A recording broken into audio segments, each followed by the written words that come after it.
Hey, good morning, folks. Welcome back to another episode of Almost 100%. It's Sunday morning. We're just about 45 minutes away from the next D&D session, episode 28 of Bloodties, which I have named Deals with the Devil. We're currently doing the pre-show right now, just to let people get settled in, get ready for the next show, and perhaps get them recapped on what's going on, as well as show them the current players and their state of mind and how everything's going. But yeah, I'm just gonna sit down and relax for a good while before everything gets started. I like to. We'll see how this formula goes. If like starting a stream an hour early or 30 minutes early is good enough to like introduce D&D and then get everything rolling, or if I should just start the stream like 5 minutes before the session and not even like do a recap or anything and just let the game play itself. We'll see. But for now, I've decided to go with this formula because why not? We've got time. Let people come in. We should. The bot should be active, and the what's it called? The command for DM should be live, so that we can get you all linked to our DM's Patreon that he is doing. So that should be nice and well done, as well as the overlay for D&D Beyond. That should be working at least for 4 party members at the moment. It seems like our 5th party member is still choosing to do their character sheet physically, as well as roll physical dice. So I've got no way to show you their stats. Yeah, but hey, that's all right. You guys get to see what's going on there, and they seem to trust each other when he rolls physical dice. So I'm sure there's no fudging involved whatsoever. It's all good. We're all just having fun here. But yeah, I hope y'all are doing well. Enjoy the tunes, the jams, the bits. Thank you, Lil Brooks, and just enjoy your time while we relax. I'm still getting a few things set up here and there. I gotta open up Roll20 and D&D Beyond. Today, I want to predict that today's D&D session will be a bit of a shopping episode and a bit of like mostly discussion. I don't think we'll have combat unless one of us instigates it, right? Even though our party is in a bit of a high tense situation because we're being chased down by the law, we're still being well hidden by other shady groups that, as long as we don't screw up too badly, I think we'll be fine. Thing is, I will say, well, this isn't the official recap, but I will say, today's session with the job the party's been given involves a little bit of like covert operations. But none of us are really the stealthy ones. So I don't know how that's gonna go down. We're three out of 5 of us are mostly like explosive damage dealers. At the very least, 2 of us are kind of, you know, quick on their feet. Maybe could be stealthy, but they're also just like powerhouses. So I don't think a stealth mission will be viable for our crew. We'll see. But yeah, Little Brooks, thanks for the bit, man. Hope you're having a good time, getting ready to get settled in. Thanks for joining us, dude. Let's see. I'm gonna turn off webcam because I no longer like that during D&D. Kind of takes away from it.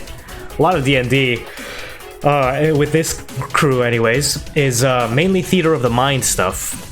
And so I'll be talking a bunch, and then you just have my face like on the corner somewhere reacting and like contorting itself in weird ways because I gotta play a certain voice. I'd rather not have that, so you know. I'll play the Skyrim music at some point once we're doing the recap. I gotta tell you, chat, I didn't do much work on the PowerPoint. It's more or less the same, with like 1 extra slide recapping the previous episode. So let's have, it should be fun, right? In case you don't know anything about the background, then perfect. This will be the perfect recap for you.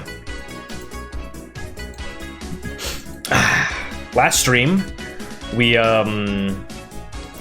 yesterday. We played a whole heckin' day of Stardew Valley. About 8 hours worth of content. We managed to get through another season of Stardew.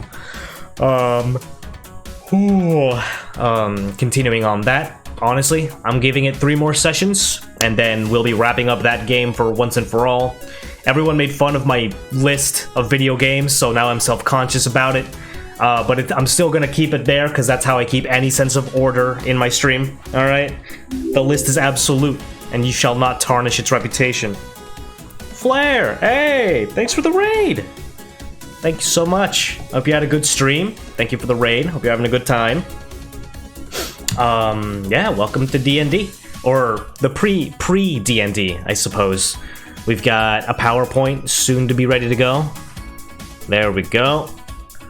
And then after that, we'll actually put the Roll20 thing on. Let me quickly test something. You guys will hear a little beep. Because I'm gonna see if my Roll20 dice is connected to Roll20. Yeah, there we go. Okay, perfect.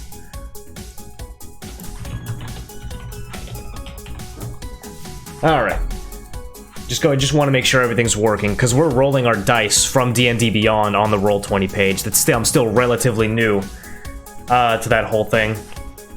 No murder. Put the knife down. Not yet. Hold. We're trying to be nice here. We're trying to be friendly in this campaign. We're already being chased by the law. We don't want to screw things up with the people that are helping us. All right? Put the knife down. But yeah.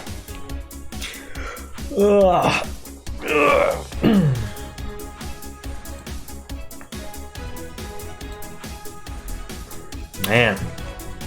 It's almost the end of February. One more week. Oh yeah, I gotta say, next week, we will not be playing D&D. Our DM cannot make it that session.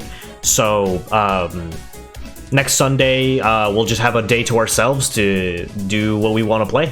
It should be good. We'll probably still start at around noon, but yeah, just to give you guys a heads up for next week, no D&D session planned, unless things change, which I'll be sure to keep you notified through Discord. What else? Things with the streams. Things are still going strong. You know, Yakuza 5 is rolling along, even though, you know, the side quests are taking much of that. Kingdom Come Deliverance is coming along nicely. I suspect we could get done with it in, like, I don't know, by the end of next week, maybe?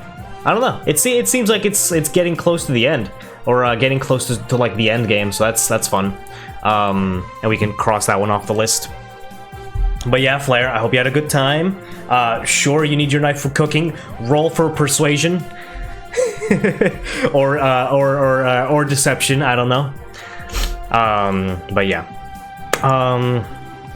Let's play the Skyrim music. I'd like to recap you guys, because last time I did a recap, it actually took way longer than I suspected it. So let's just start it now.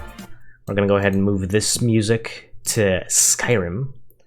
Skyrim music is always a good one to play. Oh jeez, I had it at 2 times speed. That was unnecessary. There we go. All right, so let's give you guys the breakdown for Bloodties, our D&D campaign. This is the map of the region, the country, the area where our players are located in, known as Breaker. Right here. Oh, you guys can't see the mouse. There we go. You can see the mouse. Breaker, right there. The story begins in the city called Retreat, an area that the local empire, called the Romalian Empire, has set up shop to hire adventurers as well as their own soldiers to explore the Jarridge Mountains in the search of a red dragon's lair and any, you know, loot, ancient relics, artifacts that can be found while making this search. Our adventuring party began as one of these groups, entrusted by the Romalian Empire to search this place, though unfortunately they got into some trouble, to the point of being called into the commanding officer's tent inside Retreat for a questioning of sorts. Here's where things went a little bit wrong. While being questioned, they were asked for their personal belongings to be searched, due to them being suspicious of them having illegal goods or just hiding stuff from them. The group decided to flee from the commanding officer's tent. I apologize for the vacuum in the background. The group decided to flee from the commanding officer's tent, taking with them one of the commander's scholars, and fleeing from within the forest south to Janglebrook, a city known as a den of thieves, where they thought they could easily hide from the authorities. Along the way, they got into a bunch of dangers, encountering another party member known as Nasira, who was escorting them through the forest as a sort of smuggling escort kind of guide. And the dangers they met ranged from living trees, druids, demonic-type entities that were plaguing the local wildlife, as well as an adult black dragon.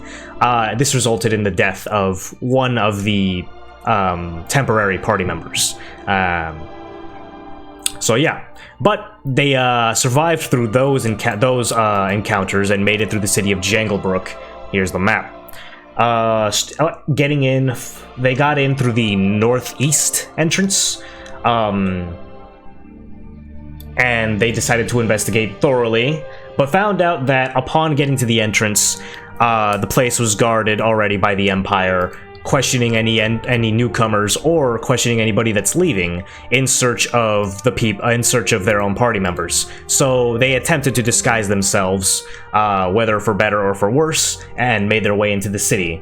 They discovered places such as the Burned Shack and the Devilry, two different sort of inns, one with the Burned Shack being the poor person's, the homeless people kind of inn, where you hardly needed like to scrape up 3 copper to pay for a night in there, or the Devilry, where you needed to pay like 5 gold per night to stay in. But hot damn, does the Devilry have some good stuff to offer you, so it's kind of worth the price. The Devilry is a tiefling owned and operated bar, brothel, and tavern and inn, and a few of the party members took advantage of the services that they provided there.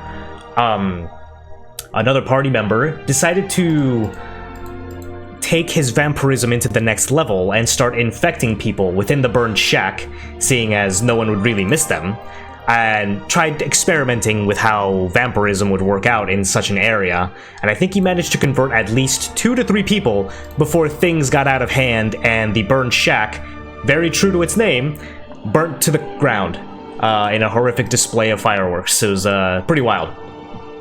The Laughing Cow here, as you can see, was just one of the more prominent restaurants in the city. Not really a tavern or an inn, but it's kind of a place to just hang out, possibly get information for the day, or just escape the streets of the area for the time being. Another place worth noting is the JBDA. I forget what it was called, the Janglebrook... Yeah, the Janglebrook Detective Association, something like that. They discovered that there was a detective agency that was basically on the case of multiple missing peoples, criminals, and basically trying to understand the nitty-gritty of the whole city itself. In which they met, I want to say, a fat lizard folk detective named Scales, that they agreed to give him some information, but have never really reported back to him since. That side quest just sort of went on the back end.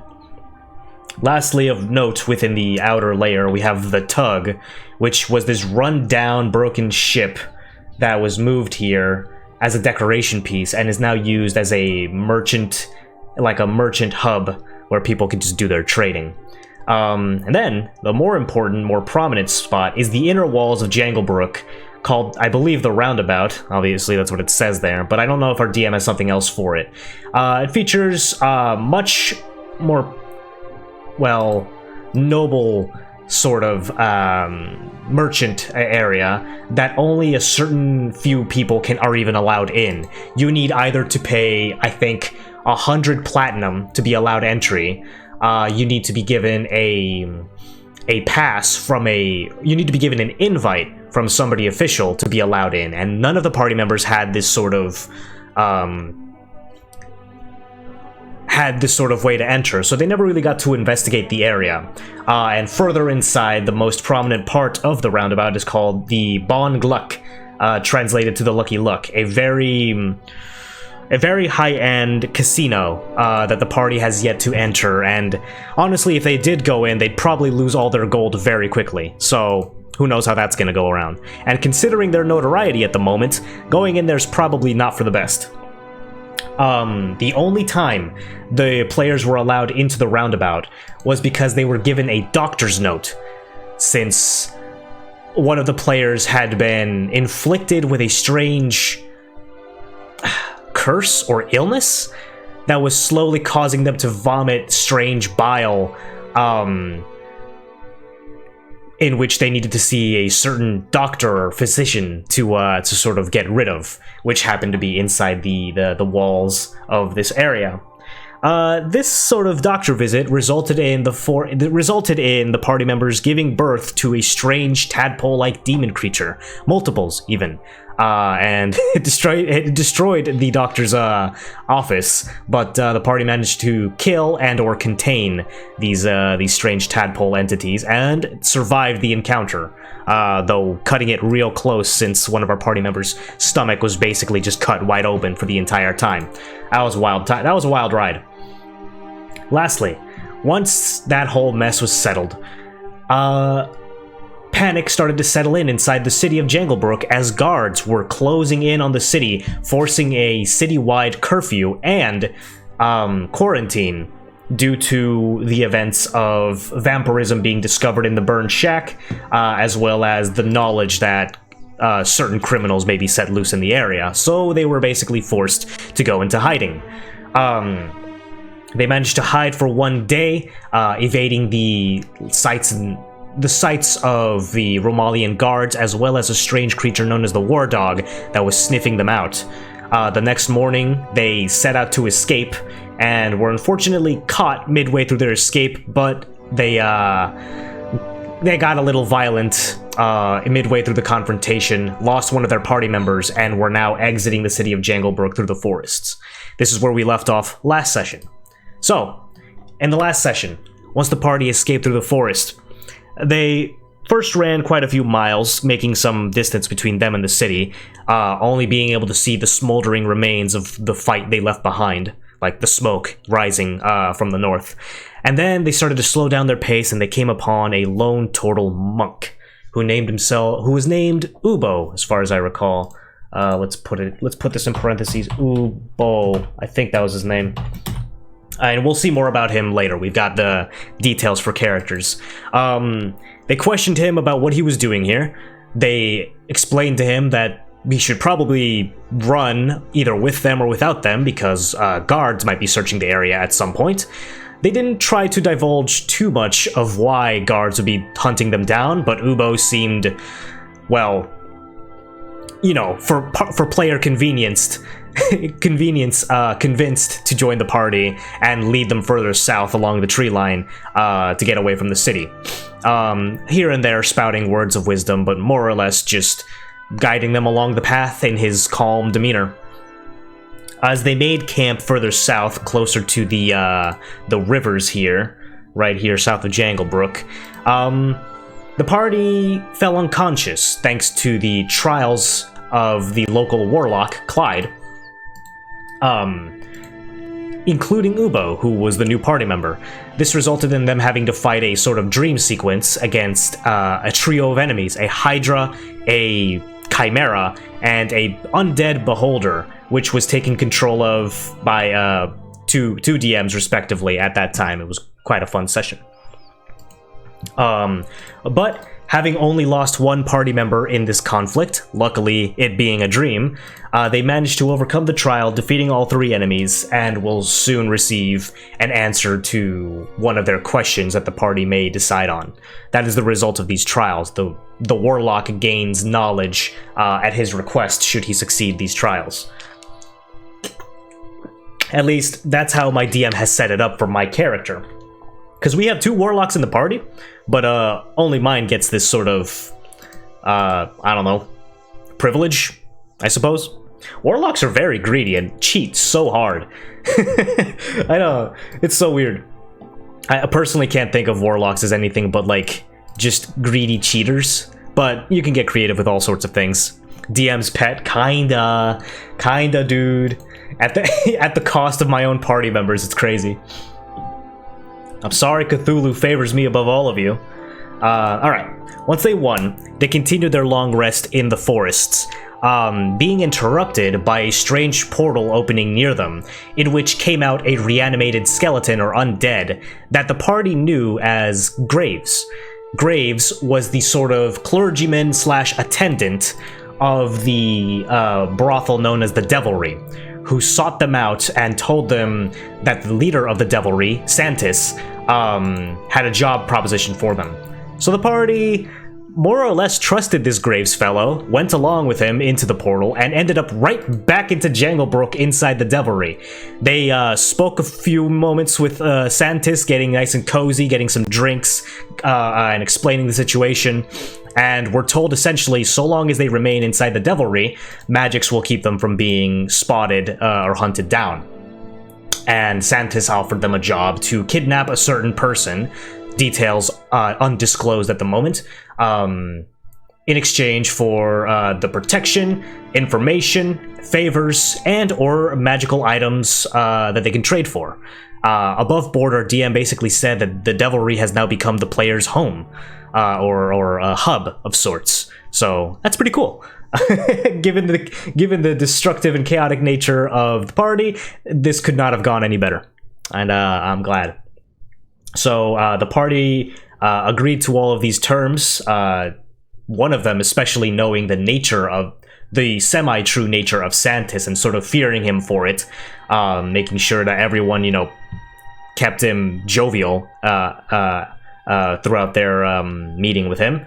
And they rested the night, getting ready to wake up the next day to see what this mission will be and where they will go forward from there. So that's where we're at, and I'm sure our DM will recap that probably more succinctly than I will, but that should be good. Now we'll go into the characters that are either in play, out of play, basically anybody that's been a player character throughout this campaign. I do these in sort of, well, I did do them in alphabetical order, but now I guess I do them in, order of players that play them. Because first we've got Balasar, who has lost in battle ever since the escape from Janglebrook.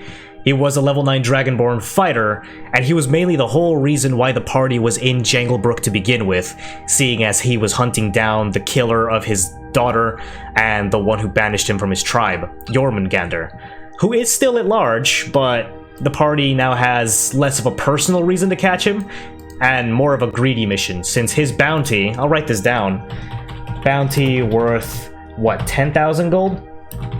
I'm pretty sure his bounty is worth 10,000 gold. So that would be one of the reasons why they would want to try to fight him, or even capture him, dead or alive. Problem is, since they're being hunted down by the Empire, the capture of such a high-end target probably wouldn't get them the money, but it would probably give them levy to force the Empire to stop hunting them down. Possibly. We'll see. But he was left behind after the great battle in Janglebrook, where the party tried to escape. Left behind was the bear he tried to raise and befriend, that he didn't know was still alive. The party has abandoned this bear. The session afterwards, we left the bear behind in the forest. Really, I think only one or two of us were still attached to this thing, not me. Personally, my character and the player wanted to use the bear as rations for the coming weeks, since they were going to be they were not going to be able to enter any cities throughout the rest of their journeys, so they needed what they could get.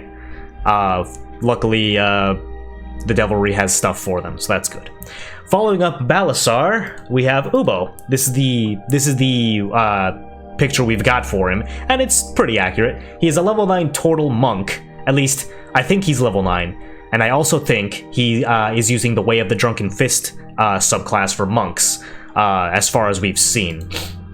He was found wandering in the forest of Janglebrook, smoking a pipe, a couple of gourds dangling from his belt, I think. I assumed he was carrying gourds because I knew he liked his drink. He carried a bow staff and had a blindfold over his head. Presumably, he told us he was blind. We don't know if that's true or not, but he carries himself as such. he spits out the wisdom of a sage here and there. Basically, he told us he kind of like modeled Ubo after like Uncle Iroh, characters like that, and that he's even got what's it called, quotes to just like spew out whenever it's convenient. So I'm super excited to keep this character rolling. And either out of player convenience or his own personal reasons, hasn't refused to go with the party, despite their, you know, morally gray compass that they've got. So all's good there for now. Next, we've got Baldrus Minoxidil. You know him as the Vampire Warlock. I guess he's no longer a human, is he? He started off as a human, so now he doesn't get that privilege anymore, alright? He goes swimming in a pool of water, he's dead. He gets caught in sunlight, dead. What's the other thing that vampires hate? There's like one more thing. It's sunlight, rushing water, silver. He gets hit by silver, that's gonna do a lot of damage. But he is a warlock with the Pact of the Chain subclass, and he is pacted with a Great Old One. Rushing water is a thing? Yes. I honestly will write that down. Is weak to sunlight. I believe we've read it out loud. Can't be submerged in rushing water. And silver weaponry does double damage. Or he is what's the effect when something does double damage to you? There's resistance is weak to? Something like that. Silver was effective versus werewolves. Here, we had an encounter in an off-stream battle back in Janglebrook here at the Southern Gates. Some of the hunters that were fighting against us had silver weaponry. Silver-tipped bolts, crossbow bolts, and swords. And upon hitting Baldrus, they did double damage, so that's the ruling here. I think maybe silver in this world is effective against beast type creatures, like stuff that lycanthropy and vampirism affects. I think that rule for silver is also effective against vampires. I don't think garlic is anything they're weak to. If anything, that's like just a myth for certain things. Not sure though. What we do know. That's basically what we do know in character. Out of character, we've also discussed that he could possibly, if he creates a coffin inside a home area, like the Devilry, he could possibly be brought back to life, even after being killed, in one of these ways, I think. Because I believe as vampires, if they are killed in their form here, they turn into dust that makes its way back into its coffin to reanimate. I'm not sure if they are killed by these means they are officially killed off, or if you need to defeat the, if you need to destroy the coffin for that to truly kill him. I don't know. But I guess we'll develop that as it goes. He was once a cleric, no longer of that faith. Has seen some shit, and he is now a warlock. That's where we are with him, so good so far. Any questions, feel free to ask them in chat. I'll try to answer them to the best of my abilities. Next, we've got the other resident warlock, Clyde Parker, my character. Actually a human. Keynote. I don't know if he's ever going to transform into anything. He's definitely curious about it, but currently still staying in his human form. This boy was just a humble farmstead that really longed for the outside world and any knowledge that came with it, so much so that his fervent prayers and questions led to, I guess, the pull of an ancient being that granted him this knowledge. And so he spent the rest of his life in servitude to this creature, gaining knowledge for himself and questioning the world even more. After, of course, dealing with his insanity that was given to him by the Great Old One. He became a sort of scholar for the Empire who permitted him to go on missions in search of great knowledge, but they kind of limited him in scope which is why he has agreed to keep staying with the party and not sell them out, because they've definitely shown him much more interesting things to learn about and seek than the Empire ever has. I will, since he's my character, I will reveal that he is chaotic evil in nature, so it's getting pretty wild, but he's having a lot of fun. Next we've got Misha, who was a temporary party member when they were inside the castle of an adult black dragon. They discovered this person inside the castle, seemingly adventuring for fun. They really shouldn't have, because once they fought the black dragon the second time, it ended pretty poorly, and the party was given a choice to either have Balasar or Misha get eaten by the black dragon for their chance to escape. So that was a rough time. This was also the party's only cleric that they ever had, and only chance of being healed in combat, and given the self-destructive nature of this group, they lost that too. So, GG's. Next we've got Nasira, who has reclassed after achieving level 9. They sorted it out with our DM. They were originally a level 9 monk using Way of the Open Hand, but they reclassed into what they really wanted, which was a level 6 fighter and a level 3 barbarian, much to the party's surprise last session, when they went into a rage and started using like way different class abilities. It's all good though. I really appreciate the tank heavy hitter fighter. They're always fun to have in a group. And if I am not that character, I want somebody in the party to be that character for me. I love them all the time. Can't get enough of them.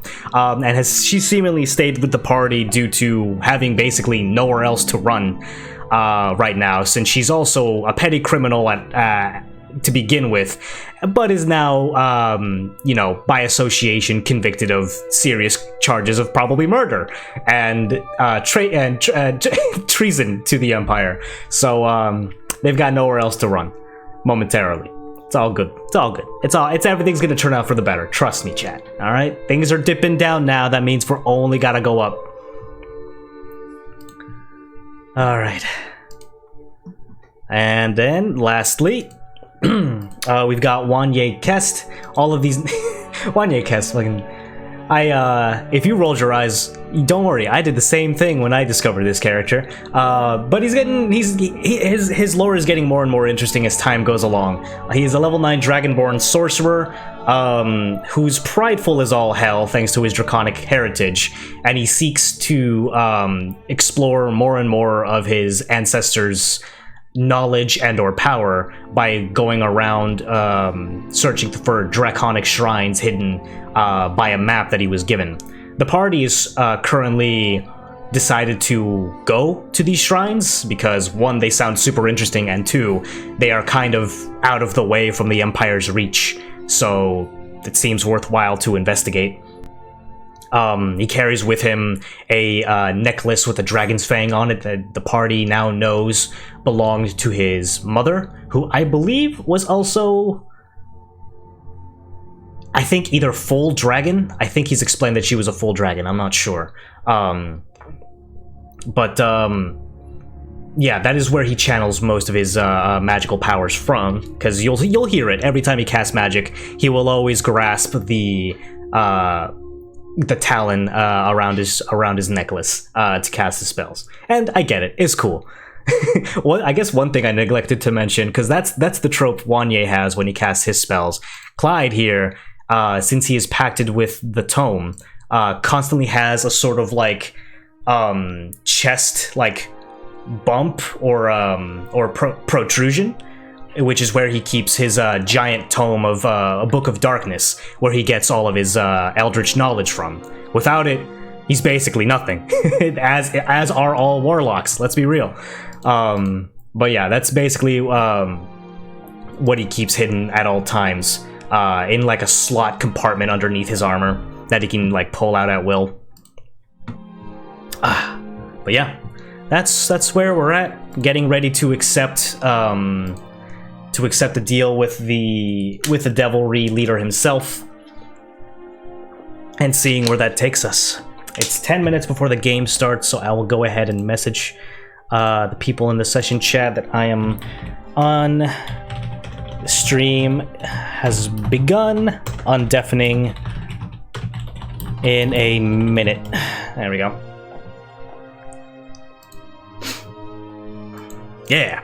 And of course, this is all possible thanks to the great efforts of our DM, Tim, who has a Patreon, https://www.patreon.com/tiptoestim.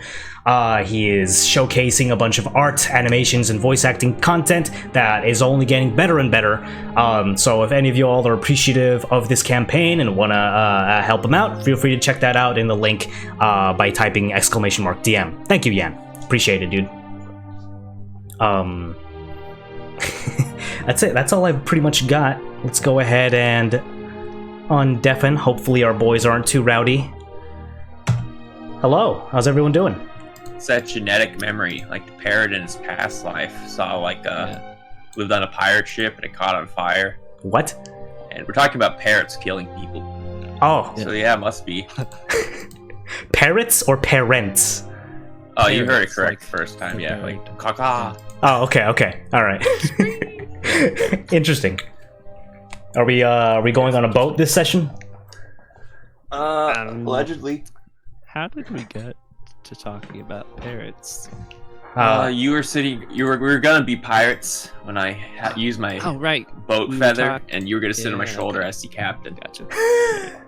That's pretty. Oh yeah, because you were gonna be using your imp to act as a proxy to you.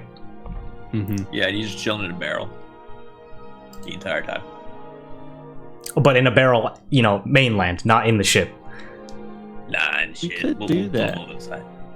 We could. That'd be just difficult if your parrot died. Then we're just a problem. Yeah. I mean, I can send it back. I think how fast does a boat move? We're gonna have to Mine says Google like that 5 one out. miles per hour, but I can double the speed to like 10 to 15 miles per hour. Hi, Tim. How many feet is that in 6 seconds? Like how does that compare to movement speed? Okay, goodbye everybody. I'm kidding. Oh no, session over. I sense questions coming. No. I sense boat math. Yeah, we need boat math this session, Tim. We're sailing this session. Screw everything else. Oh boy. Let me see. Just chill in the barrel on the ship, bro. How many miles an hour did you say it was? I'll check. Well, you gotta do it in knots. D&D Beyond, man. And then translate that to miles an hour. Okay, well, I'll do that. I'll do everything in miles an hour, and I'll just translate it to knots at the end. So the feathers were pretty close to my initial estimates. It's a speed of 6 miles per hour, but with the fan token, it can increase its speed by 5 miles per hour, so it'd be 11 miles per hour. How long does it sustain? What is its sustainable speed?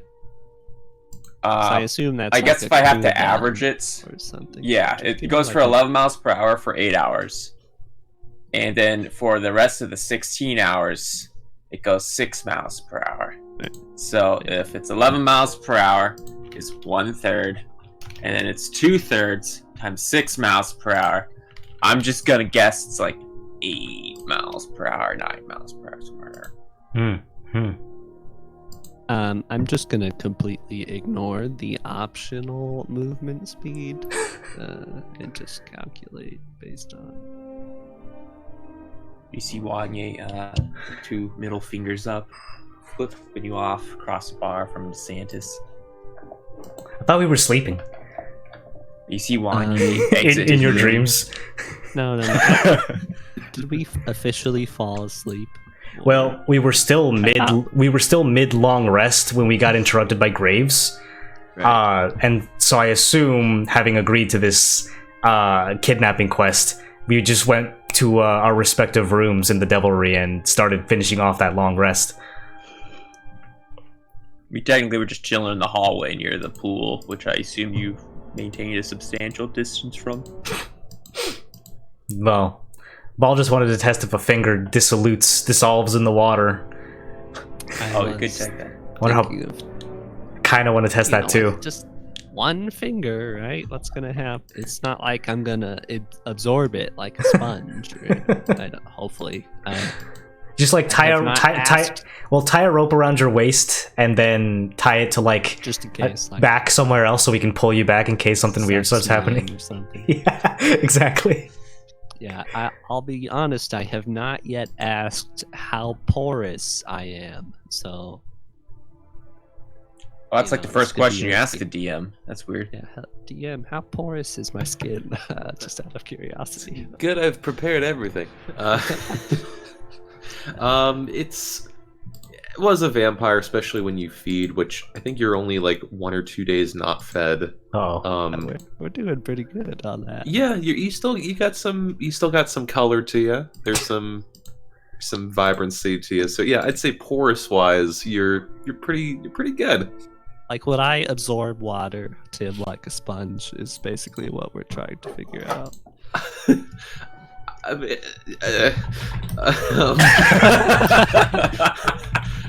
yes. All right, guys, we're not doing the finger test. Well, that'd be.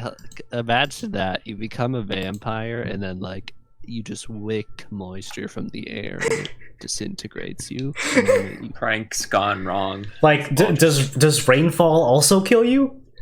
I don't know. No. I don't know what running water is considered. It's, I'm actually... Like a river, probably. Because I love looking into the actual creature mythos and mythology of the world. They just didn't want to make Dracula OP, so they gave him a debuff. I in a way, yeah. I know my werewolves better than my vampires, but I think it's something connected like water is related to like Christianity with like baptism, and because it's connected with the earth and physically on the earth, a moving current is like the energy of Christianity moving. I could be completely wrong on that. The power of God flowing over you. It's like a mixture of earth and God in one, and that's like two things that are against a vampire when combined. I don't know. I know my werewolves better than my vampires, but that's what I kind of remember. Okay. Is there like a cross or a holy symbol that Baldrus has aversion to in this setting? Pulls out a cross in his pocket. Yeah, like Bahamut or something. That'd be funny. Don't I have a cross? I'm an acolyte. You are a holy man. Background. Define holy man, though. You feel it burning in your pocket. I used to go to church sometimes. Every other Sunday. Yeah, I mean, sometimes things are going on. You don't have time for it. That sounds like an ultimate way of explaining, like, how'd you become a vampire? I used to go to church sometimes.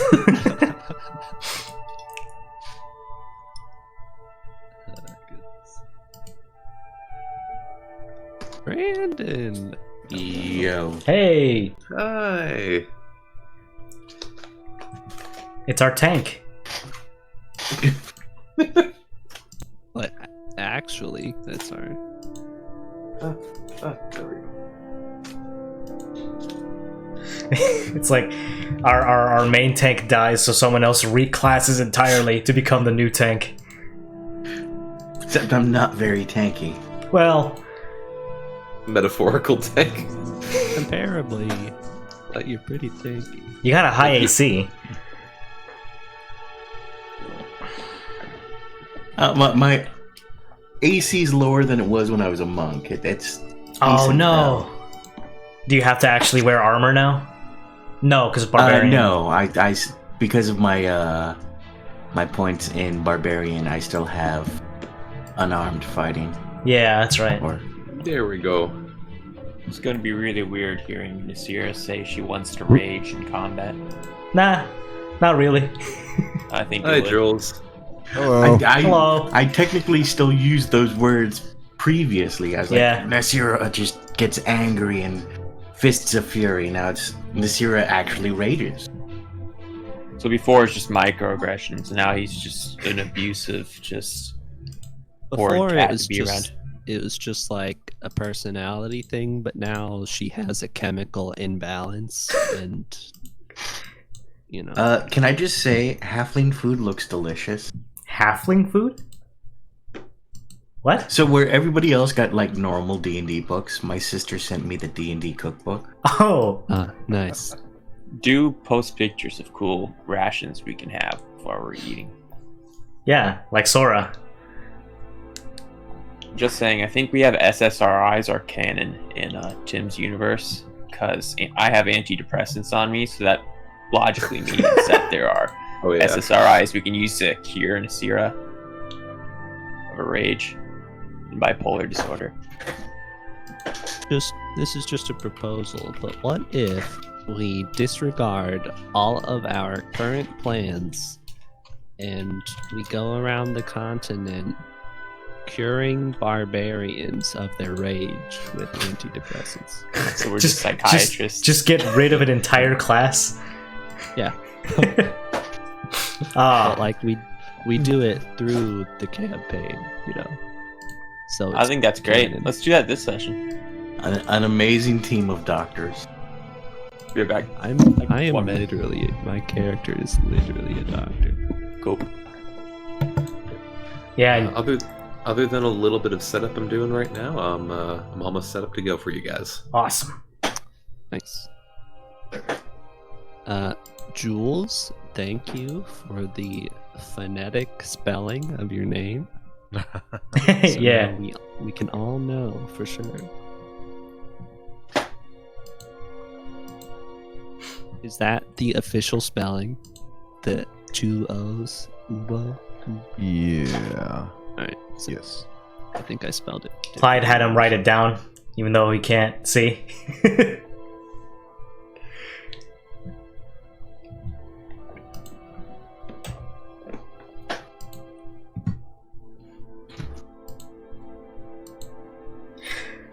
Oh.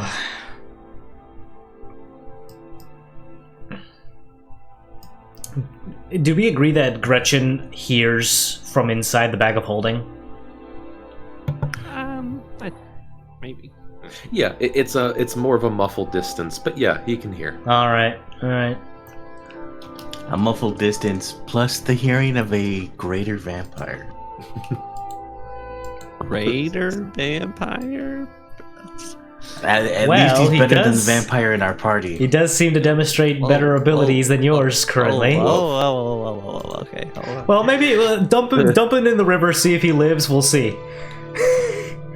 If he lives, then we know he's he's. dumped in the river. Is the thing.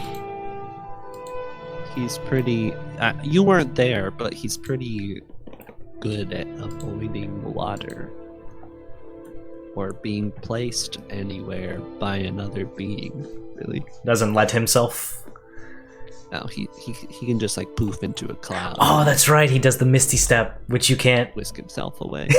That's exactly proving the point of why I said he is greater than. I think we've ruled why Gretchen can go into the bags. That one, they're size class small because they're a goblin, He is a goblin, so and they what's it called? They don't need to breathe, therefore avoiding that whole tomfoolery of being inside a bag of holding. I do remember that, yeah. And they definitely weigh That below brings- 500 pounds, I think. That brings up the greatest question: what is the smallest playable race in the game? Probably like Sprite. I don't think they're playable. We're probably And they- gnomes, right? Yeah, gnomes And they- pretty small. Can I make them smaller through a disease? Maybe not a disease, but magic. You know what? Probably both. Give them a gnome with dwarfism, and also Whoa. the enlarge or reduce spell. Is that a spell? The dwarfism spell? Yeah, I mean that's what the enlarge reduce spell is. Yeah, permanent dwarfism. Yeah. Although I think enlarge we is temporary. I've seen people get their like size class changed thanks to like wild sorcerer magic. Oh yeah, Which is- because that has a thing that can make make you grow an inch at the end of your spell or something, and it's just a permanent height change. Or to a maximum of 10 inches, or reduce, one or the other, depending on the dice. Oh shit, that'd be funny. Yeah. Alright, I'm changing classes too. Wild Sorcerer. You wanna roll the Wild Sorcerer table? That shit's legit. Oh yeah. Clyde was once a Wild Sorcerer when I made him for another campaign. If that was a feat, Fine. you just roll a d20 every natural one, I would take that feat. It's so weirdly done, because it's the wild magic rolls are basically the DM tells you to roll that d20. So if the DM forgets or doesn't care about that wild magic stuff, you never get to do it. Or Yeah, otherwise you constantly remind the DM for every leveled spell you cast, so you get the chance at the wild magic table. I've had a wild magic sorcerer before, to run one. Yeah, it's you have to make it fun. Yeah. You have to. You should make it fun for your players. So yeah, I'm all for trying to get wild magic sorcerer rolls. And on top of it, I not to reveal too much, I got my own personal thing with sorcerers, with each kind of sorcerer. Oh hell yeah! So with wild magic, absolutely, I have my own spin with it. All right, Wanye. Let's go! Let's go, Draconic dude. Sorcerer. Roll a natural one and the dragon attacks you. When I think of wild magic sorcerer, I think of the Dingo Doodles channel. Yeah. Singing karaoke and casting a magic spell and ending up wild magic 100-foot no magic zone that brings You guys about can't the hear anything. beast that destroys the planet. That'd Yeah. be sick. Oh, it's- Summons a giant leviathan. What's that thing called? Tarask. Yeah. Tarask. Yeah, the Yeah. Tarask. That is absolutely a DM moment of what is happening? What is happening? I can't wait for us to find the Tarask and then turn him against the Empire. That'd be nice. That'll show them. It's out there somewhere. It's out there somewhere. I know where it is. Oh no. He's actually what the Empire's looking for in the Jarridge Mountains. It's not the Red Dragon. If you ever tied me up and stole my main DM book where I keep all my notes, you would figure out where it is. Oh wow. I got the rope. It's Let's got a sticky note point sticking out that says, "Don't let them read this." Oh, it's got a. Oh, I'm not kidding you. It's got 1,000 sticky notes on it. So best of luck finding the right one. All right. Well, I'm ready. If you guys are ready. Can you guys hear anything from my mic? Noise? Not right Hey, now. is Andrew talking? I'm I'm just making sure. I'm just a jerk. Well, he's dead. Well, Yeah, I'm dead now. Oh no, yeah, I just was making sure I wasn't picking up my pen. Alright, we're good. let me see. Am I missing any other notes? No, I don't think so. All right. Is anybody not ready? I am Okay. ready. So I ready. Okay, so let's dive back into the world of D&D. Yeah. So, welcome to session 28. It's so weird. Oh, and did we pick a title for last? Nope. We last week's episode still didn't figure out a title for it, so we'll come back to that later. Yeah. And neither does this episode have a title yet. So, recapping with last week's episode, the Ramalian Rangers, as they call themselves, had left Janglebrook in a hurry, leaving Balasar behind. Tragically. After running through the woods and trying to create as much distance as possible between themselves and Janglebrook, with all the guards included, the party began pondering what their next direction or course of action should be. While doing so, a turtle named Ubo appeared upon the party in the woods and agreed to join them in their endeavors, whatever they may be, from his perception. The party had trekked through the woods a little bit and tried to head south a little bit more, whether it's towards the Dragon Lair or the Red King Lairs that Gretchen was speaking of, or to another destination, whatever it may be. The party thus made their way due south-southwest. Nightfall had come, And after taking watch and hearing some horrible noises to the north, Graves, Santus's personal assistant of the Devilry, had appeared before them, stating that Santus had wanted to offer them work, as previously discussed, and had opened up a portal which took them back to the Devilry. After much discussion and explanation and some brief descriptions of what they would be doing, a deal was struck. The Devilry was declared a temporary home for them for at least whenever they're here, and the party had decided to take rest for the night. I also I thought I mentioned it, but this is short-term memory loss. When the party had found a place to rest for the night, they had gone into a trial of sorts with Clyde's patron. They had fought a Beholder and a Hydra and a Chimera all at the same time, personal enemies that the party have faced individually in the past, now together as one as a glorified battle of sorts. And so we enter back into the Devilry with the party taking a long rest. And I see tokens moving. So, everyone, I'll say that... Oh, wrong music. Ignore that. So I'll say that you guys are going to be taking a long rest for the night, but before you guys settle down, is there any last small things you'd like to do beforehand? Yes. Is shopping a viable thing, or is that for tomorrow?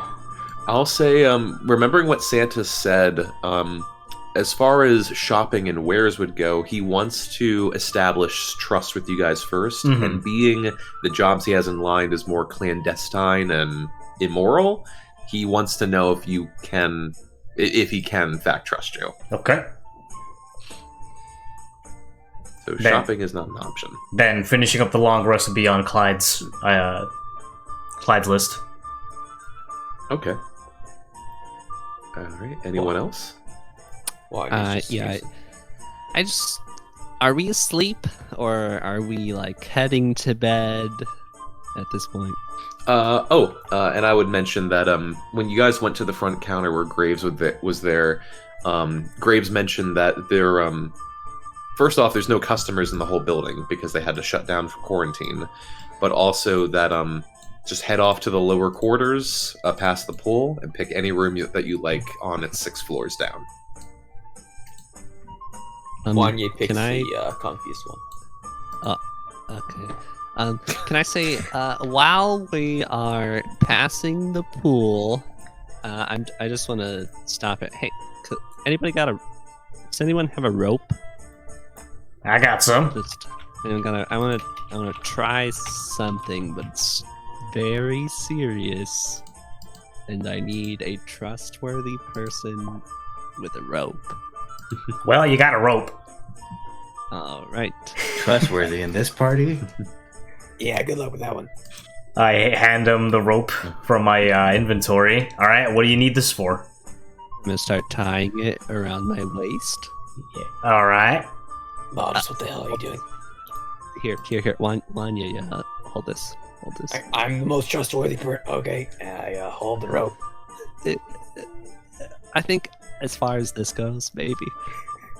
Okay, so yeah, you unfortunately, here. the truth. You stand over here, and I'm LARPing that for some reason I have gloves on.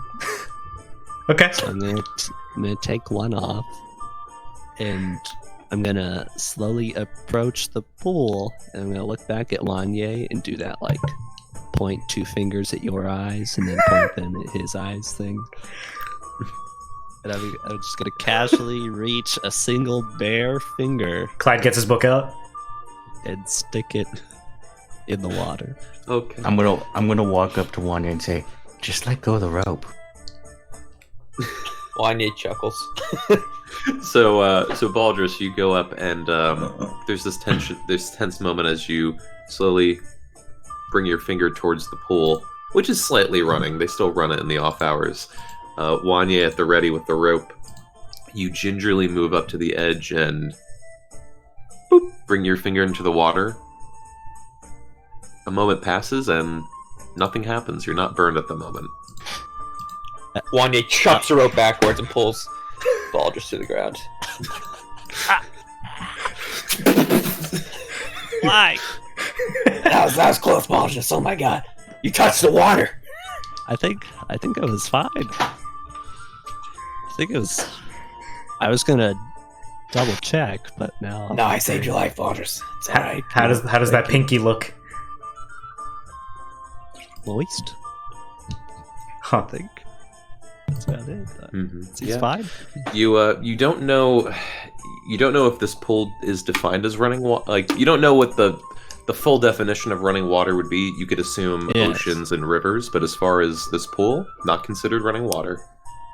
Lovely. Clyde ticks off a check mark in his book, closes it, and heads to his room. Okay. Could all be there for that. The pool is like designed all fancy, like, right? Yeah, I'll even I'll bring it over. I'll show the map. It's got early, like but heat. yeah. It's got like heat stones. Yeah, it's Yeah. got like magma rocks and shit. In replacement of taking a room, I will rest meditate in this pool area, in the steamiest section. In the steamiest section to open my pores. That's a very turtle-y thing to do. All right.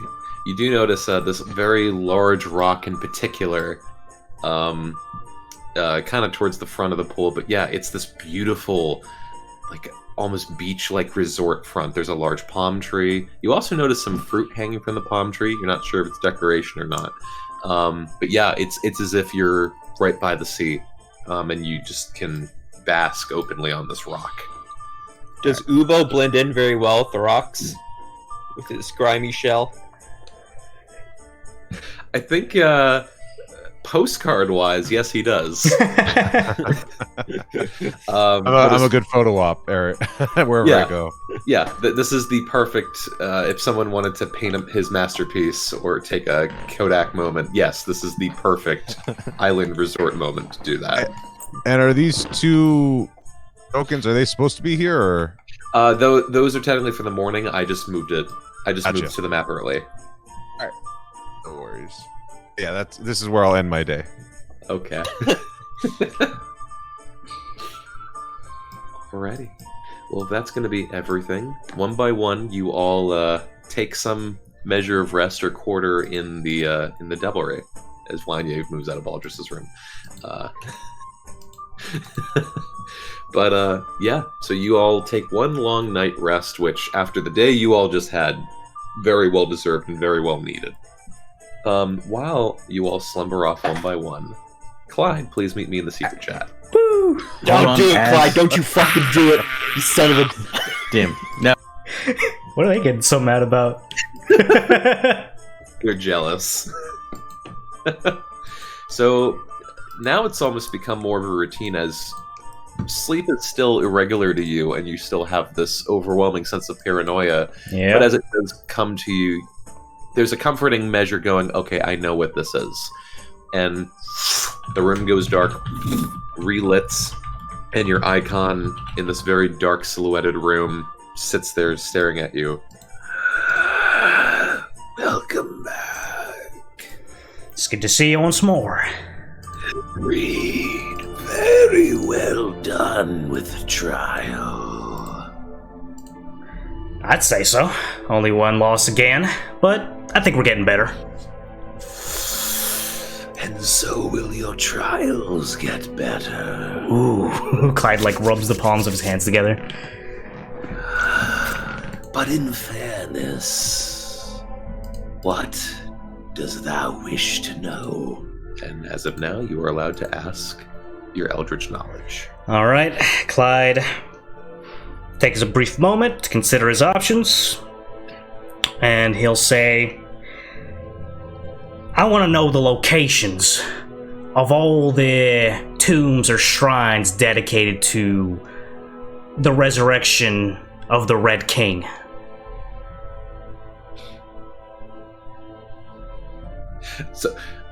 Sorry, I thought there was going to be something more. So you want to know the locations and shrines of the Red King? Yeah. Okay. And he kind of curls back for a bit. Very well. I can give you mind sight, so you know the closest one to you. at all times. Ooh. And you may know which ones you have been visiting and which ones are new. Does this sound acceptable? I'd say so, yeah. And at that moment, this tentacle out from the void somewhere straps onto your head and grabs as you feel this strain feeling. Almost like something's being injected straight into your forehead, but without a piercing. There's no beak that's pierced you. Okay. And in this moment, you feel this sensation grip you as your blood and veins tighten. In this moment, your vision narrows to a point as your vision is back at the campsite where you had gone into the portal. And very quickly in this hyper fast motion, your vision goes southwards past the river, not through it, but goes just farther and farther south and narrows back through trees and hills and forest and everything. And not too far away, but maybe about a day and a half's journey south past the river, it focuses on this large grotto of trees with these large reddish flowers slowly falling from the breeze. And in the center of this large grotto, you see this very old cobblestone well. Just a simple well in the middle. And you hear these small screams echoing from it. And then your vision pulls back, and you're back with your icon. Clyde, like, shudders, breathes out deeply. That is the closest lair from where you all are. We're on a good track, then. Yes, indeed. I thank you. You are welcome. Also, would you like another trial? I'll take a rain check on that one. For now, I'll contact you some other day for another trial. Very well. When you are ready, the trial of elements will begin. Got it. Clap and...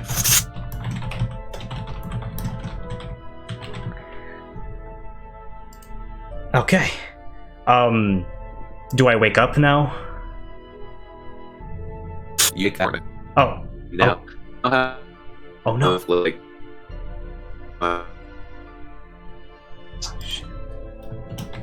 tomb. Tim, you're cutting out. I don't know if it's on my end or yours. Hold on. Oh, can you hear me? No, still off. Let me try backing out and coming back in. Okay. Let's see. I don't know if it's on my end or yours.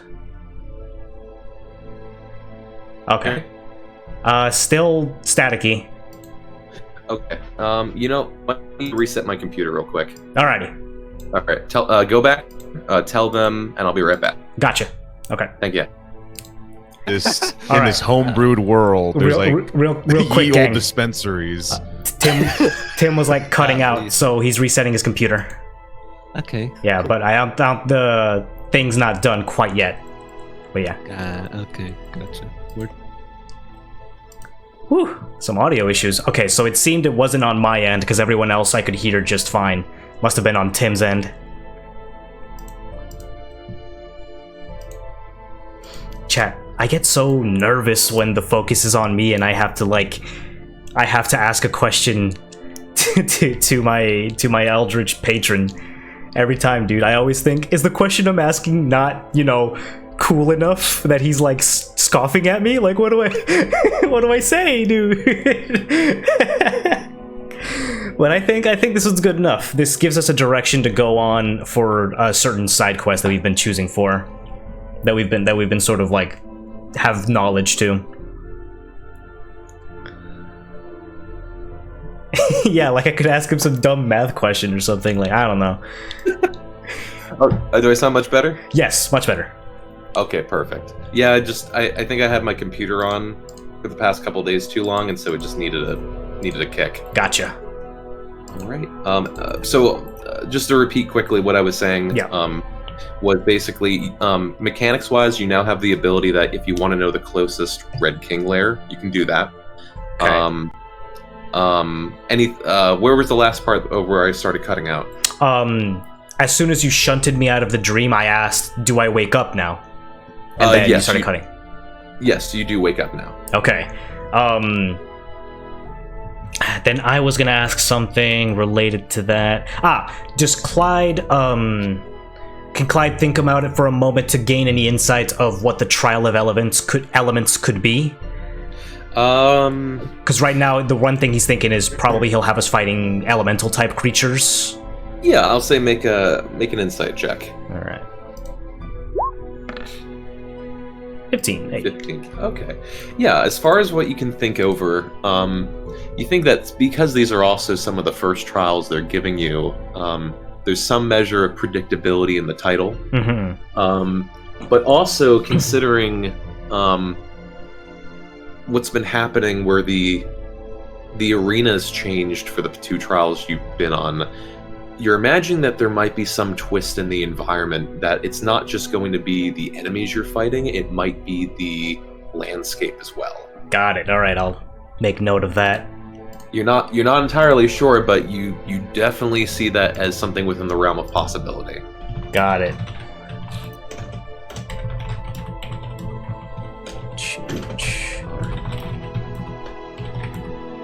Other than that, we can wake up. All right. All right. Yeah. And also fun. Another thing to consider is like We're having fun. if the players partake with every NPC they come across, does the DM have to act as each NPC partaking? Oh, all right, this is something I didn't even think about. So this is a good thing to bring up for when I talk to my buddy. We got an elevator pitch for you boys later, but Yeah. Oh. All right. Oh boy. Okay. We're all moving to relevant parts of the country, so you know. oh yeah, we'll be in Denver. Yeah. Oh boy. Okay. So discussion pending. So I'll say after a long night's rest, you all can long rest. So anything that you've lost, you can get back, of course. And then I think I hear an echo on myself. My bad. So at some point, probably around 9 o'clock in the morning, you all hear a knock on all of your specific doors as one of the tiefling staff that works here is knocking and giving you all a morning wake-up call. Saying, like, breakfast is ready, wake-up call. Be right there. Oh boy. One knee stretches, leans back, and calm down. Gets on his bathrobe. Clyde dons his armor, gets his book strapped right into its slot, reapplies the makeup, hat on, brushes his hair, goes out. Quite the morning routine. But yeah, one by one, the tiefling goes through all the floors that you're at and wakes you all up. Says, breakfast is ready, and there was orders at the boss to head to the bar when you're ready. Is there music playing in the bar, Tim? I'll say from the quarters here, you can't hear it, but yes, music is playing in the bar. As I walk up and begin to hear music inspired by the beautiful sounds that the band is making, I'm going to just light up a little saltgrass cigarette. Okay. Baldrus has his... These cats is happening this morning, fellas. These guys. Oh no, the pool did something to him. Baldur's at 6 in the morning. Come on, man. Yeah, now's not the time for smoking. That's the time for drinking. Let's go. Clyde heads to the bar. Meanwhile, at the pool, Ubo woke up immediately after the 8 hours and did some light meditation, some movements, all while waking and baking. We're a bunch of fiends. And drinking as well. You all walk up one by one as Ubo is doing some hot yoga in the middle of the pool area. You applying for the next position, Ubo? If they're offering, I mean, I'm not opposed. Well. Huh. They'd probably just pay him in alcohol. It's probably enough for him. Urbo, a little bit of like when Nasira says pay you in alcohol, there's a little hint of joy. That's legit. This guy, I'm liking this. He knows what's up. Oh yeah, we gotta introduce him to Dragonade. He's gonna love it. Wanya continues to the bar. You gotta introduce me to Dragonade. I don't think I had that. You and that. Oh, you're gonna love it. He's gonna love it, Baldrus. He's gonna love it. And it's never too early to swing, Papa. And I'll walk to the bar.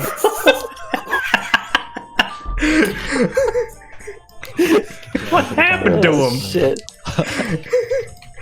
I've never seen him so relaxed. Is this what? Is this what I whispered to Wanya? Is this also why he doesn't like tieflings? Do they make him act like this? I don't know. I guess he could just finally bathe now, so he's just stoked about it. I've never seen him like this before. That's true. Oh, and for anyone who had a level of exhaustion, I know there were some back and forths with drinks. If you have a level of exhaustion, you may take it off. And as you all are walking out by the poolside and also to the main lobby, there's still no customers or other guests, but it seems like the staff have showed up early and they are tidying up the place for business for the day. All right, Clyde. Just head to the bar and breakfast area. All right, and as you get to the bar, you notice Mox actually behind it, and he's setting up a couple things. I love Mox. Getting everything cleaned up. And as you walk in, he looks up at you guys. Oh, hey! Haven't seen you lot in a while. Morning, Mox. Morning. Yeah, things have been askew lately, but kind DeSantis has offered us quite the job. Well, if you've been hearing the news lately, you all are the news. Yeah, prefer to keep that down. Andrew, not to cut in, I think your mic's echoing a little bit. It is? Just a little, yeah. Shit.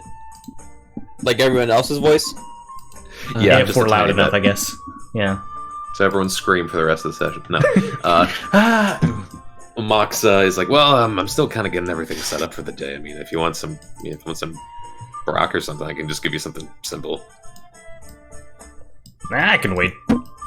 That's fair. So, boss says that you accepted some new work. Hey, yeah. We allowed to discuss that, or? I've known Santos for quite a while, so I'm aware of most of what he does. All right, good. Because I mean, we didn't really sign no NDA, but I'm sure there's an NDA somewhere in there. Does Nox appear to be scheming? Make an insight check. Ooh. Can you hear Echo? Not good. Not Is yet. there anybody else in this bar area with us? Other than one of the staff tieflings helping clean up and really polish and buff down the counter and the chairs, no customers. Gotcha. Hey, yo, 16. Moxie man, what's up for continental breakfast? What we got going on? Well, we just got some bacon and eggs. That should be out shortly. Alright, that works. Don't dirty up the counter too much. I just cleaned it, so you know. Oh, yeah, no. So 16, Baldrus, meet me in secret chat real quick. Oh. All right. When you all freaked out when I was getting into secret chat and you said don't do it, did you guys not want me to activate another trial or something? Oh yeah, we thought you were gonna have us killed. Oh, okay. Well. Let me sleep, damn it. We'll just find out tonight. Sips his breakfast. There's gonna be a fatality during this mission. Only If he's fatality dead, we're do gonna we have is, If he's dead, do we still have to do his trial? I mean, I got knocked unconscious in the last trial, so it didn't stop then. They've also worded it that as long as the party succeeds, for now. Yeah, so other than some travel food, we'll get you set up for the day.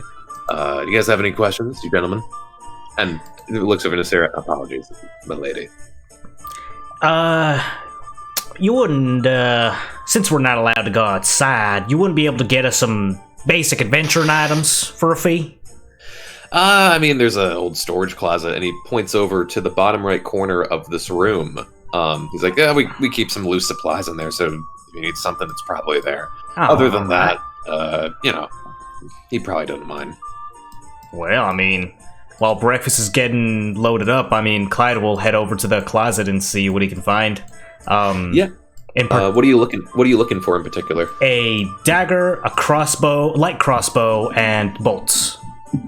I'll definitely say the dagger and the light crossbow are in there. You probably find around another 4 bolts. 4 bolts. All right, let me add that. And yeah, there's not too much in here, but it's very simple. Alrighty. I'm gonna follow.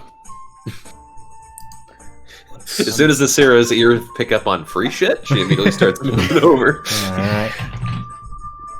Can somebody check for a healer's kit or like some healing supplies? I hear her from the corner. I'll first look for a forgery kit before then, if there's any of those in there. Make an investigation check. Alright. Mox looks over. There's like cluttering pots and pans. There's so much shit in here. It's fine. That's the one where we don't really give a shit about cleaning.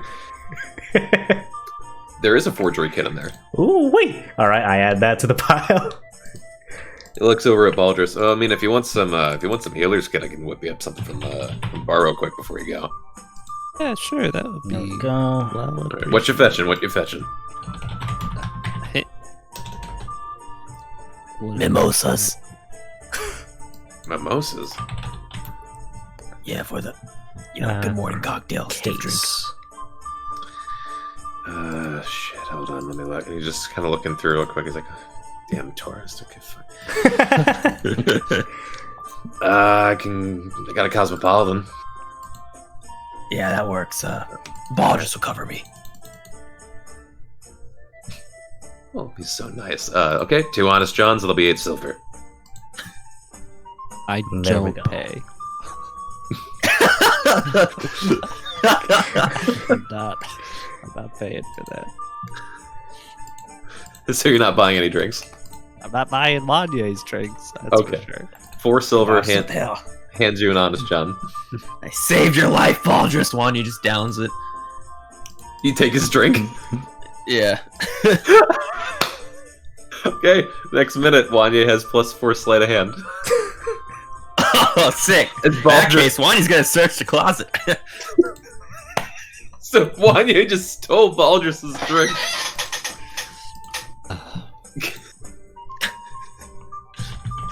Hawk just looks over at Baldrus like, you gonna fucking take that from him? I mean, it's really Don't. of all the things that happened in our group, that's nothing to bat an eye at. But still, don't bat. I mean, I don't can bat go a kick his complete eye ass at if it. you want to. Do you want me to go kick his ass? I'll do it. Hold on. He thinks back real quick. Make a persuasion check with advantage. The DM just wants to see this happen. Oh. Are you kidding me? How'd it go? Hold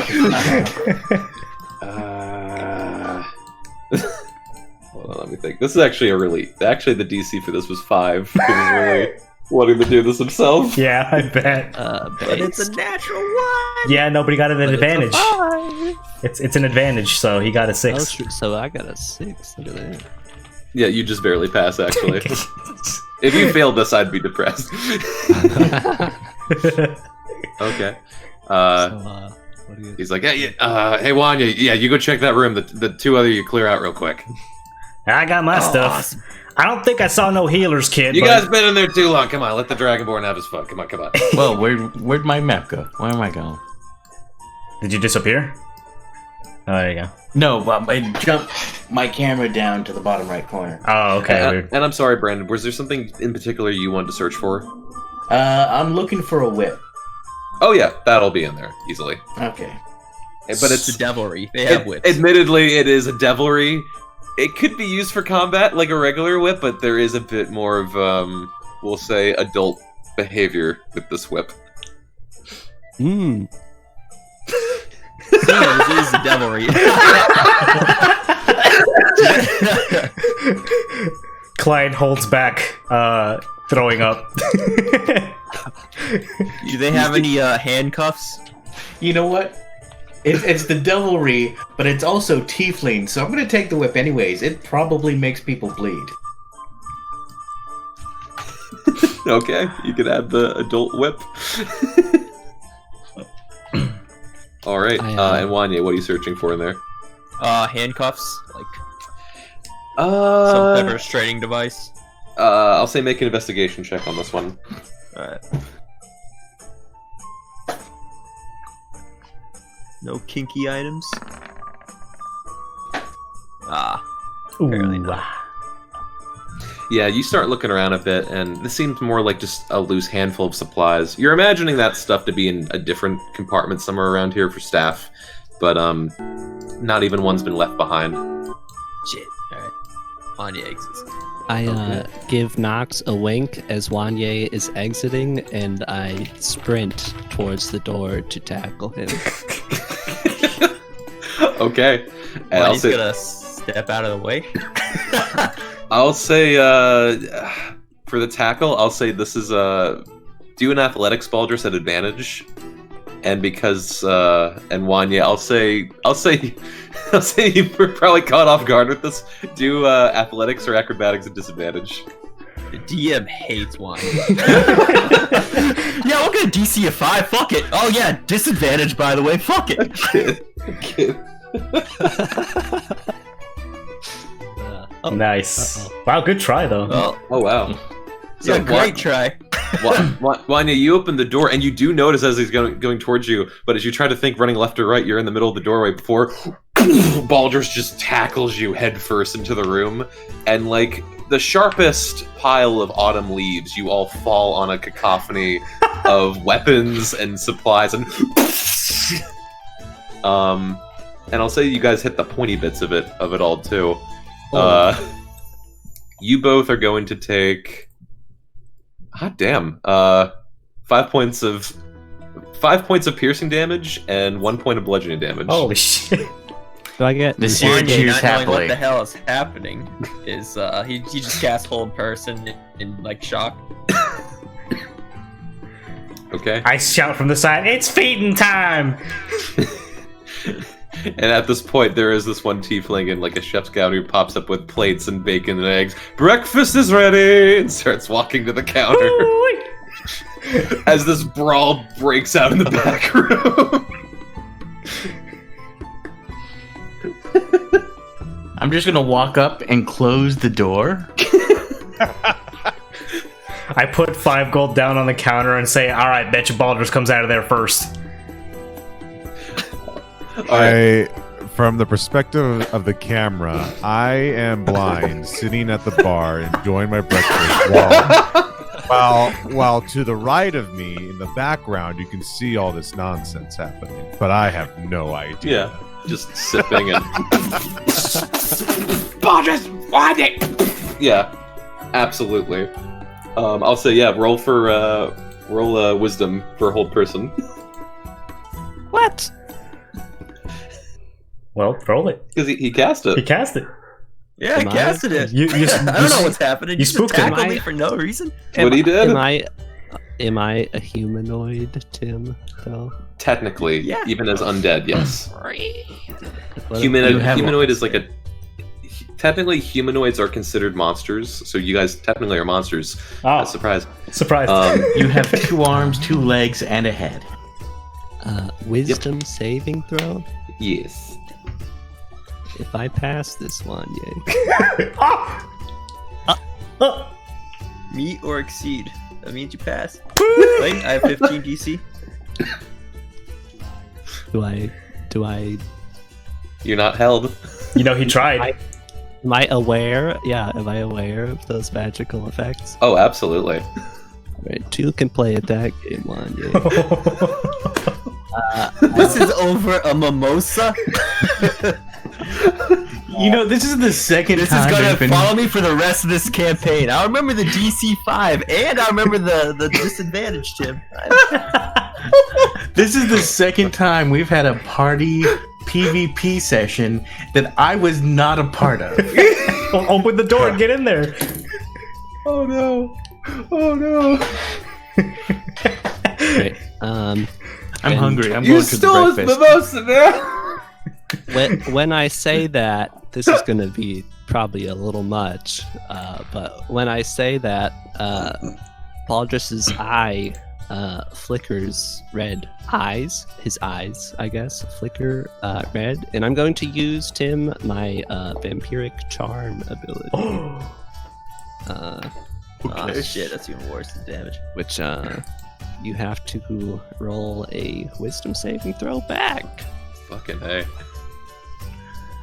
The DC is 17. I start to eat other people's breakfasts. Just putting it out there. It's not a pass. Is that a saving throw? Is a saving throw the same thing? Yeah, I'm just eating breakfast while looking at the door. Same. Well, do you have proficiency in your saving throw, Wanye? No. Okay, Okay. so 13.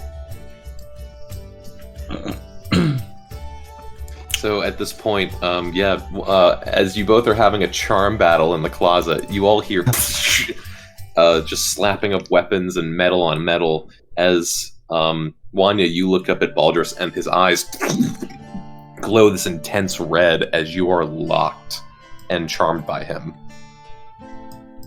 How long does it last? 24 hours. Okay. Oh yeah. my. So yeah, you So I just view him as like my friend. yeah, he is your friend. You regard him as a trusted friend to be heeded and protected. I already viewed him as that. What the hell? You take Baldrus's request in the most favorable way you can, and you are a willing target for the vampire bite attack. Ah shit. So he can feed on you if he wants to. Right, I'm gonna stand up and dust myself up, brush myself off, and extend a hand to Wanye and say, "Whew, I could go for a drink. Your treat." And I offer a hand to pick him up. Wanya's like, yeah, round the mimosas on me, pal, and shakes your hand. Dude, that's sick. All right, I'll come out with like a arm around his shoulder, just smiling. Aww. Walk up to the bar, get us some drinks. Mox is just clapping. Ah, love prevails. There is a very holds up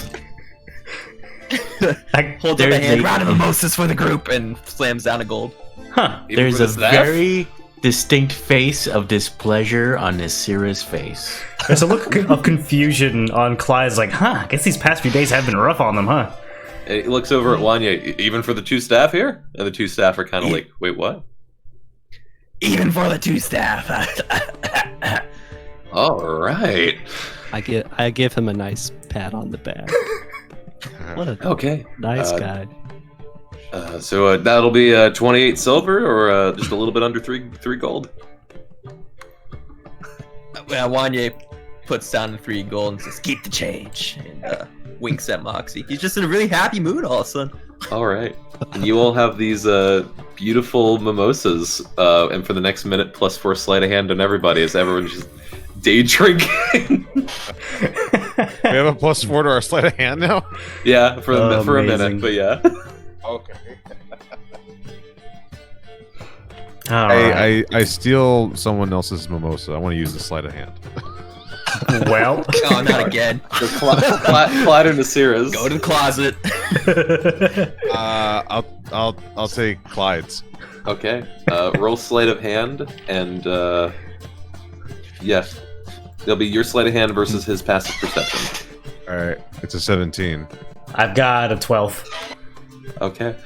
Clyde, you at one point stare down at your your mimosa, and you're like, "Oh, it's gonna be delicious." And you look down, you put down your book, and when you look back, the glass is there, but the drink is empty. Huh. Must have been shit. I don't remember drinking it. You Something down wrong, that really Clyde? quickly, Clyde. That was crazy. Yeah, I guess so. Does anyone have a 17 passive perception?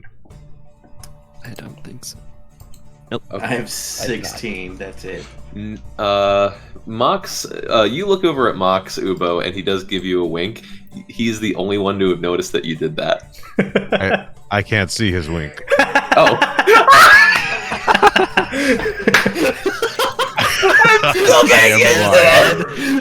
But I feel a sense of gratitude coming from straight in front of me. You hear Do a tiny... I see his wink? I hear a small like knock on the counter, like right in front of me, as though like, well done. Okay. I don't want him to feel stupid for winking at a blind person. Oh. Thank you. After a short chuckle, Mox is like, "All right, well, just to let you know, Santa's he has the portal ready for you, so guard will probably be coming in here soon, so hurry up quick and just kind of be on your way." Do you know where we're going? Or Well, who we're going? I don't think we got any details. He kind of thinks over. He said that it's a person job of some sort. It's going to be at night, sometime later today. So That's a good time. So he wants you out of here because guards will show up. He doesn't want his property hurt. And then he'll contact you sometime later tonight. His You'll property. just send word somehow? He's pretty. He can be mysterious. He can be direct. He can be mysterious. He'll probably just pop up in front of you or something. Or send Yeah, graves. we Who could be gone knows? for quite a while. So, Oh, do you have oh, any oh. rations we can take with us? You wanted to pay for it? I'll pay for rations. Yeah, well, that's very kind of you. I think I got this one though. Wanya's still charmed.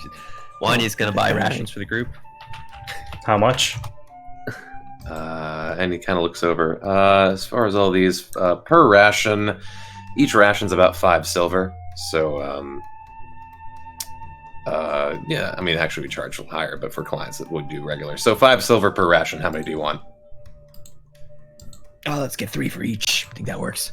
Okay, so 15 silver for each, 5 people, 75 silver, so 7.5 gold.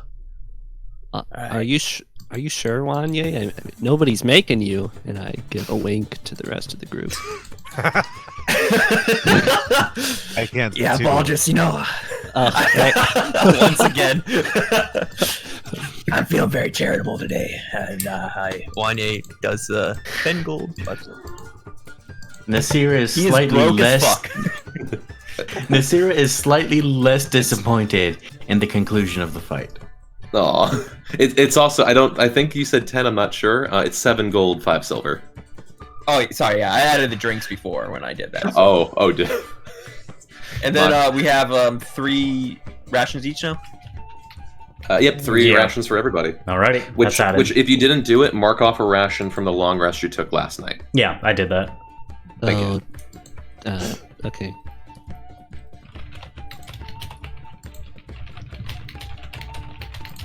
There we go. Okay. There we go. All right. And then at that point, Mox is like, well, you guys better be skedaddling. The door's already open for you, so best of luck out there. All right. Does he mean the door to the outside of the inn or this one? He nods over towards the storage door. Okay, that's what I thought. Wanya graciously holds the door open for the group. This is come on, pals. I snap my fingers to the rhythm of the music as I'm All right. And one by one, you all head back in there. And as far as what you can see with the room, I'll reveal it again. There we go. Whoop. And bam. So you guys are back in there. The room is empty at the moment, but you do notice that with the lava, you do notice the portal actually open, and from what you can see, it seems like the same woods that were you guys came in from. Oh, all right. Is Sora still there? Can we see her? You don't see Sora at the moment, but you assume that she's somewhere around there. Oh boy. Should we? I take my trap and put it back in my inventory. Well, I mean, I'm gonna look around around the portal. Santa's nowhere to be seen. As far as what you can see in the room, you check behind the bar counter and everything. Yeah, you don't see. You don't see or feel anything around here. Huh? Shit, I'm still in the room. So Right. we're just outside of the city again. Well, it's probably near. It's probably near where we're supposed to go, anywho. Can I sense anything in the room, like feeling wise? It feels hot. Do you mean like detecting like good or evil? Just I don't want to say it because it's not. I'm not trying to cast that. I'm trying to play as a monk. Do I sense anything off in the room? I'll say make an insight check. While he's doing that, Clyde will take out his batch of healing potions he got from the tug, and start doling them out to everybody. 2 potions of healing each. Ooh. So Got a 10. yeah. Got a 10. Yeah. So you start kind of getting the essence of the room. You get some sense that there's probably been some dealings done in here, or at least whether or not there have been dealings, that this is the room where people go to not come back ever again from. So yeah, a little bit of sinisterness in this. So we're still in the room, right? Unless you're jumping in the portal, yeah. Never mind. I'll jump in the portal. Did Mox hook me up with the healer kit stuff? He He was good. looking in there and also talking with him, they don't have one actually. Okay. All right. Which is somewhat concerning that there's no defibrillator or medical kit on site for the employees. Well, they're dudes. All right. So all of you, one by one, jump into the portal, and at this point, you pop back up into the woods of the eastern Wilder side. Yeah, you'd be eastern. But you guys pop back up into the woods, and you are back at your original campsite. And looking around, you do see Sora kind of huddled off by one of the trees, snug and sleeping quietly. Oh, thank God. I thought you walked in a bear trap.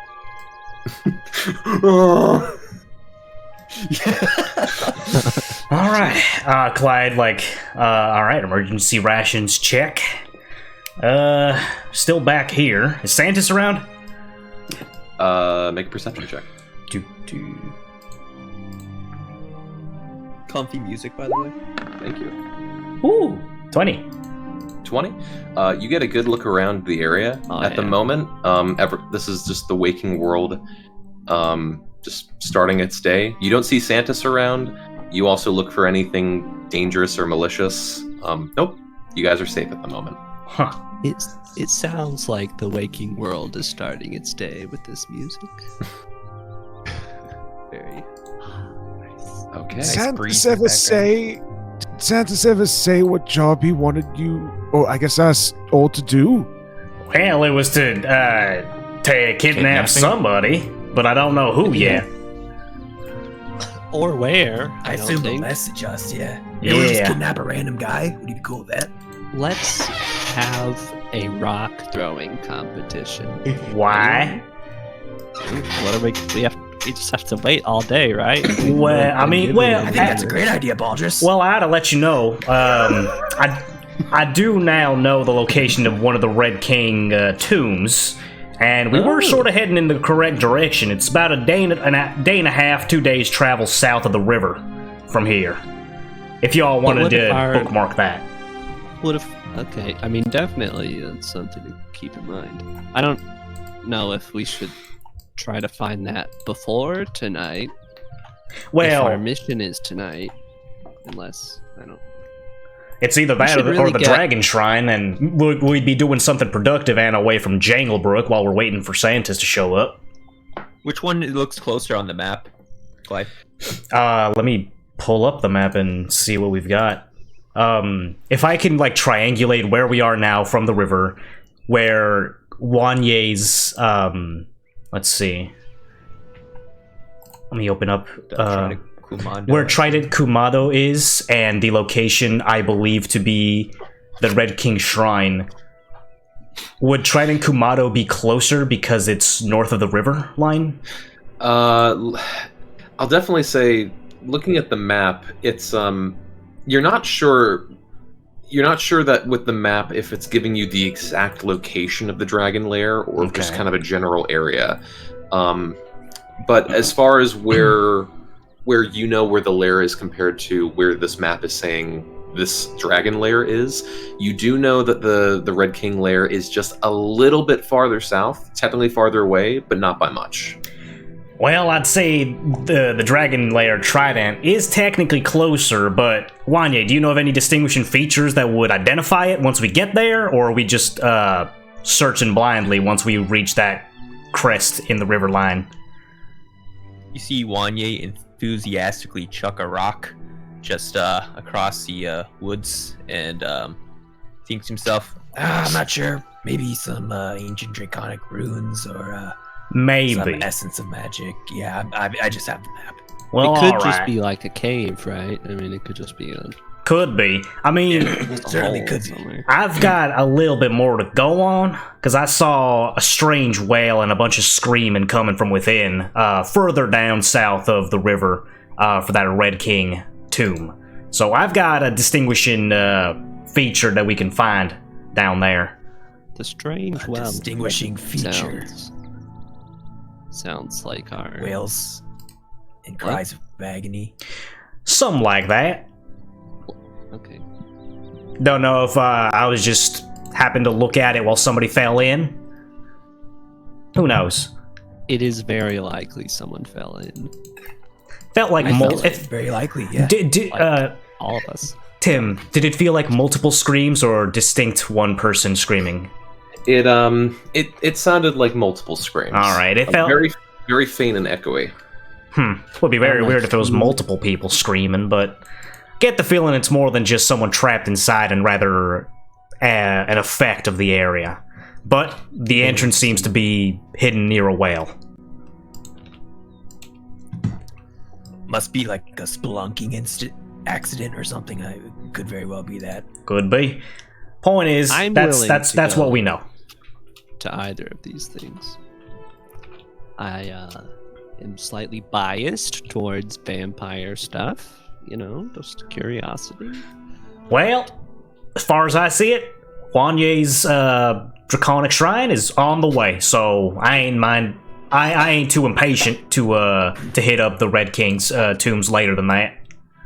So our current choices are possible location of angry lizard that wants to eat us, or possible location of angry toothy people that want to bite us. No, there are allies this year. Well- I'm carrying one in my backpack. I don't think Wanye Wanye. insight check.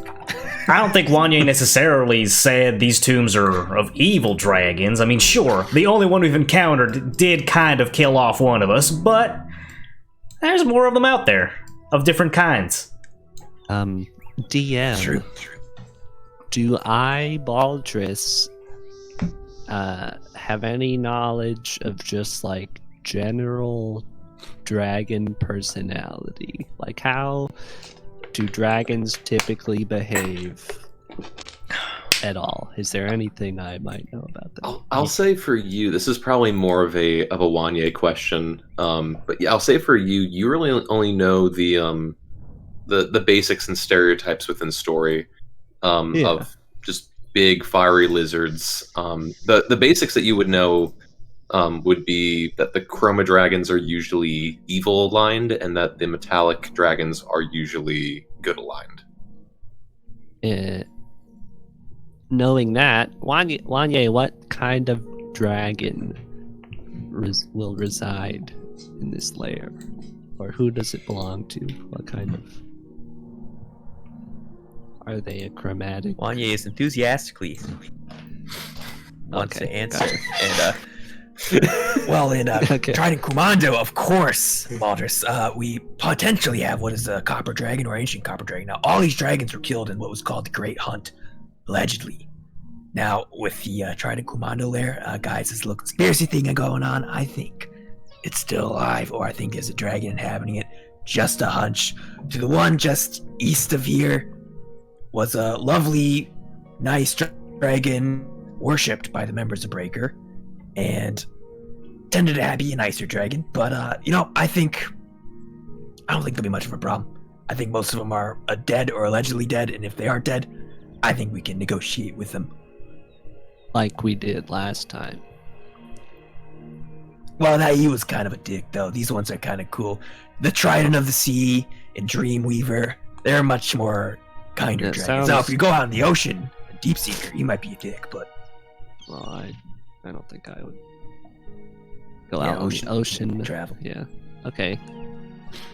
So I mean, if you don't think they're just gonna roast us on site, then I don't really care where we go.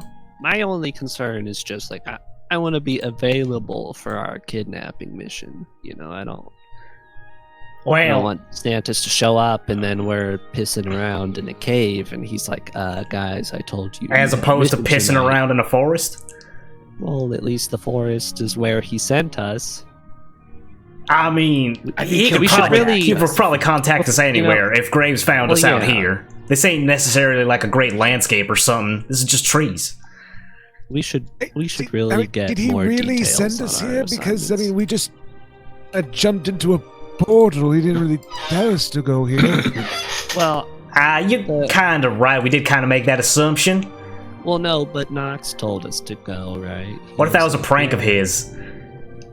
What if we were just supposed to that wait Moxie for him? Mox. He got us What good. was that, Mr. It can't cost him that much to make another portal, can it? Probably not. Should be fine. This portal budget. Someone check. We'll what's ask the when we portal when budget you. for the devilry? I can't- Roll for Private accounting. information. All right. So what are we doing, guys? heading Cool, south heading south and across the whichever river, one we- or Yeah, whichever one you encounter. I guess Be walking kind to north of the river. wilderness, by the way. Was how so? What was Well, the dragon we may encounter, if it is alive, was the patron of the wilderness. Got killed by hellfire, but maybe don't go chopping down any trees anytime soon. Or eating bears? Or eating bears. As Wandi looks to Sara, gives her a little wink. All right, but what if we needed to Continue south. survive and it's like our last resort? I'm What sure if they'd these be. guys from a different jungle? I can just eat. Like, I can find us food, guys. I can. As opposed to eating the food that's right in front of us? Well, no, I'm just. Yeah, but we're sentimental with this food. Maybe you are. Well, so. This bear tried to kill me. Oh yeah, a long did do time that. ago. You were kind of an asshole back then.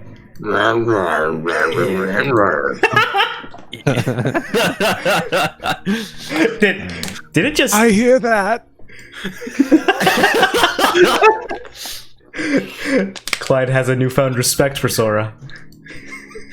The cat. It's this Sarah. You have this moment where you look at Sora, and it's like you still think Sora has some still like good standing with you, but it is like, yeah, we didn't start off on the best terms with each other.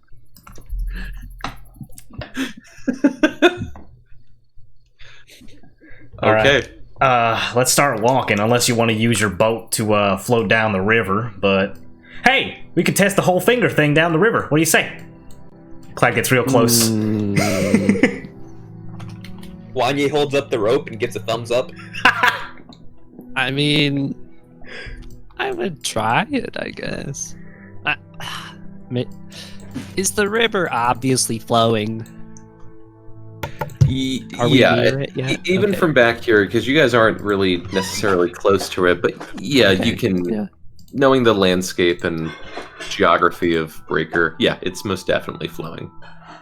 I don't know, guys. I mean, if this goes wrong, like, it's gonna go very wrong. Well, I mean, ask Gretchen about it first. Maybe they know. And maybe you got some Okay. kind of like instinct about it. The closer your finger gets, the more, you know, life or death you feel, fight or flight. There's like automatic water repulsion. Well, not repulsion, but just you got a bad feeling. Like, you know. When you look at a spider and you're like, I don't know, like that. Not that I'm afraid of spiders, I'm a mighty dragon, but Clyde's eyes shift towards Wanye. He smiles for a little bit and he turns Wanye back. is looking for spiders on the ground. Baldrus is also looking for spiders, but for other reasons. Yes.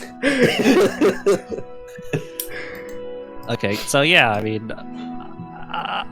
I don't know. That seems. We'll put a tab on that because that. I mean, we got a whole days of travel down the river to test it. I mean, if we could rest afterwards, I don't. Sure. Why Ah, not? so as we're reaching camp. Okay, sure.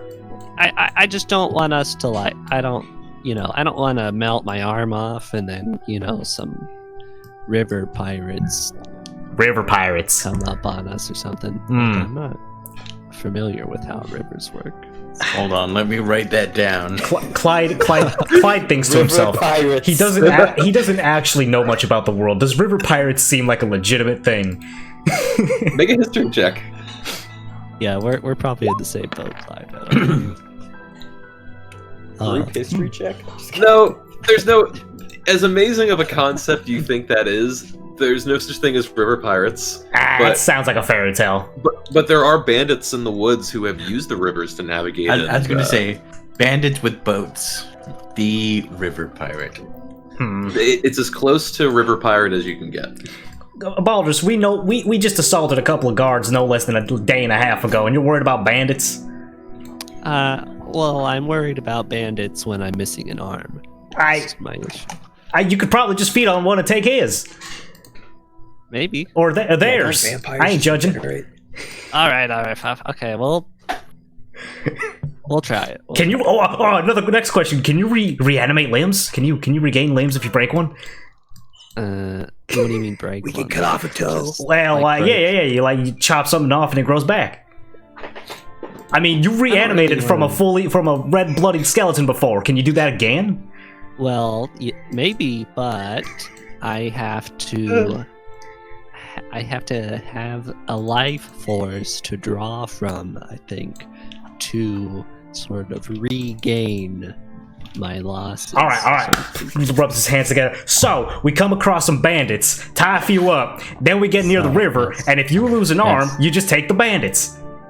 Sure, that maybe would work. That's a plan. But well, if Clyde, I'll tell you right now, if the stars align and all of those things happen, I'll do it. I'll do it for you.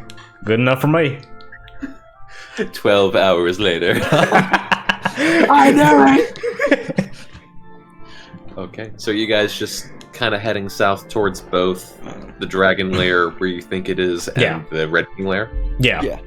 Okay. Well, we are now going to incorporate a travel system. Woohoo! Travel.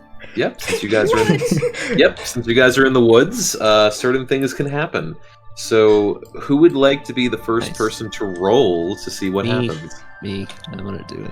I'll go second on this. Okay. So, Baldrus, please roll. First off, roll a d8. Oh shit! Don't do a one. And then adult black dragon comes back. Oh, that's good, right? You don't know. The number. Yes, Black Dragon comes back. Okay. 6 black Now- dragons. Now, please roll a d12. Oh, come on. No, it's okay, guys. That's just the amount of what. That's just the amount of whatever we're fighting. It's fine. Oh wow. So, okay, Thanks, so soldiers. so you guys spend a couple hours making your way south. You're passing through some of the wilderness. The air is very gusty. The trees are bending and moving slightly. The some basic wilderness in the woods. Nothing really not really a magical day, more magical by just the beauty of the world. You eventually get to a point where you are towards the river, but just like maybe around 100 meters before it, you find this very old, abandoned-looking ramshackle shack. Its wood is very charred in some places or old. The door is just barely hanging on. There's broken barrels. It seemed like a house fire that went wrong, but it's pretty sizable. And if you needed a place to stay for a little bit, it's something more of a house material than a wood material, we'll say. Is it still like mid-afternoon? This would be around 3 in the afternoon. Yeah. Does this look like a campsite / like checkpoint location where hunters in the area may take rest, or could have taken rest if it wasn't burnt down? Yeah, you could imagine that maybe like this could be a rest spot for people if they had to take one, or maybe even used as a natural landmarker. That its old purpose has now served for new purpose. I'm examining the area. Is there any way I could tell if someone has visited this place recently? All right, I'll say make an investigation check. It doesn't look like the ramshackled shack we first encountered, or we got zipped off to from Watt. I was actually going to ask that. Yeah, does it bear any striking resemblance to that other world shack that got burnt down? I'll say for this one, no. Okay. It does. There is. It does bring your mind back to that. But when you do look at the architecture a bit and the way it was burned, no. This is a different house. I got a 20 on that investigation, by the way. Okay, so you start kind of moving around, and when you move up to the house, you kind of begin feeling some of the textures of the house to feel how long ago this burn happened. You also really kind of pay attention to the environment and listen. From what you can tell, based on when you went up to the door and felt it, someone had come by here recently. You're not sure what. Probably something humanoid. But something had been here recently, and you can feel it. This place has been visited before. You think they left stuff behind? I don't know. Should we check? I don't feel like anybody's here now, so it might be safe. I'm willing to give it a look. Maybe an extra ration or two. Be willing. All right. So what are you guys checking out with the house? See if look for trapdoors or hidden compartments. Maybe someone left behind a cache of stuff. Okay, trapdoors, and then Baldrus, what are you looking for? I want to look for metal trinkets that might not have melted or burned in the fire. Okay, I'll say for both of you, make an investigation check, or one of you at advantage. While they do this, could I look for herbs and try to make some type of potion from the surrounding area? Yeah, it could be for an hour. Yeah, I'll say Wanye, make a... Ooh, this is gonna be interesting. Make a medicine or survival check. Gotcha. I'd say since we're looking for different things, we should make them individually, so... Okay. Ah, shit, natural one. Oh. That's almost a 17, dude. Well, I'd like to join Wanya in looking for herbs to make something. Okay. Do you want to give him advantage, or do you want to roll yourself? I'll roll. Wait. I'll roll myself. Okay. I'll give All it a right. shot. Medicine or survival? Your choice. They're good. It's a 10. Okay. So I'll say, as far as it goes, for Wanye and for Ubo looking around for potions, you start kind of... It's a very, very, very difficult time, and at one point, Wanye, you end up kind of walking through a spur field, and at one point, you're just covered head to toe in spurs, and just you're trying to get them out of like your boots and your clothing and everything, and you're just honestly, the majority of your time is taken removing the spurs. Ubo, you start searching around a bit too. It's a little bit harder since you're blind, but I'll say that you try going around, and at one point, Wanya, you do look over, and Ubo walks up to you with a handful of lilies. Nothing medicinal or potion-wise with them, but they look pretty. Wanya's very happy. He pats him on the back. Thanks for your help, bud. And pockets the lilies. Does he feel it through his shell? Yeah, I feel it vibrates. Okay. Okay. He feels the friendship. All right. And then Clyde and Baldrus, you guys spend some time searching through the house and start kind of overturning some of the pieces of wood. Yeah. There's no bodies or any signs of death or decay around here, other than maybe like some small animals that made a burrow in here, like squirrels. But other than that, you start looking around. You start moving some of the floorboards and cupboards, and at one point, part of the roof falls down on you guys. That's your adventure for the day. But, but other than that, you don't find any shinies or metals of any kind or secret compartments. Nasira, what are you doing actually? I am checking the surrounding area and just seeing if I hear or smell anything that might. Just tell me if there's anything outside, as far as predators or anything else around the hut. Okay, I'll say make a perception or survival check. Let's see.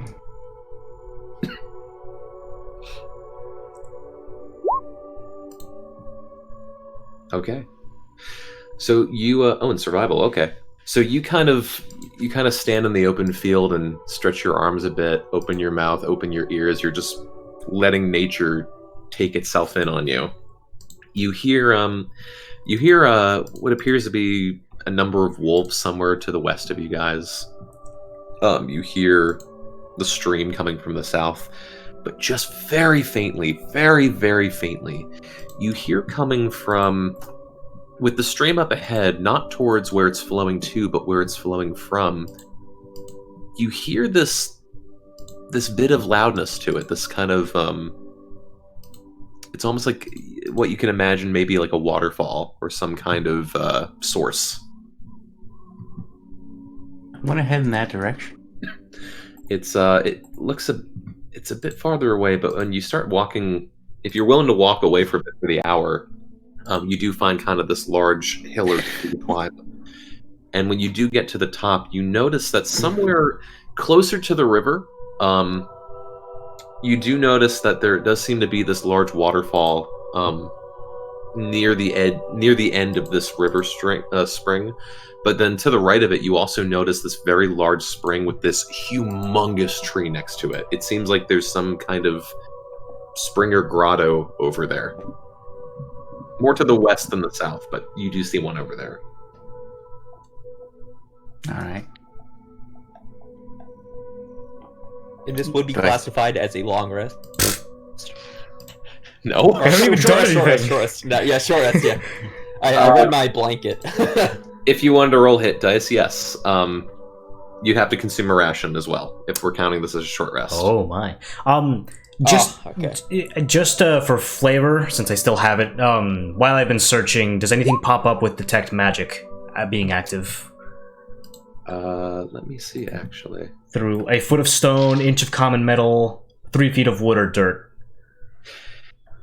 You, using detect magic, you do kind of shoot around the house for a little bit, and you take it to the floors, you take it to the bedroom and everything. Nothing pops off, but then suddenly, ding, this tiny little hit finally pops off.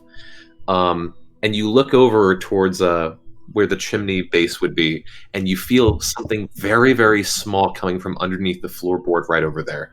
But Baldrus, come take a look. I think I got something. Oh? Somewhere near the chimney, something magical. Might be another trap, might be... I don't know, another fountain of gold? Oh, let's take a look. Okay. Do I sense evocation coming from it? If I try to brush away some of the wood. I'll say it's definitely underneath the floorboard. Let me actually look this up real quick. Something underneath the floorboard. Well, let's use magic hands. Oh, that's right. I get mage hand out. And you pull up the floorboard? Yeah. I wanna back up and assist with my mage hand. Okay. So both of you, like two separate hands, unless you want to make it the same hand. You both go to the Control floorboards the and same hand? It's separate. these two mage hands pop out and pull back the floorboard. And as it does, you do notice, to both of your amusement, this shine that comes out from it. Ah, A glow, Clyde. like a glow coming from underneath. Whoa. Yep, a small goldish glow. And as you walk up, you both find this very large sack of just this giant pile of gold in Nah. this sack. There's no way. Clyde. There's no way. There's no way. I whispered. There's no way these ain't haunted or something. That's 2 for 2. No. Okay, here. How about this? If they are haunted, I can just make them not haunted. I could ritually identify I them think- if they got are any they- effect. Well, how did you see that? How did you notice this was here? Clyde's eyes flicker between green and his normal eye color. So, yeah. Okay, dangerous? Are they dangerous? Let's pick it up. I mage hand pick up try to I guess unwrap the sack of gold and take up single gold, see if anything happens. Okay. Similar to a previous session. No way. with That old man statue. You, your hand reaches down and very gingerly ching, takes up one of the coins, raises it to you. Looks like a normal gold coin. Did I feel a shift in the bag as if another one had been replaced? No, you did not feel a shift. All right. Is this particular gold still magical? From what you're detecting, the magic that you're detecting is somewhere within the pile. Oh, Okay. Let's. I tell him that there's something in the pile that's magical, but the gold itself, must have been hidden by someone. Let's Sift through it and get whatever's in there. Here. Yeah. All right. So shuffle, sift through the gold to get to whatever's the magical thing. Okay, so you go through the gold, and after a minute, you see this, what appears to be this very old-looking jar. Ooh. And it has this nice ornate cap on the top of it, but inside the jar, you notice this large amount of oil. And with it, when you shift the oil a little bit with the jar, it has this purplish nature to it, which at first you think is maybe the oil and just how the light comes off of it, but then this magical shimmer reflects off the oil as well. This is a magic oil of some kind. Oh, we're onto something. If you wanna divvy out the gold real quick, I can just get set up in another part of the house and just start figuring out what this thing is. I will very quietly count the bag of gold. And Clyde will go to another side of the house, set up his book down, get some chalk out, put the pearl on the book as well as the jar next to it, and start ritually casting Identify. Okay. All right. I'll just be like, I have no need for material wealth. And I'm just checking. I'm just checking. You're not here. You don't know. Yeah, You're out there getting weed. I had dandelions, not weeds, dandelions. Lilies. Don't even. So by this point, I'll say by this point, after counting the gold and identifying it, I'll say the party would come back and meet it back up at the shack.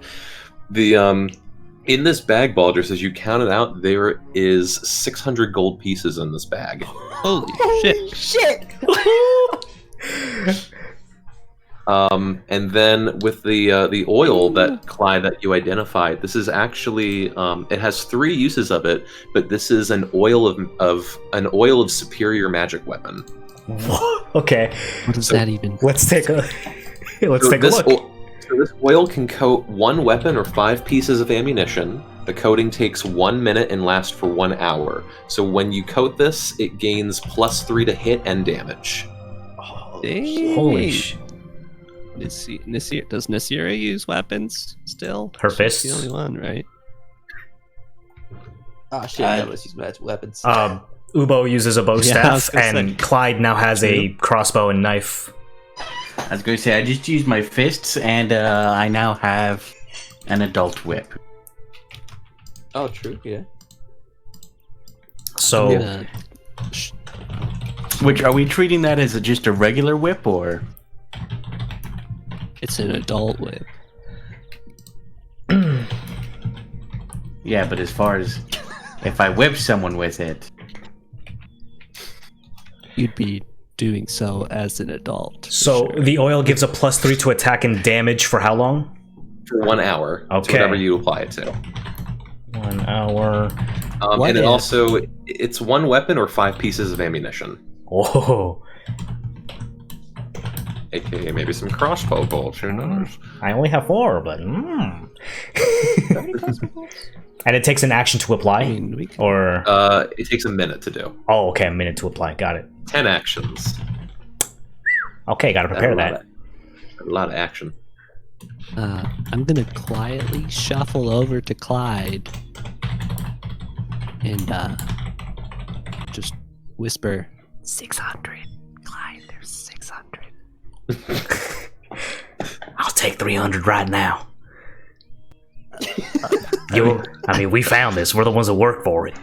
And then I also whisper to him the effects of this jar of oil if he wants to keep it or if I should keep it. I don't really do weapon stuff, you know. Would it power up your claws? Or your teeth, your fangs? I don't think you want to coat oil on your fangs. I don't know if that would taste very good. Well, you just don't have to lick it.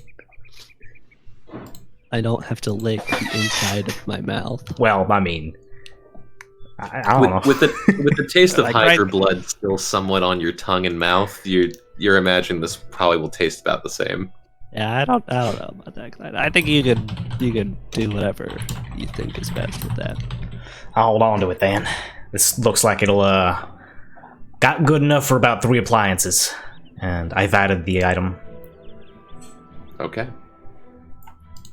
All right. So you guys have spent your time at the shack doing your deeds. Do you give me 300 gold? Do we split it that way, Alan? I give you what you request. All right. Thank Alrighty. you. Okay. So that's how you've spent the good chunk of this day. Do you guys want to camp or do more here, or do you want to try to travel another direction? Is it going to be nightfall soon? It's about 3 in the afternoon, so you could travel a bit more if you wanted. We should. I whispered to Baldur, so we should probably travel. Hell, awakened mind. There's no need for whispering. We should probably travel so as to not piss off anybody who left that behind. And then to the party, we could probably keep moving a little bit more. Did y'all find anything good? Oh, yeah, that's true. That's a good idea. Wanye holds I'll- up some dandelions and lilies and a bunch I'll- of like spurs. I don't know. We should be expecting Santa soon. Yeah, he'll well, come when he comes. I'm assuming he'll find us wherever. He found us in the middle of a forest. He could find us again in the middle of the forest. What? What? What? Is that me? I said he found us in the middle. Santa's found us in the middle of the forest. He can find us again in the middle of the forest. Oh, gotcha. Ubo picks his head up. Huh? Was he sleeping? No, I he's was- just I was frolicking awake. in flowers. Oh, okay. I gotcha. I have a question. When Ubo sleeps, does he like pull his limbs back into his shell? Or does he just sleep, exposed? Sleep like normal. Okay. That's disappointing. Yeah. I'm retreating my shell to sleep.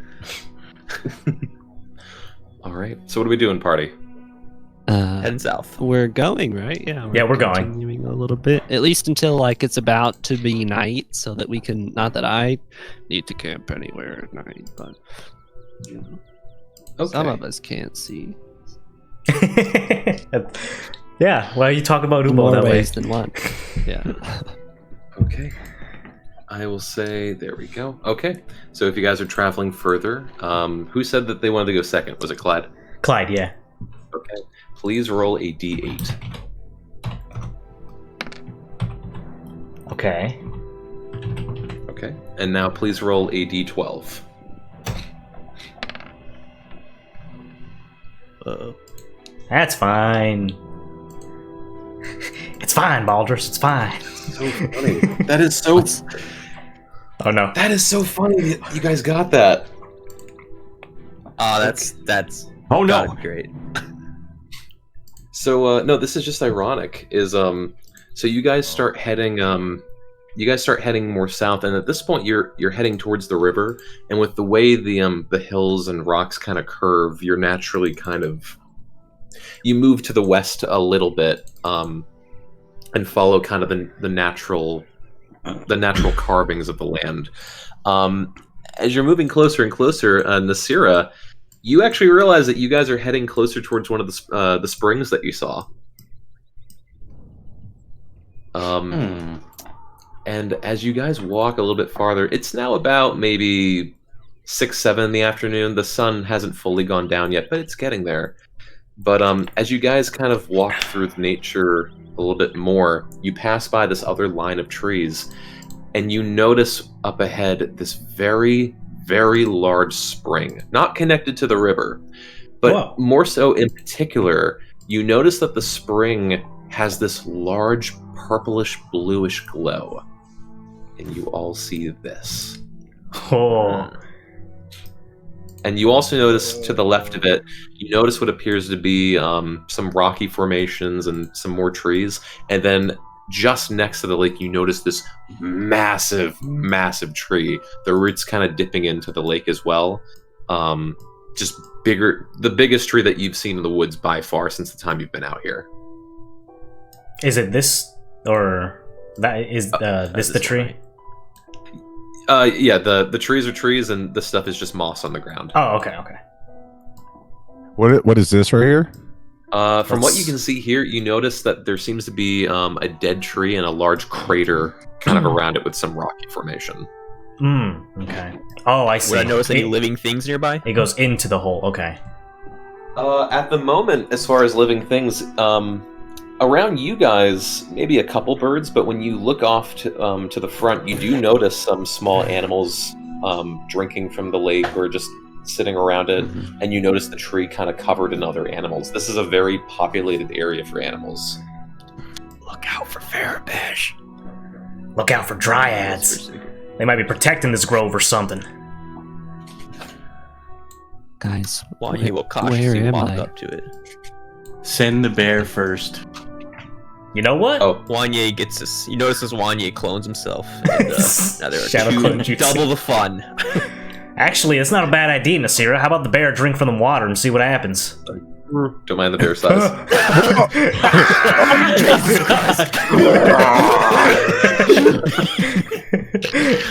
All this talk about having sorrow for lunch, now we're lunch. If nobody notices, Ubo just kind of walks up to the to the lake. Turtle begins slowly moving towards the lake. I'm just like sauntering. I'm not even like trying to be obvious or inconspicuous. I'm just kind of like, I'll go. Yeah, and as you walk up, I'll say you don't even need to roll insight for this. There is a wonderful sense of peace here. You can feel energy from the ground, from the air. This feels like a very calm place to be. Even by the crater? Even by the crater, but I will admit the crater does stand out compared to everything else in this area. It looks What like does it something. look like the crater was formed by? Yeah. Make a nature or investigation check. I help out Wanye looking at like the formation of this crater. Actually, this would be a nature check. Tim, do you know where my token is? I can't find it. Let me see. Oh, you didn't copy paste. Oh, wait, there's 2 Wanyes. Hold on. My apologies. No, that's okay. Now we're gonna do round 2 of this. Hold on a sec. You don't want to play. Holy shit! I am here to eat all of you. Oh, okay. There you go. So Thank for you. nature, as far as what you can look at with this, you notice, judging by the rock formations and the impact on the ground, from what you can see, it seems like, and also looking around at some of the other trees, the trees in this area, for the most part, the closest trees are actually quite young. But you notice with this rock formation, something impacted here. This wasn't something like a beast or dug manually. Something had crash landed here or slammed into here. Wanye relays this to the group. So, Feeling the tree, do I notice anything about it? Feeling the tree, as far as you can go up to it. Feeling and examining? As far as you can go, when you feel it, you don't feel any direct energy. You don't feel like magic emanating off of it. But as you feel it, you actually feel this delicate amount of feature to it. And for the rest of the party, you'd actually notice why is that when you look at the tree, there's actually this very sunken face coming off of the tree. oh, But Ubo, you do kind of feel around for some kind of magical or good essence. Nothing really responds to you. Somebody touch the water. how deep does this pool look? Is Maybe it- about like 10 feet. Oh, okay. Interesting. Animals drinking from it? Yeah, you do notice a couple squirrels and small birds coming down and taking sips and running off. Well, it has been a long day. Clyde will take out his water skin and refill it up from this water. I pick it up with my hand. I cup it. I take a cup of water in my hands and drink from it. Yep, he'll take a sip. Does Okay. Gustavo, my pet demon, react to the water as I lay him down in it from my coffee pot? Oh my god, you're gonna kill him. Oh yeah, your tadpole. Yeah, Are you filling it with the water? just a little bit if he likes it or if he doesn't like it. He starts burning. Okay, and I'll say for everyone that that drinks from it, you don't feel anything. You don't feel anything like wash over you, but when you do sip it, it's probably the purest water that you've ever had. It's the most delicious thing, and I'd say that water-wise, you've received your water you needed for the day. Like this is just absolutely delicious. Damn for good water stuff. standard. But yeah, I'll say, Wanya, you fill up part of your coffee pot with the water. Gustavo, I can't remember. It's still moving a little bit, but slowly. But as the water's in there, hold on a second. Oh no. Okay.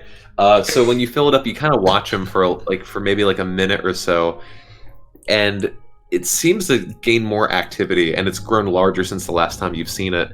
You also notice tiny golden feathers grow on the tadpole.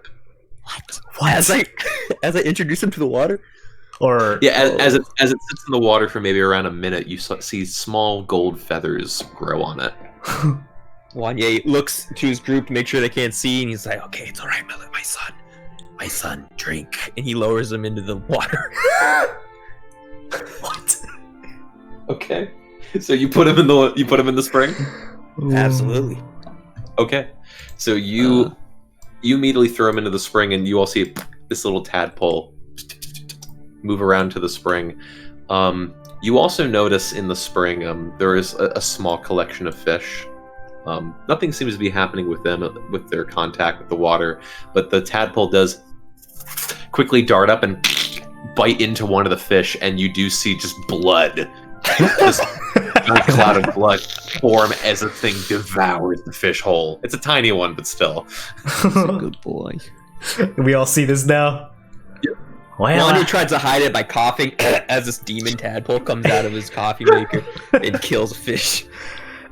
we need to take care of that, or We got it. He's good. No, Are you it's not my taking- problem anymore. Are you You're scooping gonna him catch back him up? again, right? You're Yeah, I'm take gonna try to with get him us. back and say, "Come Okay. here, come here, get you on." And he can't swim that fast, so you quickly go up and just dunk your coffee pot in and pick him back up.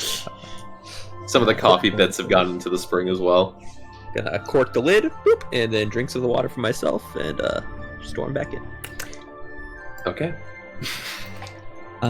I would like, if I can, to see if Gretchen is still in the bag. You do hear a. Okay, awesome. Hey, Can't really go anywhere anyway.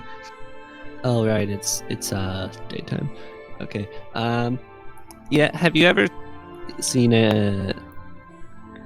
I'll climb down from this rock and stand in the shade of this tree, and then I'll ask Gretchen if he's ever seen anything like this lake before. His head barely pops up through the bag with like a covering overhead. He's like, "Oh, so pretty. No, but he does seem to have some property to it. Not sure." Okay, just you've been around for a while, so I didn't know. Also, don't be mad, but I ate one of the rations that man gave you. Oh, I was really hungry. Yeah. Okay. I mean, sure. That's. Please fine. knock off one. I ration. forgot. I forgot you exist. And eat and stuff. not that you exist. I forgot that you require, you're like a living thing that needs. Oh, I don't sustenance. require it, sir. But I'm What? still. It You doesn't just- mean it doesn't mean I still can't eat every so often. Clarify. Okay, I'm taking the rest of my rations out of the bag of holding, and I'm keeping them in a separate pouch. Okay. Doesn't need them. Eats my food. Okay. Is As you pry away, and at some point he like grabs one of the rations, like no, and you just No. rip it away from him. You don't need it. You just said so. But it tastes so good. And Yeah. I'm sure it does. you wrap the bag shut. is it possible to swim with leather armor on, or is it more feasible taking the armor off, just going in regular clothing and swimming that way? It's always more viable to take armor off, but you can do it. The Alright. biggest thing about wearing armor and swimming is the potential of sinking. With leather armor, it's very easy. You won't really sink. Even if you have a swim speed now, like thanks to this pact. Let's see if I can. With swim. Oh yeah, with swim speed, yeah, you're fine. Okay, so if that were the case, Clyde will. He'll start taking off his leather armor, and as well as put the tome inside of it, fold it neatly around here, and swim into the lake, diving down, seeing what he can find, if there's anything mysterious to find down there. All right, so I'll say that you take a minute. You start kind of investigating the spring. You do notice kind of one of the source where the water is coming up from. And you also notice as you're going around that there's this naturally purple glowing light in the pool that as you swim around, the water reflects and refracts in different ways. After a minute, you don't find anything on the bed of the spring, but when you pop up, let me see. I can breathe underwater, so I could just investigate for as long as need be until something forces me up there. As you pop up, you look at your party, and you feel this energy come within you. Not magic, but just this emotional sensation. You have developed the overwhelming desire to sing. Every sentence that you speak for the next 24 hours rings with lyrical splendor and grants you advantage on all charisma checks.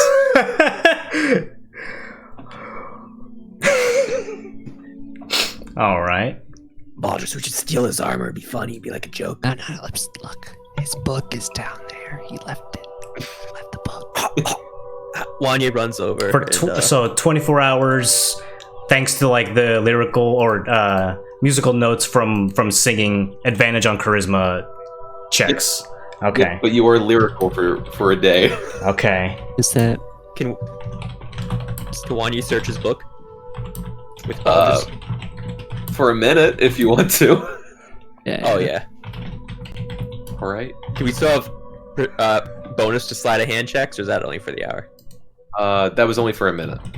All right, so no speed reading as we try to look through the book. You will also find that it's written in Abyssal. Fuck. What the hell is wrong with this guy? What is I don't think he can write. I don't. You guys quickly thumb through the book real quick, and you're like, "What the fuck is this? What the fuck is this? What the fuck is this?" And you can't read any of it. Fucking, this guy's crazy. All work and no play makes Danny a sad boy, or whatever the line is. Just as red rum over and over and over again. And Clyde, you pop up from the water, and the feeling is Shit! The feeling is overwhelming to sing. Hey, Clyde. Hey, what's up, Clyde? I got the book. Hey there, you guys. How's it going? Were you guys looking at my book there? He starts snapping. What are you? You find anything interesting there? What the hell's wrong? You find anything interesting in there? They could read it. Well, it's interesting in a way, but what are you doing? What's this? Ah, man. Why are you snapping? Just feeling good. Just Someone make him stop. Like you should. like I should. Ooh, that's good. He starts writing it down. You see? Knees start popping and locking. Is it? What? Well, I never I mean, took you on for theater, Clyde. I don't know what. didn't think much of it either. But ooh, that spring makes you feel something. Makes you feel something like, ooh, yeah. I do feel for you, Baldrus. I wish you could swim in it because it does feel pretty good.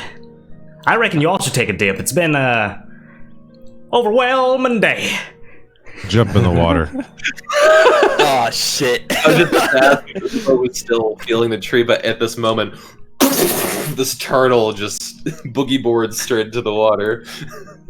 I would like to grapple him and Who? try and get him to stop singing. How are you doing this? I'll just say this is more of like a for sake of brevity, like as you kind of grab him, like stop singing, like I can. I'll take her. I'll take this as an invite to do like a waltz. So I'll grab her by the hip and like shoulder and start waltzing with her. I'll start humming, da, da, da, da, da, da, da, da, like taking her for a spin, kind of deal. Sarah, your grapple has been accepted. Never thought I'd see the day. I'm gonna headbutt him. Try it. So you waltz to the amusement of Baldrus and Wanye as you were trying to break away. Over the minute, Ubo, as you've been kind of moving through the water, you see what happens to you. We should have never left the Jaw Ridge Mountains, Baldrus.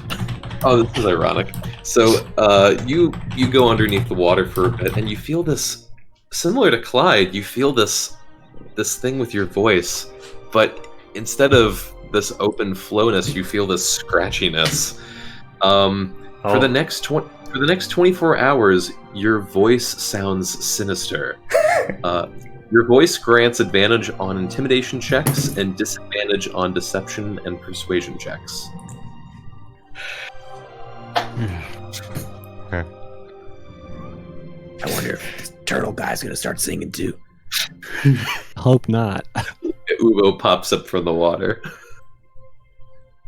And Clyde, even though he took a headbutt, is like, "Come on, Nasira, you're too stressed. You got to take a dip every once in a while and relax." Yes. We should, Relax. oh. Hoo-wee. Wanye steps back and intimidated. It's very simple. You've accepted the grapple.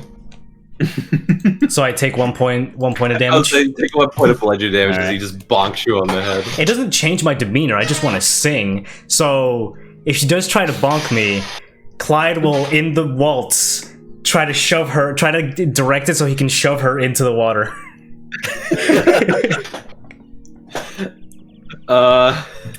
I'll say this is I'm doing some sake of brevity here. Do Nasira, make a dex saving throw. There's no way this will work for me.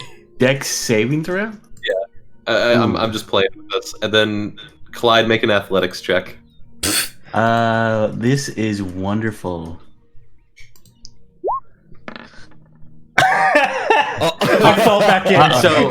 So first things first, I'm just gonna point this out, Oh yeah. True. and then I'm gonna make my deck saving throw. But are you really in danger though? I'll say at the climax of Clyde singing, similar to Mario grabbing Bowser's tail, Nasira, you spin before you let him go and throw him back into the lake. You just sort of clap your hands clean. Oh, that's so much better. I'll take another Can I few. try to find a nearby branch and throw it in the lake to get Sora to fetch it? I mean, we could just bring her into the lake, I think. I'll say Sora at some point will just walk up and sort of take some sips. And just sort of like, kind of like that video of like the bear just chilling by the lake with the guy, just as like, Yes. Oh yeah, that video, he just vibing. just vibing and drinking from the lake. Can I attempt to touch the water with a finger? And you do, and you are not hurt.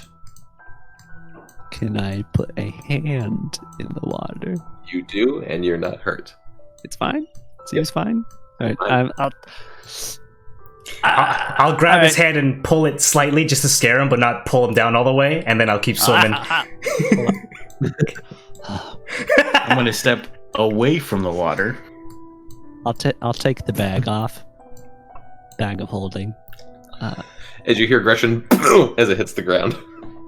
Yeah, Sorry. I'll figured- watch your bag. Sure. Yeah, why not? Good look. Yep. It's over here. All right. Are you dipping? I'm just kind of standing Yeah. where I'm at right now, just holding my hand out. I get out of the water and say, Sarah, you're a bitch. And I keep swimming. What a siren's call that was. Are there any rocks around I can throw? Yeah, you could just chuck a couple at him. Oh, I'm in. I'm 10 feet deep. You can't get me. This is one of those. This is one of those beach day filler episodes. of an anime. Summer vacation episode. Classic. Didn't intend for this to happen this early, but yeah, we got the beach episode. Alright, I will nervously wade into the water. Okay. If So at you- any point it begins to sting, I will back up. Or, Okay. Yeah. As far as like you going in very carefully, yes, doesn't sting, and you try to make sure that like you keep your hood on. You're more focused on keeping your hood on so the sunlight doesn't get you. But yeah, but you do wade into the water, and do you stay there for about a minute? Sure. Okay. It's been a while since I've been in water, so I mean, if I can appreciate it, I probably would. Okay. So yeah, you go in water, and it's this nice sensation, and you close your eyes, and you're kind of just taking in the moment. When you open your eyes, you have more eyes. Roll this real quick. To the horror of everyone at the shore, when Baldrus turns around, Baldrus, from the top of your head, 2 eye stalks have grown out. Stalks?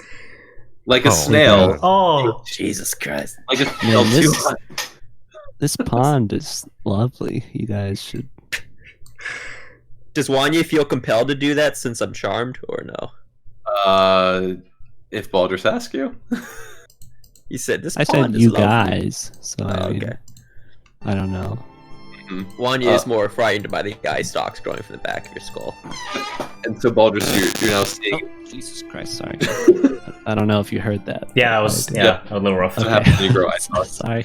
So for the next 2 days, you can see in all directions, and you have advantage on all perception checks that rely on sight. That's incredible.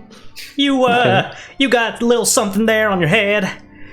We're gonna have to see Dr. Smiles again, Maldrus. There, you got something Oh, on the back of your head. Yeah. I reached up and touched above my head.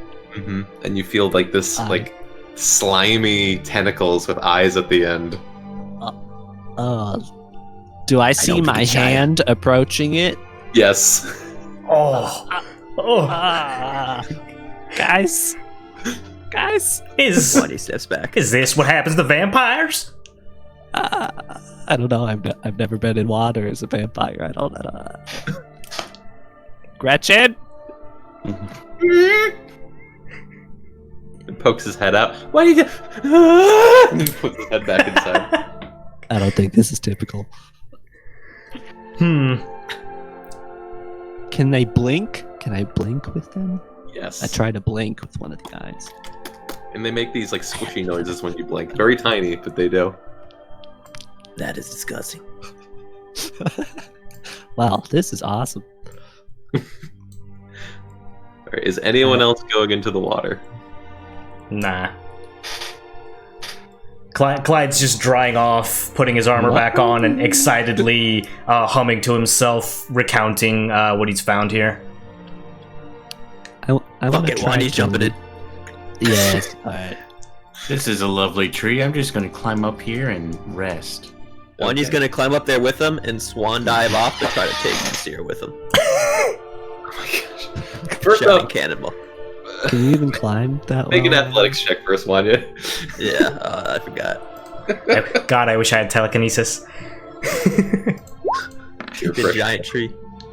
God, I've been rolling shit. Oh, that's not too bad. 12. I'll say you can, but not to the height Nasira has reached. Alright, disappointingly, Wanya will cannonball in. You actually go to the face of the tree, and you jump off the nose sticking out from it. As you dive and make your way into the water. Yeah, so you float around for about a minute. And for you... hold on a sec. Let me read this real quick, hold on. Uh-oh. These fucking pages. There we go. There we go. I have no idea what's gonna happen. Oh, this is ironic. So at this point, you jump into the water and you kind of float around for a little bit, and you're just like, nothing's happening. Like you don't really feel anything different. But then when you go to the tree, you try climbing it again. For the next 24 hours, you have the spider climb spell. Yo! Naturally. I climb Wanya up. just naturally climb. I follow Wanya up the tree. You can climb trees now. They both have spider climb. Let's go. You literally look like a spider with the eyes. It's pretty sick. Well, Hey, Nasira. both of the eyes look over at you and wink. And then, Yeah, Wanya gives a wink, feeling compelled, and we're doing it. Nasira, Mission. behind you, a single eye stalk just rises just above your shoulder Oh no. and kind of like does a squishy blink in your ear. You feel a red scaled hand grip your other shoulder and just like put it right on there. We're gonna try to chuck him in the water. Okay, so Nasira, athletics or acrobatics, and for both, I'll say one of you at advantage, Baldrus and Wanya. Strength check, or what are we rolling? It'll be athletics. Oh, are you athletic, Wanya? No, I'm slightly athletic. We'll both roll. 3, 2, 1. We try to eat him in. I still have my time. Wow, Nasira is very strong. I'll say the camera cut of this is like both of you rising up, and right as you're about to grab Nasira, the camera cuts back to the water, and the two of you get thrown in by Nasira. Yeah. This cat doesn't like getting wet. I don't like water. It's like magic water though. It's cool. It's cool. Yeah, you have eye stalks. No. My son grew feathers and I can climb trees now. It's pretty sick, Nasir, alright? It's been a net positive for the group so far. Well, Eye stalks? you look I don't know Clyde. about you, but it's getting kind of tired of singing all the time. It's could been say a that. net positive Yeah. for most of the group. I'll make do with it. I don't I'll know say- how we will. Well, and how's Ubo taking this in right now? Oh, very well. Ubo, you should go in again and see if you can get eyes. The water can grow eyes on you.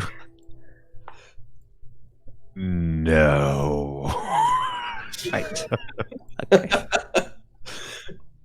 I'll say around this time as Then again, Ubo goes marching into the water. I'll say with Ubo back in the water, you spend some time there, and unfortunately, you do not grow eye stalks. It seems like this for the time that you receive the spring's gifts, you can only have one gift at a time. Oh. If I take Oh my my God, tadpole water. out, and I just kind of let go of him, does he fall like a feather? Does he hover? Or do I notice You're anything? just gonna drop him on the ground. Yes. You playing with him for a bit, and when you look at him now, he's actually more covered in feathers. It actually seems like it's a coat that's giving him more protection.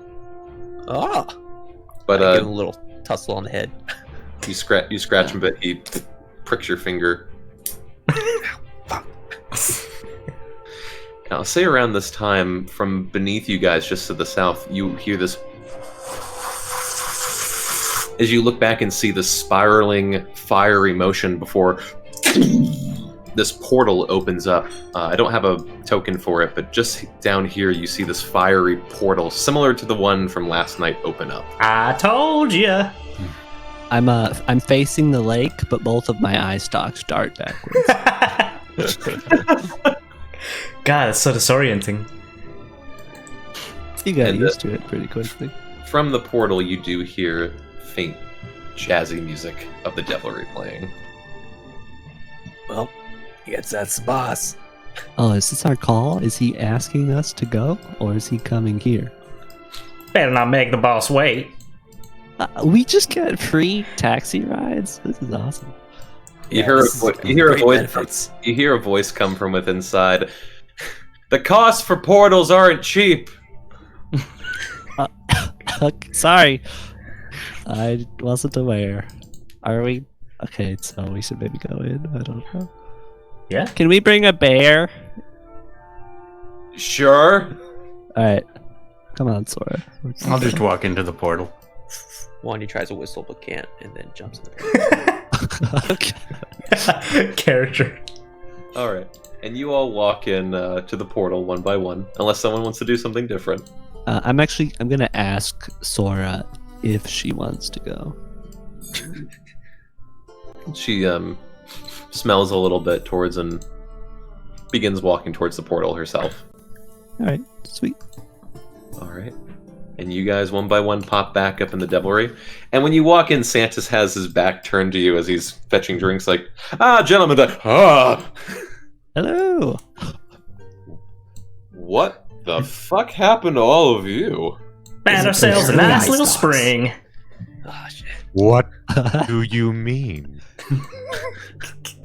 Wanya just climbs on the wall and goes and sits on the stool. See, now you understand, I think, why I was doing that a lot. Is this some... It's pretty cool. Could you guys always do this, or was this not a... You know what? It's better I don't question. We could do a lot of things, sir. A lot of things. Very talented. I'm very scared. Truly. Terrified. Anyway. Well, gentlemen, thank you very much for... Well, coming back, of course. Thank you. Yes. All right. So, well, first off, just to ask again for your acceptance. Are you still willing to do this job I have planned for you? Yeah. Only if drinks are on the house. Wanya does finger guns. Well, actually, we might have it out the house tonight. He reaches under the countertop and he pulls up this this rectangular box, very, very short but long, and he opens it up. And inside of it, you see these 5 tiny, tiny vials. And he goes, well, if you all are accepting my work tonight, then I have to give you the first of hopefully many gifts that you'll be receiving. Is that imported liqueur? There's nothing inside of it yet, but you get to choose. Okay. And he holds one of them up, and you see it's this very, like maybe an inch big at best, but this very tiny circular vial with a small, tiny cork cap on it. There's also a spike on the other end of it, probably more ornate, but still there. He goes, "These are called pint vials." So, as one might guess, you could fill a pint in this tiny little thing. So let's say you needed some water, or you wanted some beer, or perhaps a drink from the bar to take with you on the road. Yes. What's the best drink, guys? Definitely going to hell. Straight to hell. So, what this basically means, you're all getting one of these as being one of my employers. Now, as tradition goes and rules goes, no drinks are allowed outside the devilry. However, so long as no one knows that you have drinks outside the devilry, then my business is fine. So do understand, if you are caught, or these are found, and law enforcement or whoever does find out you have these, then I cannot in any way defend you by saying that I gave you these. You do understand, right? Are your drinks illegal outside? No, it's just my rules, and I do whatever the fuck I want. Sorry. We gotta keep the status and the prestige of the alcohols of the devilry, Exactly. We understand. At this point, he chugs down another Santa's choice and just wipes the liquid off his face. Does he look affected by that? He looks refreshed by it. Mm-hmm. If anything, he looks less drunk. Yeah. I guess that's why it's his choice. Mm-hmm. So, as far as this goes, you all may have one drink of your choice to take with you. Again, don't get caught with these, or you get disavowed. So, as far as the work tonight, what do I have planned for you? Well, I said kidnapping. That was part of the deal. So, the basis of it, we have someone who I need to make sure is safe. Do you remember the Loose Ends Inn? Yes. Of course. Yeah. The current tavern owner seems to be in a little bit of trouble. And, well, to put it bluntly, it seems like bandits have taken over the place. And it also seems that the guard isn't really much paying attention to that, and they're more so paying attention to the town. So, what I need you to do is I need you to clear the house out of bandits and make sure that my tavern owner is kept in safety. However, if you wish, you don't have to kill them. I'd like to deal with these fools myself, so if you'd like to keep them alive, perhaps there might be a little bit of extra reward. But if you kill them, if it's too much of a hassle, then I don't blame you one bit. Do you have any type of bindings or shackles we could use to make this more efficient? Yes, but I need them back by the end. And he pulls out another box, and there's just an array of handcuffs in it. Are any of them furry? Like Like the handcuffs? cat. Handcuffs, furry. Like fuzzy handcuffs. Like These are the zippers. metallic kind. I'm sorry. Okay, all right. But he just kind of shows over the box. We'll take as many as you like. Again, I need them back when you're done. But yeah. So the basis of the mission is just raid the Loose Ends Inn, kill anything that you find in there. If it's too much of a hassle, or if you can, bring me back any persons of interest that you find. But the number one thing is make sure that my tavern owner is kept safe. And that would be Harbor, right? That was the last guy who operated it. Who again? I'm sorry, what? Harbor. Oh, Harbor. Yeah, he's I unemployed. think he was taken care of. Oh, Yeah. new sheriff in that town. I fired him, so no. I looked to the left at the rest of the party, knowing the reason that he is no longer, that my former employer is no longer employed due to a leak of information on a certain drink that he was providing. Yeah, Mr. Mornshore is the new owner of the Loose Ends Inn. So he will be somewhere in there, I'm guessing, but shouldn't be that hard. Okay. Do you have a physical descriptor of Mr. Yeah, he's younger than he looks, but he has a bit of an older face. Typically sleeps a lot. Has kind of like grayish brows. The guy that sleeps in the corner all the time? Oh yeah, him. Okay, I know that guy. Yeah, awesome. Okay, great. We know who that is. Yeah, Mornshore. Yeah, okay, awesome. Well, you need to help him out with his farm, remember? Yeah, he gave us some carrots and stuff. We offered him a gift. Good guy. Yeah, that's nice. Okay, so whenever you're ready, and he just snaps twice, and the portal turns off, turns back on. That'll take you not right outside the Loose Ends Inn, but relatively close to it. So when you're ready, hop right in, and we'll get to work. How do we get back? Or how do we notify you? Like, what do you want us to do when everyone has been restrained? Well, knowing your expertise, once when you get out there, I'll close the portal behind you. I'll give you about, we'll say, 10 minutes. Okay. Clyde nods. I'll just come back here in 10 minutes. I'll take care of you. All right. All right. So, what drink are you all fetching? The eye of the beholder. All Is right, what Clyde and says. And he pulls one vial and pours Eye of the Beholder into All it. right. I forgot that you sing. I would assume by how it's going, not well, but he's forced to sing. And he pours Eye of the Beholder in for you. So what are the rest of you want for your drinks? I forgot what everything does. Yeah. What's the one that gave you like advantage on saving throws and just overall stat buff? Did you write it down?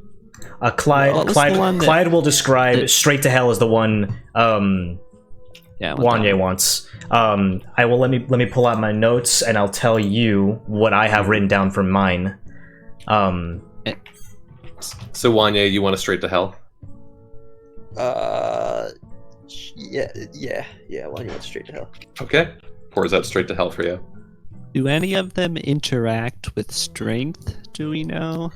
It's definitely that would be the Minotaur, because Balasar took that one.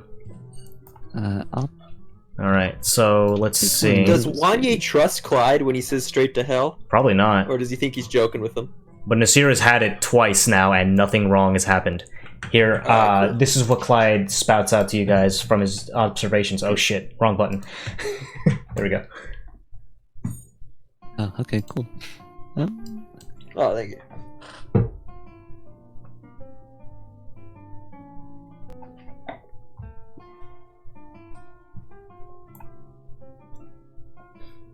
The others, like the Minotaur and Straight to Hell, I don't write down, but I vaguely remember their effects. I only write down the ones Clyde Straight took. to Hell is the one that like lit you on fire. That's the Phoenix.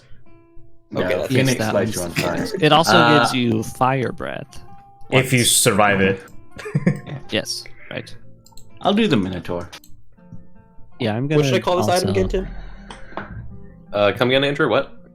What should I call this item again? It's called a pint vial. Pint vial, yeah.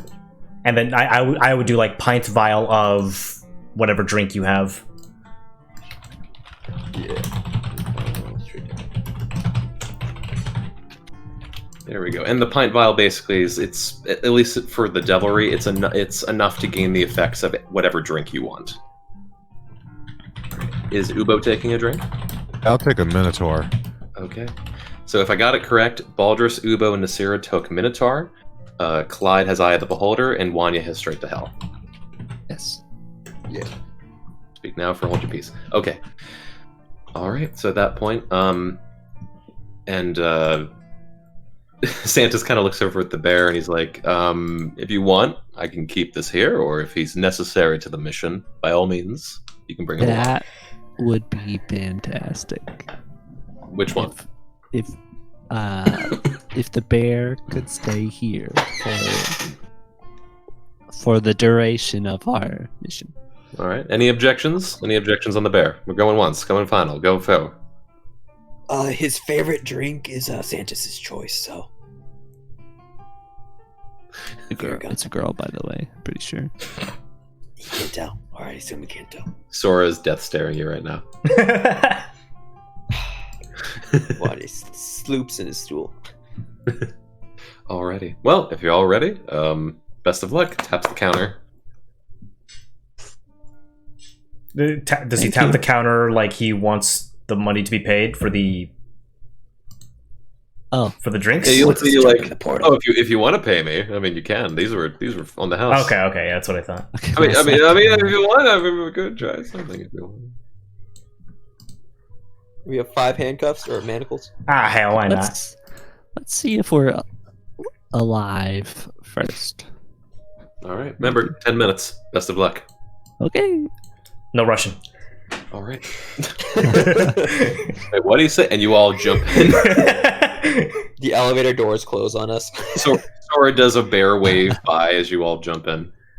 So 10 minutes. That's what 600 turns. 600 turns. Yes. Awesome. All right.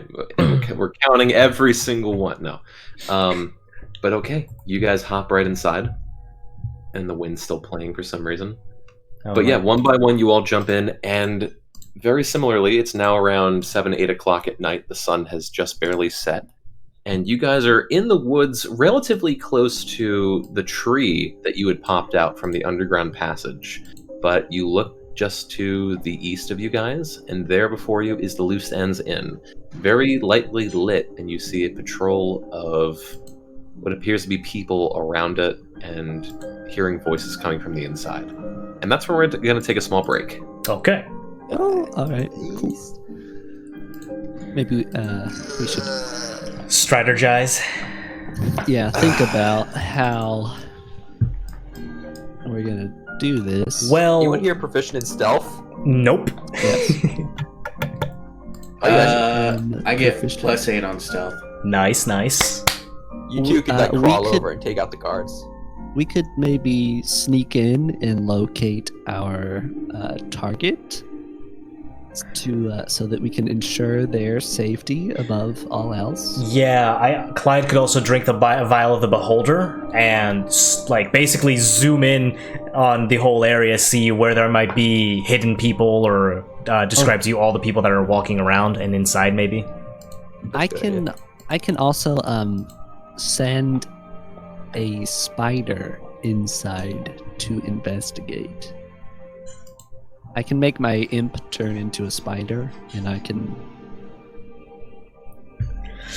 maybe send it in to find where the old guy is, so that we know before we go in. Yeah, before we go guns blazing. This isn't really a hostage situation, more just... Yeah. If we start getting violent, then we're gonna have to be careful of the one we're trying to keep alive.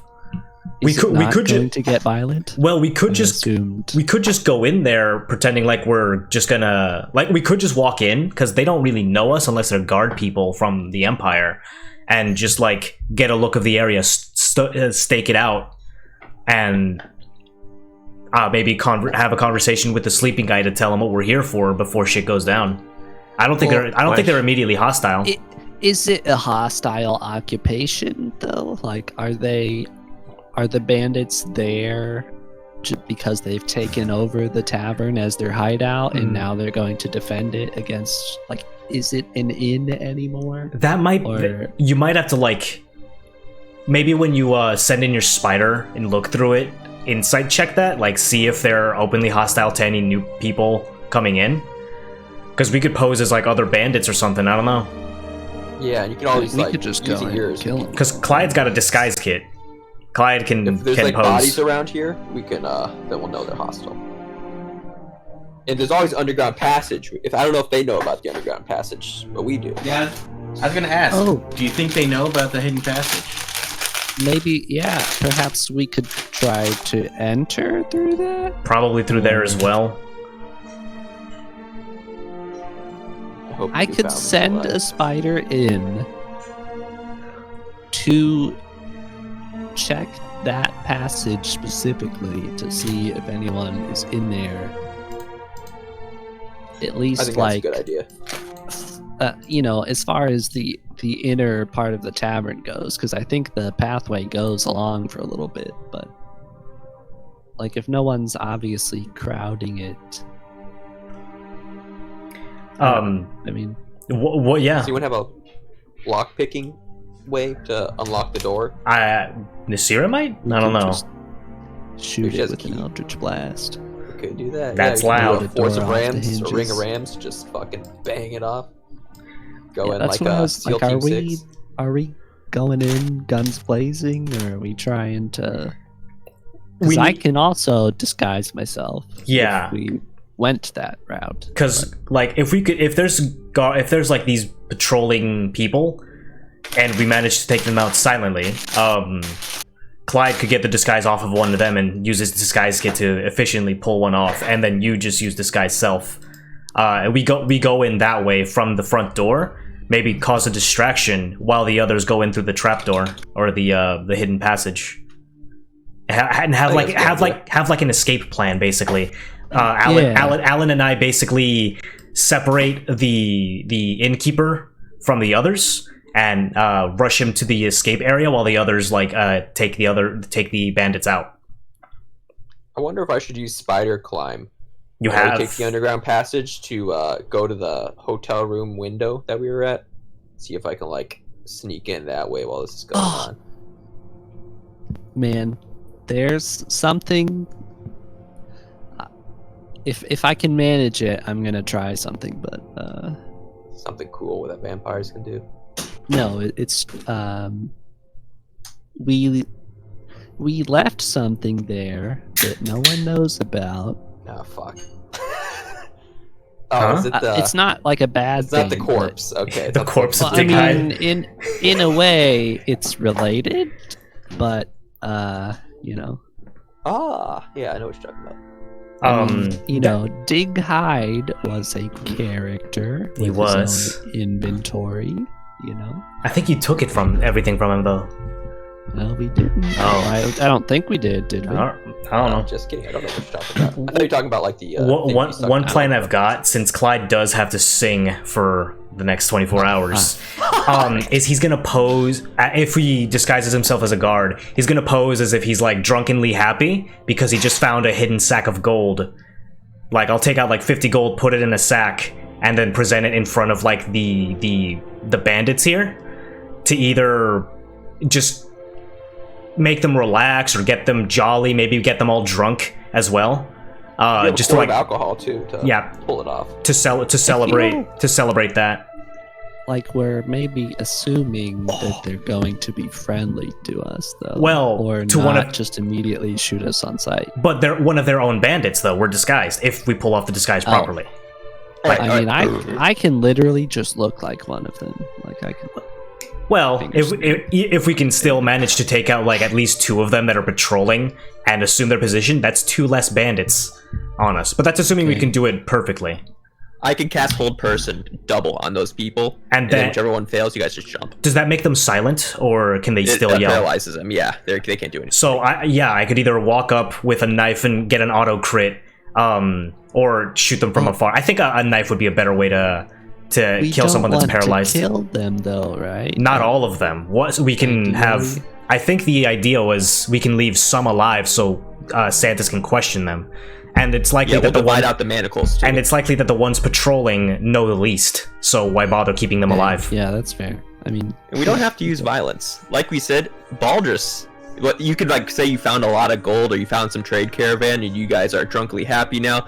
You say let's celebrate, and Yeah. we have a shit ton of stout powder that you can like poison, or you can like get them just drunk, just dump stout powder into drinks, get them Get them all hella drunk so that they're at a heavy disadvantage. all right, stout powder that sounds drugs. like Oh, a they'd like to use the solid drugs too. plan. Okay. So we And the others work on the underground tunnel. Yeah. You just let us know if something bad's happening, and we'll burst through that door and just like fucking. Then at that point, if we're splitting up, Wanye, sign your name on my book so I can cast sending. Wanye signs the name on the book. All right, so I'll write that down. That I've got your name now. Baldrus laughs just a little bit, watching Wanye sign a warlock's flesh tome without knowing anything at all about what he just did. Wanye is still very happy and just charmed. Actually, he's charmed by Baldrus, not necessarily by Clyde. But he trusts Clyde now. He trusts Clyde. Okay, so we're hopefully locating 2 patrols who then we are going to seize, and Clyde and I will take the positions of them. Yeah. Then we go in. How are we going to get these people drunk in 10 minutes? Stout powder activates real fast, and leave it up to our charisma. Okay. And maybe it doesn't even have to. Well, 10 minutes is that's I'm right. pretty charismatic. Exactly. We're the warlocks. Toast to our newfound wealth, and then you just like jump the stout powder, and then they're gone. I'm gonna be right back, by the way. Now I'm back. I'd say we do we both walk up with sacks of like 100 gold? Like 100 just sounds like something really to celebrate. I'll let us talk about that. I need to also take a real quick bathroom break. Someone's in the bathroom. Oh, this is gonna be crazy. Yeah, it's either gonna be a bunch of. We're either gonna finesse the hell out of these guys, or it's gonna be like Rainbow Six Siege. We're gonna fail a single roll, and it's all gonna go to shit in an instant. The tavern is just on start fire. killing everybody. All the merchandise and drugs are burned. Santa's hates us. This guy's dead. I should have asked for 10 minutes before we left. It's gonna be like that bar scene in it's faster. Where they're trying Your to voice is breaking up. blend in with Yeah, your them. voice is breaking it bad. Yeah, Andrew, you're having internet problems, I believe. Or... Oh, there we go. Is it better? Yes, Way better. so far. All right. I was gonna say it's like the bar scene from *Inglourious Bastards*, and they're trying to blend in with the Nazis, and it starts to slowly go out of control throughout the entire scene. Some guy pulls up a gun Shoot some like nuts off. Yeah. I've been holding an Eldritch Blast to your nuts the entire time. Say Avita said your Nazis, boss.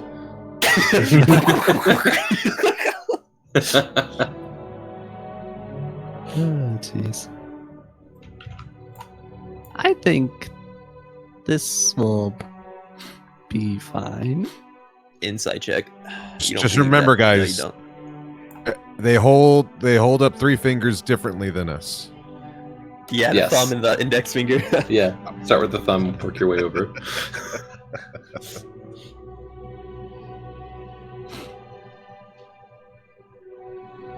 What's the language bandits speak?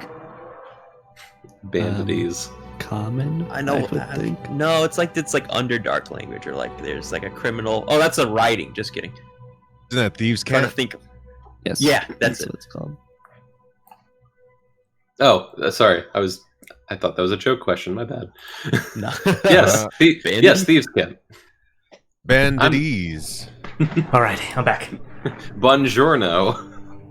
I'm waiting for the bathroom. He's like, Yeah. I think stout powder is just like a horrible tasting powder that gets you drunk quick, right? That's basically all it is. Yeah, it's like an alcohol concentrate. Yeah, an alcohol enhancer. Sounds good. It's like a Oh, dude! powdered What if shot what if or something. what if we like invent a game of like Russian roulette where like 6 of the cups, we get 6 cups, right, or like however many. 1 cup is filled with Sundrop, so it tastes like really good, and the other one is stout powder, and then we start playing that like just to get them on board. Do you think that would work? Does that mean we also have to get drunk? I mean, I'm pretty resistant to getting drunk, but it How? Want How a princess resistant bride? was These that? guys. well, like I have some good constitution. That's how. Oh, I mean, mine's fine. If you want me to try it, I'd be trying my luck on these. I mean, I'll supply whatever materials, and I'll come along with you and appear as a bandit, right? Yeah. Because we're pretending to be them who somehow just came into a bunch of gold, and we're like, yo, boys, look at this shit. That's kind of our... Exactly. Our LARP. Okay. That's our LARP. Alright. Yeah, I mean, I'll supply. Am I We've still got talking the sun drop sinisterly? for it. Yeah. 24 hours, right? So I still have Oh, advantage on I'm going to intimidation. have eye stalks on my head. That's going to be hard to... No, but disguise self gets rid of that. Oh, right, okay. You As would long as if no they one tries touched. to touch. Yes, above they're my gonna head, feel that. That The will salami be- thing coming off you. Ooh, I don't see anything. It must be imagination. perhaps a little too much stout powder there, friend. Do we want to do accents, Clyde? I'm still gonna be singing in my accent, so it's too late. I can't avoid that. That's why I came up with the plan with 100 gold, because that way I'll have a reason to pull that Your off. reason to sing. Yeah. Okay. All right. And if everything goes wrong, we just kill. We just start blasting. Yeah. Anyway, that's start blast. It's. Jeez. Yeah. Okay. Another thing I can do is if we maybe get an inkling of who the leader might be, I can plant my familiar on him, and so we can keep permanent tabs of his location and what he's doing. But can your familiar do it stealthily? I mean, it can turn invisible Okay, all right. as a spider, so like that's combined. that's pretty stealthy. hard to pick up on. Yeah. An invisible spider. And we also want to extract our keep first. Well, so Locate him, make sure he's safe. I think what That's the point of our infiltration, to Yeah, to we're locate ba- him. Clyde and Right. I are basically going in to see if we can see the guy and how he's doing, and like what the inside of the hotel is like, or the inn is like. Yeah. And then we're going to try to lull the bandits into a false sense of security, and then you guys are gonna hopefully sneak in through that back tunnel that we escaped through when we first left this place, Right. and hopefully extract the guy. Wait, I was never part of this. I don't know about the tunnel. You Oh, right? Well, they'll tell you. You as a turtle don't know about the tunnel, right? Right. I mean, we also Clyde is establishing a permanent line of communication with Wanye, so both of the parties will be able to coordinate. Plus, I Gotcha. think he could still cast message if he knows our general direction. I don't know. I don't know. You yeah, have to I mean- see them. It depends on the distance. You don't, at least, so like, I don't think you have to see them. You just have to know where they are about. Like, you're just kind of pointing your magical radar dish Yeah. roughly that way. All right. Well, I am back, and I'm ready if we're ready. I am think ready. we're ready. I think the only person we're missing is Andrew. This plan's gonna go immediately tits up when we fail to capture one of the bandits, and he yells, Fireball the house. "Just fireball the whole Yeah. place!" That's true. How are we going to ensure that they do not make noise? Hold person with Wanye. Okay. So, Wanye, we're depending on neither of them making their spell save. Correct. Yeah, which is could go wrong because the spell save is 15, and I don't know what my potion or my alcohol does. If Tim has a The what? Did you take the Minotaur? no, I took the straight to hell. Oh, I could. I could. We're talking about the guards. Yeah. well, I yeah. could. We're I could trying play to the. I could play the subdue drunk two of blind them. fool card, That's our plan, kind of. and just kind of while you guys take out one guy, I'll take out another guy. That's assuming an alarm isn't raised by the scuffle. All right. Because like We'll catch him off guard. anytime someone is attacked and they live or don't go unconscious from the attack, they get a chance to just go, "Hey, there's someone here!" Like immediately. It's always like that in D&D. I think that would be my plan. Is to this is like scary grapple them. Scared grapple. It's like I make sure to cover their mouth first, and Did we see like I guess like before we went AFK, did we see like the patrolling people? Are they guards in Romalian armor or just guards that look like they're bandits? So, as far as it looks like, these guards do have some similar aesthetic, or these people look like they have similar aesthetic to each other. They are not the Romalian guards or other type of guards. They look like hard, rugged leathers and more traveling like. They seem like bandits more than guards, if you had to pick. Sounds good. We Are just there need to a pick lot?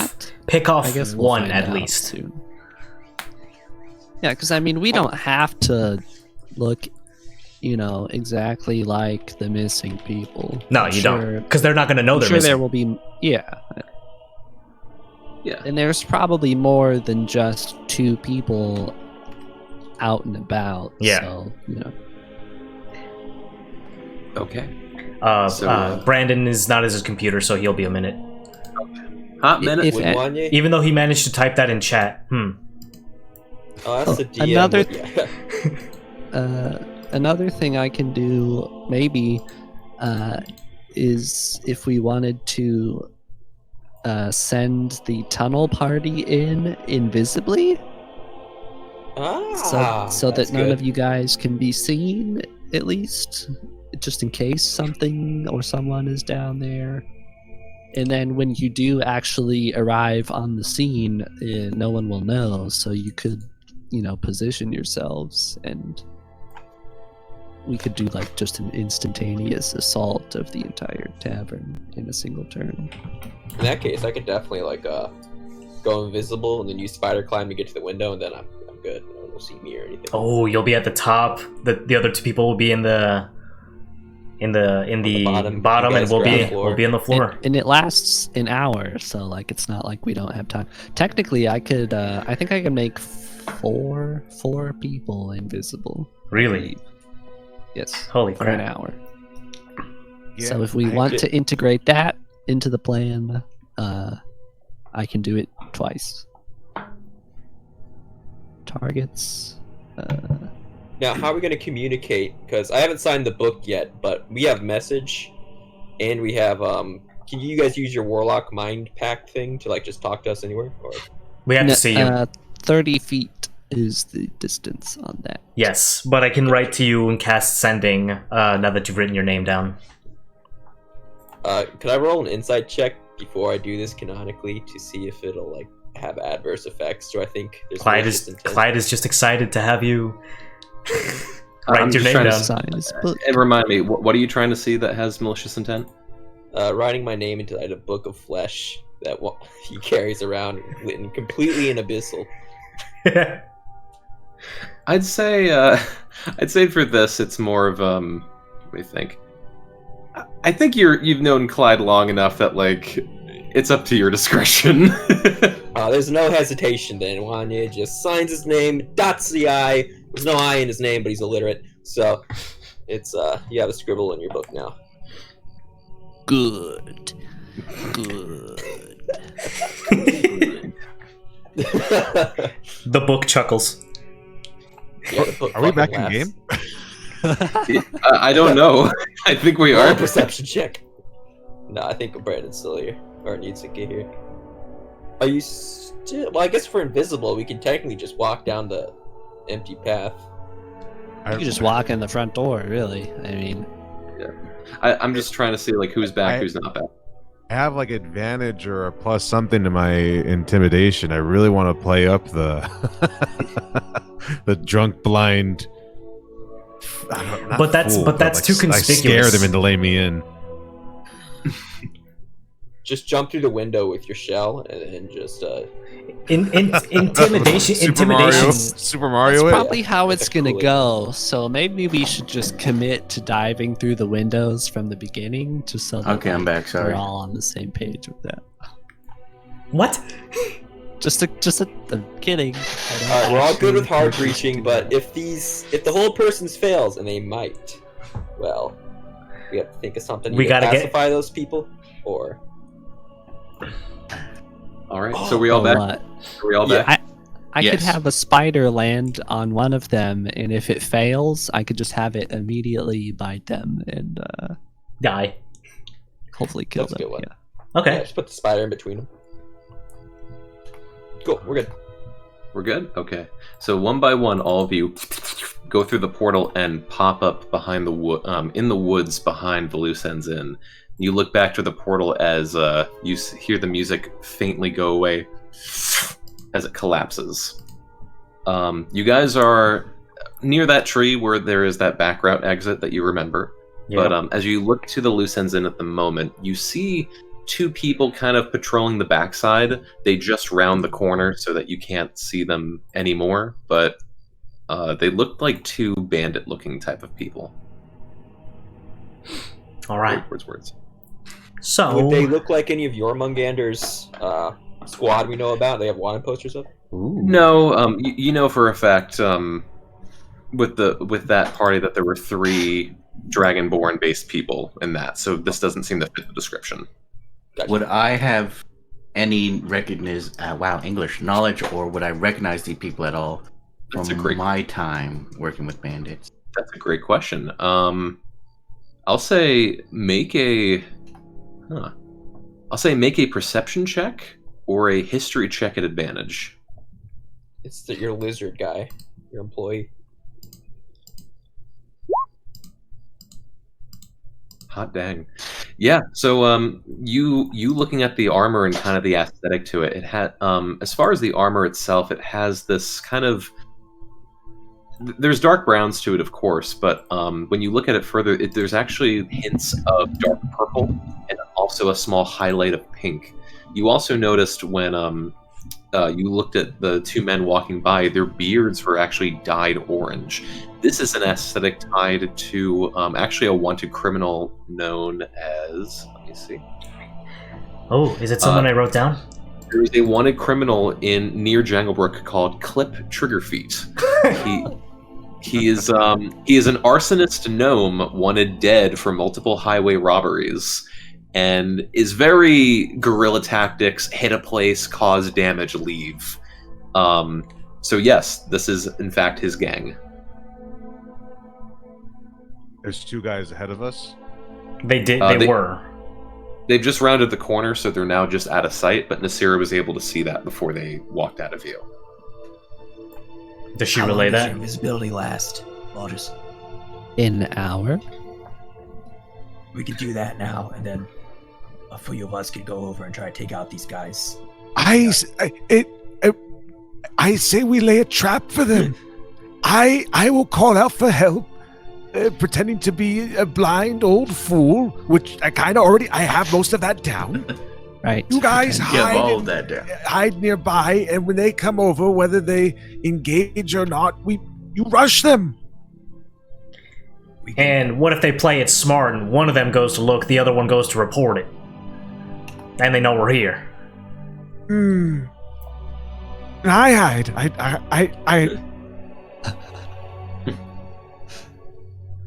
Can I see where the guards went, like their patrol pattern, so I might be able to like hide a hunting trap somewhere on their path? They're right next to the inn at the moment, so they're pretty far away. But they just went to the left side of the house from where you're at. So you would know that would be towards that musical bandstand where the bard is playing. Gotcha. I mean, do we need? I mean, do you really think they're gonna go raise an alarm for an old blind fool? They're bandits. They're skater as they come. Well, what do we need to capture 2 of them? Like, could we just disguise ourselves with the general aesthetic, and then, maybe there's 2 people in the gang that nobody really hangs out with. And, I do also want to put a note that time has started, so you are on. Oh shit! You are on a limit. 10 minutes. All right, well, yeah, you can try that then. You can cast invisibility on us right now. You guys take the disguise and you try to work something out. If that fails, I'll cast hold person on them. Okay. All right, so I can make 4 people invisible. Nasira, Wanye, are you both wanting to be invisible? Yeah. Yes. Okay. As I say that, I'm gonna pull out my vial and drink it. Okay. Ubo, do you want to be invisible? I mean, I already can't see things, so I'm. I can make I it. don't so want to be that, a blind person, just invisible. I can make it though. Think about this, so that. Hold on. So and Nasira, you had the Minotaur? Yes. Okay, so let me read this real quick. For the Minotaur, there it is. For the next minute, you have plus 3 strength. Oh shit! A minute. Yeah. I'm gonna drink mine. I don't know what it does, but feel free to let me know. I'm also gonna For sure drink now. mine, and it's also a Minotaur. Is it the same thing? So for 1 minute for the Minotaur, you have plus 3 strength, and then We're just gonna charge through the front door, aren't we? and then Wanya, you went straight to hell. Yeah. All right. So for it's not the full effect. There's something else in particular, but for right now, you know that you have advantage on all checks. Gotcha. So, Ubo, invisible, not invisible. I'm good. Okay. Clyde, you're disguising, right? Yeah. Okay. Then I will cast invisibility on Wanye and Nasira Okay. now, and I'll expend the spell slot for that. It lasts an hour, so good luck. And do I'm we know gonna where the walk opening of the towards the underground passage is? Yes. There's the tree is right next to you guys, or roughly close to you guys. Yeah, you could crawl back in there. All right. I'm not gonna do that, but I'll. Clyde is taking the time to apply this oil to his dagger. Okay. While everyone's like figuring out positioning, he's taking that minute, and Alright, so- then he will use his disguise kit to the best of his memory, from what he saw those guards, look like one of them. And you bring me as a prisoner. I'm really trying to play this angle. Okay. I mean, Oh, we could act like we mugged you and took your money. Clyde, we could say that we got the gold off of him. Yeah, found this yeah, crazy yeah. old guy with money, and then Sounds we good took to his me. money and now what do we do with him? We bring him in. Yeah, bring him in. I will also I will cast disguise self, to look like some bandity, red-haired, dyed beard kind of guy. I don't know, roughly the same height that I am and the same physique. Okay. So you guys use your disguise to look as close to the guards as you can. Yes, I am casting the And spell disguise. I am self. physically disguising. Whenever I'm with them and in the presence of another guard, I am going to play the old drunk blind fool. Okay. All right, and then Wanya and Nasira, where are you guys staying close? I'm gonna- walking towards. Are you I'm going gonna in the walk- tunnel, Nasira? No, I'm walking straight towards the cabin right now. Oh, okay. In that case, I'll set a bear trap outside and hide the bear trap outside the underground passage. So if anyone tries to get away, they'll trigger it. And then I'll just maintain a 50, 60 foot distance towards the group that's going to infiltrate the actual cabin. So Clyde, Ubo, and Baldrus. Okay. All right, so you guys are heading straight to the front door. Yep, holding like the He's kind of probably trying to wriggle out of our grasp, but holding Ubo kind of like shoulder to shoulder. Get with us, old man. You're not who I am. I'm the lord of the land. You tell us where you found more of that stuff, and maybe we'll let you live. Ubo's already getting into character early. Yeah. But okay, yeah. So you guys, the five of you, make your way to the front door. Ubo screaming, and the two of you kind of strangle holding him. And as you get to the front door, you actually hear light music being played from the inside. A little bit more shantier. Actually, wait, I have this. There we go. Speaking of shanties, you hear like Nice. You hear shanties coming in from the inside as this more like rabble type music is playing. There's no one at the front door actually at the moment, but you do look up the road and you do see another patrol kind of guarding the road at the moment on the side. Do you guys walk in? Yeah, we're walking in. Okay. So you guys... Is that the gallows? You finally brought me to the gallows, have you? Well, you'll have one last devil with a dance of it. Yeah, all right, Ian, get inside. Okay. So one by one, you guys make your way in, and let me... What did it sound like? Let me change the map on over. As you guys walk in, there is this rowdy display of bandits all over the tavern. The tables and chairs, everything's been knocked over. They've abused it to whatever their hearts desire. You also notice a couple dogs chewing on some bones and just ripping up some meat. And then you also notice that the aesthetic has changed a little bit. There's some blood painted on the walls, and the leather cushions in the corner have been ripped up and repurposed in different ways. As you guys walk in and see this.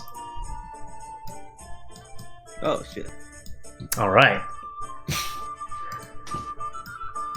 All right, and as you walk in, the music's still playing, but you see the one closest bandit here turn over. Hey, what's going on there, eh? Yeah, right, boys. Look what the cat dragged in. Got ourselves a little payday here. Look at that! A cat. No, go on. What? And I'm like, I was going to say. Very polite bandits. You pirates are looking for my gold once again. You never find it. I hid it to the moon. That's where I live. You mean this gold? And they plunk 100 gold, a bag of 100 gold on the table. I plunk my bag down as well. Right, boys. This guy quite a bit wealthier than he looks, eh? He's found a gold turtle, it seems. Hey, boys! And everyone's kind of looking over, and they all kind of give you a once-over with a look. Clyde and Baldrus, make deception checks. Come on, boys. Not advantage, general. Oh no! Should have chosen the lucky feet. Is there some way I can like help them be more convincing? No, this is for them. This is on them. Oh. So they kind of look over and they're like, "You can't fix a one." And like they kind of look at their eyes kind of drift on the gold at the moment, which is kind of really what their attention is. But then they look over at Clyde and they're like, "Can't say I've seen you before, eh? What's your story? Are you like looking to join or?" Oh yeah, this guy over here picked me up. I point to Baldrus, just singing on the road and trying to make some money. So I helped him out mug this little torta fella. You're kind of a loud one right there, to be honest. Yeah. How'd you know that we were here? Wandering, needed money. Gotta get away from the Empire. You're right, boys. It ain't like this tavern's not been around for a bit, eh? And I'll say, at that point, Clyde, make one more deception check. Alright, can't get any worse. Oh, but it do. Oh, but it can. There we go. Okay. Oh my god. That's our warlock. 0 to hero. at that point, Wait a minute, don't I get advantage anyway since this is stop moving. Sorry. This is charisma based. Don't I get advantage on them anyways? At this point, with that deception check, the guard's like, all right, well, I'm not sure how you found out we were here, but okay, sure. Well, do your job. You know what to do. Then I look to Baldrus. I say, how about we celebrate first? Got a lot of gold.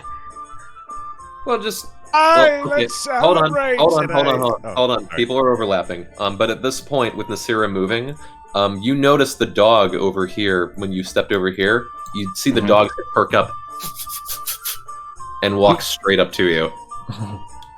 Ooh. And the innkeeper over here Keith? does not look like Keith. Oh. And it actually has like more angles to it and has this more vicious-looking face to it.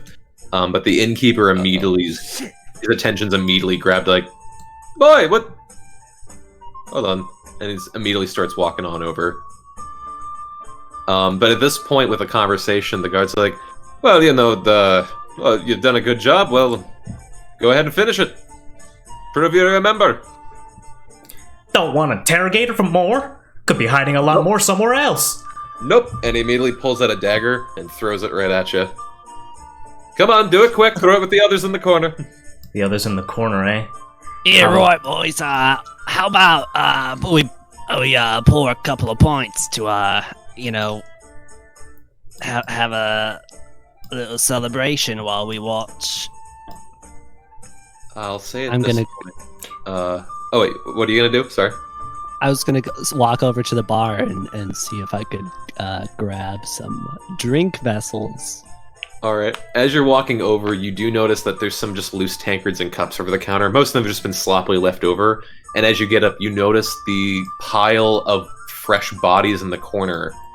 Some of them, you didn't get their names, but some of the loose travelers who had passed through the few times you've been here, they are among the bodies in the corner of the room. For Nasira in the corner, because you're invisible and would get advantage, but the dog has advantage on perception, make a straight stealth check. Oh my god. All right, boys. This is horrible. So bad. Oh, ready for a fight. Are any of these people the old guy we're looking for? Grayish hair. At this point, the dog Jesus. smells cat and reaches out to go for a bite attack. Does a 17 hit you? Oh shit. Yes, it hits. Oh, even wow! I've been at disadvantage. Holy shit! There we go. That is 6 piercing damage. As the dog immediately grabs onto your leg and takes form of you. As the innkeeper notices that something's up, as the dog starts pulling, he's like, "Hey, boys! Red alert! We got something!" And he pulls out his weapon, and immediately everyone is looking on over here. Wait, what? I'll pull out my weapons. I'll pull out my weapons. I immediately want to jump the nearest guy. Okay, we're gonna roll initiative. Better not be me. He's so senile he forgets him. I don't wear my. Ooh, baby. Would just because I don't have the spell up, would taking damage break invisibility, or is it specifically the person who's concentrating? I believe it is specifically the. Let me look. Let me Thank confirm. Invisibility. That's why I was like, hold on, don't move, and then it's like, okay. It says here that the spell ends for a target that attacks themselves or casts a spell themselves. So it does not say that taking damage breaks invisibility. That's fair. If I take it, then I have to roll concentration. But all right. Until then, roll this giant amount of initiative. Hold on a sec.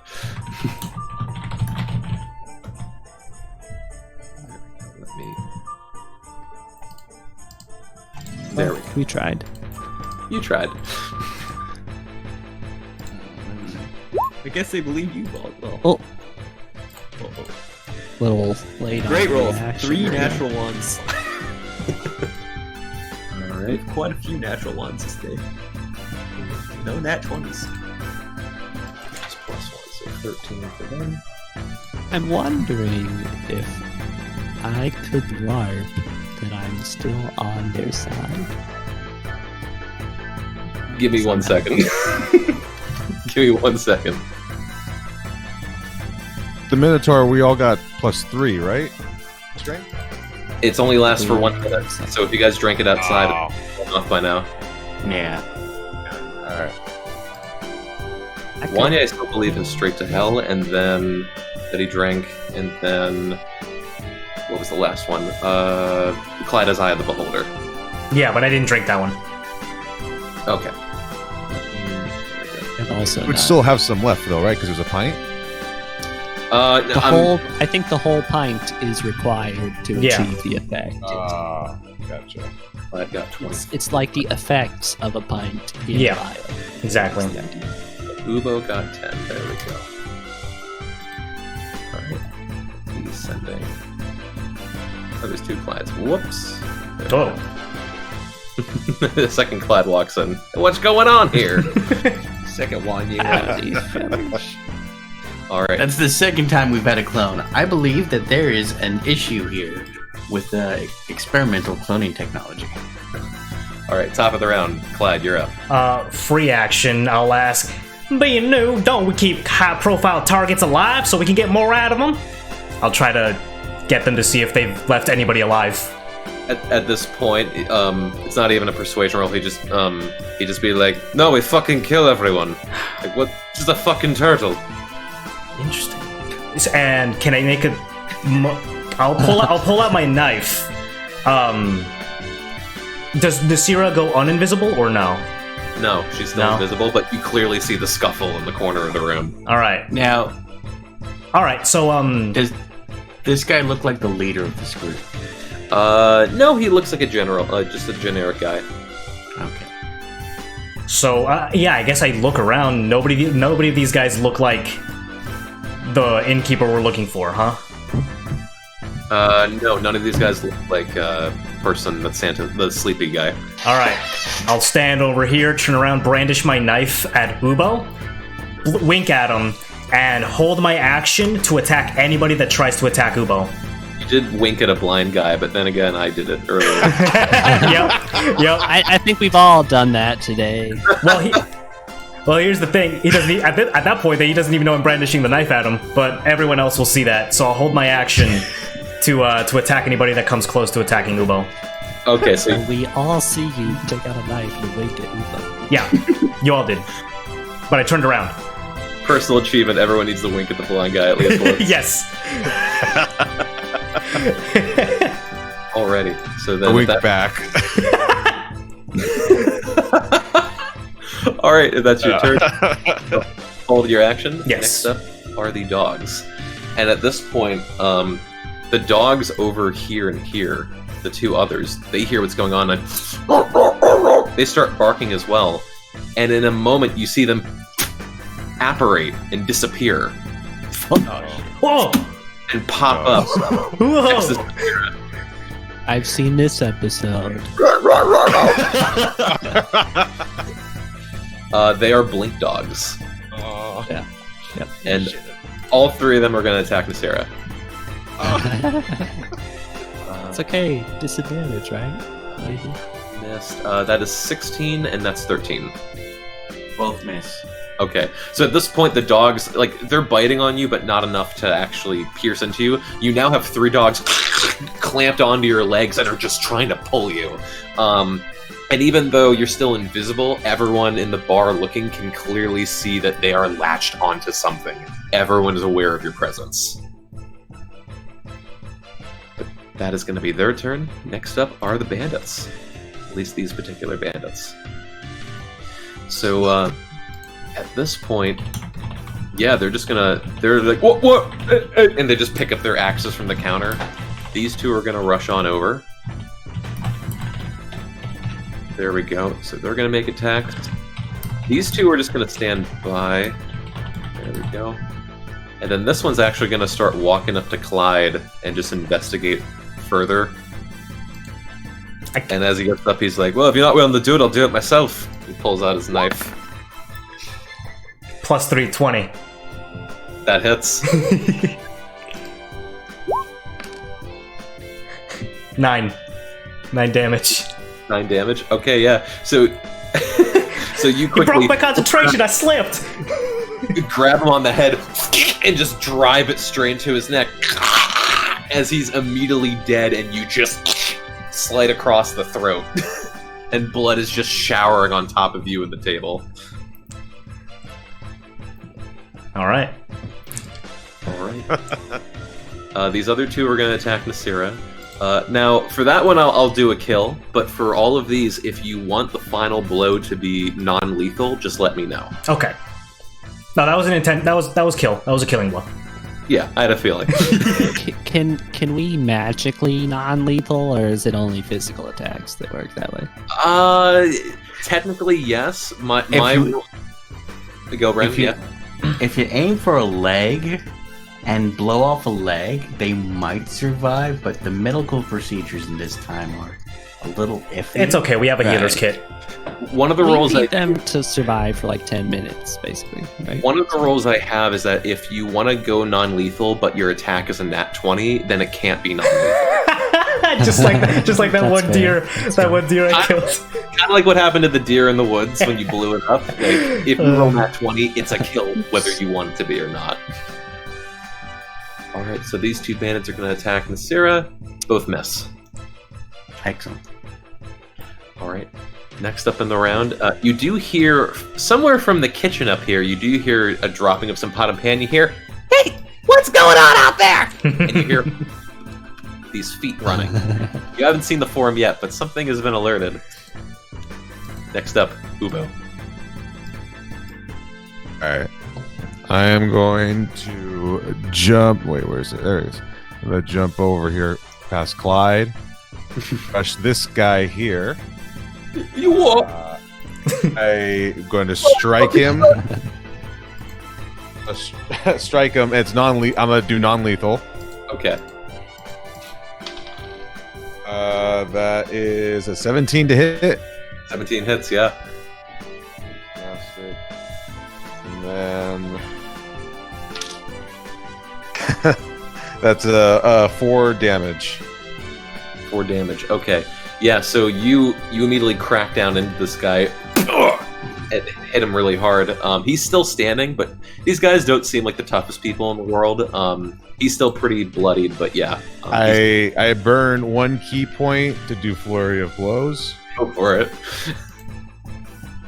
Alright, so this first one, that's going to be a 12 to hit. I think that, yeah, just barely hits. Alright, cool. Well, let me do damage for this. That's gonna be... Wait, wrong dice. It'll be 4 damage. 4 damage, okay. And with that, you take one more crack on the head, and his jaw hits the table as he slumps straight to the floor. He is knocked out. Alright, and can I save my second unarmed strike for my flurry of blows and first move? Yeah. Alright, fantastic. I believe 5, 10, 15, 20. 10. I'm gonna go actually right here, and I'm gonna use my last unarmed strike to knock out the human guard, the bandit. Okay, go for it. And that's the 22 to hit. 22 does hit. Thanks for watching, man. And for 8 damage. Okay. 8 is what you needed as you go up and spin over the table as they're like, it's a fucking flying turnip! And you just knock him straight down. Absolutely knocked out at the moment. You also notice from this vantage point, because Nasira is currently looking southward, but when you look up and you notice what appears to be a very small-looking gnome, covered in blood, and wielding what appears to be a very large sword with a crossbow on his back. And what's this thing right here, really quick? I'm sorry. That's another guard. I'm just using the orange glow so I know what they do differently. Yeah. Did these guards roll for initiative sitting down here? Yes, they did. Okay. Thank you, though. All right, is that your turn? I don't have any more movement. Never mind. Yeah, that's my turn. Okay, I'll put the X over them just so it's extra easy to tell. Gotcha. Next up, Nasira.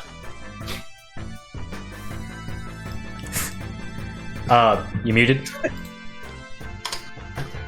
So, I am currently in the inn that was owned by my previous employer, who is no longer here. I am being attacked by dogs, of all things. I am going to become angry. Okay. I'd say this enrages me. I am displeased. I am a little upset.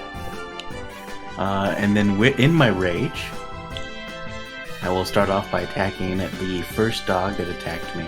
Okay. And the invisibility decloaks as a very angry cat is staring down these dogs.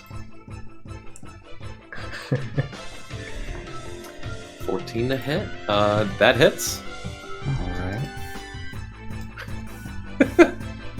Oh no. And I am 100% going lethal on these dogs. I don't care. Okay. And I'll say that these dogs, they're actually, even though like they're pretty strong, they look very malnourished as well. But you immediately crack knuckles and punch this dog straight in the mouth. It's still standing, but damn, you hear that horrible noise. It's too on real, Tim. It's on it. It's on its last paw right now. Well, I get a second attack, and if he's still standing, I'm still swinging. Yeah. Thanks. Go, my barbarian. Kill them. 12 misses. Ah! Yeah. And that's all I can do for now, since I had to use my bonus action to rage. All right. Oh, true. Yeah. All right. That is your turn. Wanye Kest, you are up.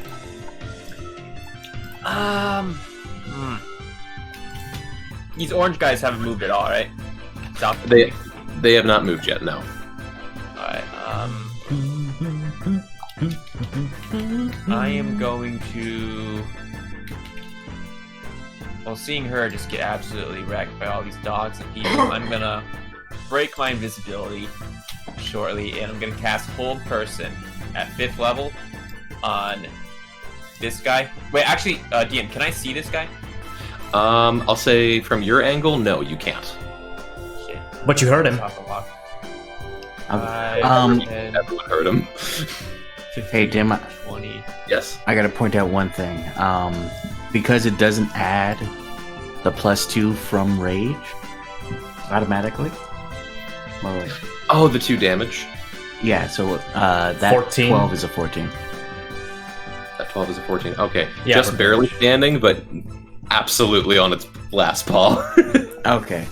One might say it has 1 hit point left, but Ooh. who am I to say that? Can I see him from here? From there, yes, you can. Just barely.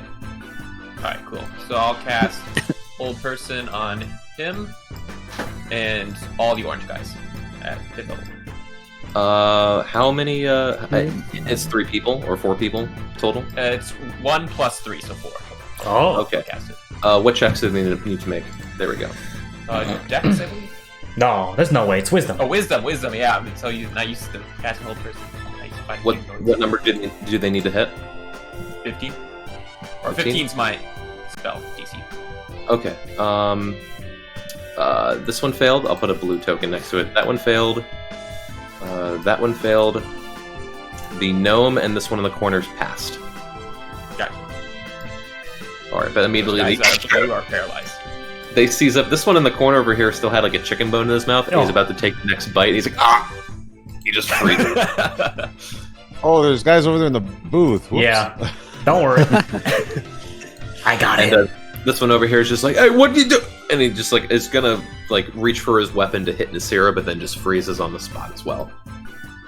And I think now that invisibility is broken, I'm gonna spend 2 sorcery points, and I'm gonna cast Firebolt. Oh no, I'm gonna cast Eldritch Blast at this guy. At which one? At the guy sitting south of me. Okay, go for it.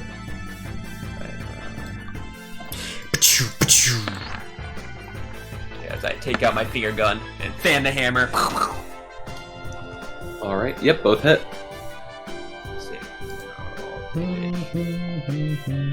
Lethal or non-lethal? Non-lethal, if possible. I'll aim for the kneecaps. Oof.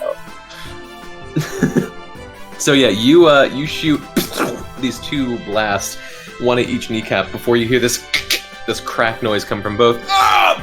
And he falls on the table. He's still standing, but he might not ever walk ever again. Oh, now I feel bad as I blow the barrel Wanda, with you my blew finger up gun. people. Okay, man, I don't feel that bad. And I holster my finger gun and my turn. He doesn't feel that bad.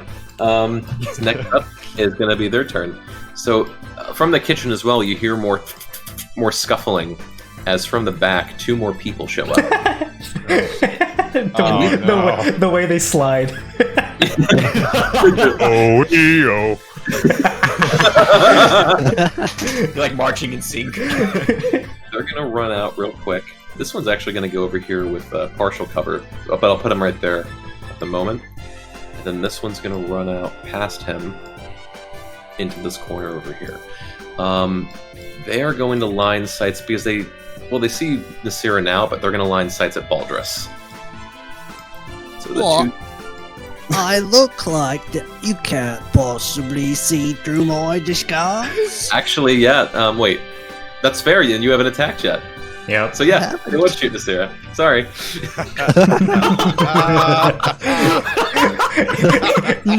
DM. So actually, I will kill one of my player characters. 9 and 21 to hit, Brandon. The 9 misses. Okay.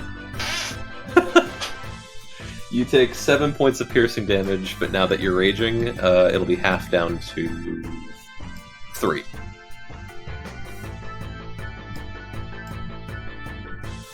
Alright, and then this guy in the corner, pissed off at Wanya, you see him pull out a crossbow as well. Line it up. Oh, shit. And it's gonna point straight at Wanya. That is a 16 to hit you. I'm gonna cast Shield. Okay. Reaction. The arrow spins over and flies past Baldrus as it thumps into the counter. Okay. That's gonna be his turn. And next up on the line, that guy can't move, so Baldrus, you are up. Cool. Excuse me.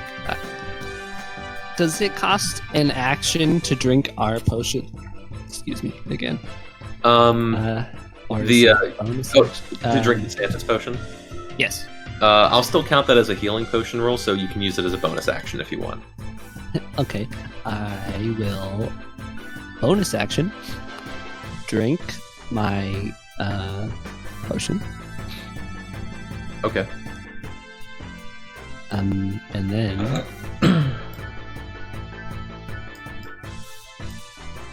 Oh wait, shit. I forgot. Wanya, you would actually get advantage on attacks. Oh, Out of being invisible. Mm-hmm. I suppose. Oh, thank you. I appreciate that, DM. We'll remember that. Well, doesn't fix your damage, but you still hit. Oh, yeah, that's true. does that mean it's mine? Yep, still your turn. Yeah. Still your Okay. Okay. All right. Can I run to the gnome, or would you request me to sacrifice movement speed to get over the countertop? I would say we could count the countertop as rough terrain. So yes. Okay. So I could, if I cross the countertop, I can move 20 feet. Mm-hmm. Okay. Okay. All right. I'll down my potion. Bonus action. Cross over to here, and then I'm gonna shoot 2 Eldritch Blasts at this guy Okay. with my spells. Fire away. Two finger guns. hits. Oh, uh-oh. All right. These natural ones. Okay, so a natural 1 and a 26. Inspiration, guys. No, not yet. I'm not Okay, going to use inspiration to shoot some literal who. roll damage for the one that hit. One. Okay, thank God. I thought he was gonna make you hit Nisira. Oh, we're not done yet. 6. 6. Okay, so you shoot it off at this crossbower in the corner, and he gets knocked back in the barrel, but just slaps his chest and moves it off. Ubo and Nasira, both of you make dex saving throws. Can I also request a token for my minion again? Oh, true. I picked up like 3 Eldritch invocations to allow What? him to do combat. So What direction is this being shot from, and do I see it coming? it's being shot from here. It's being shot from there, but it's a wide shot, so it's between you and Ubo with dex saves.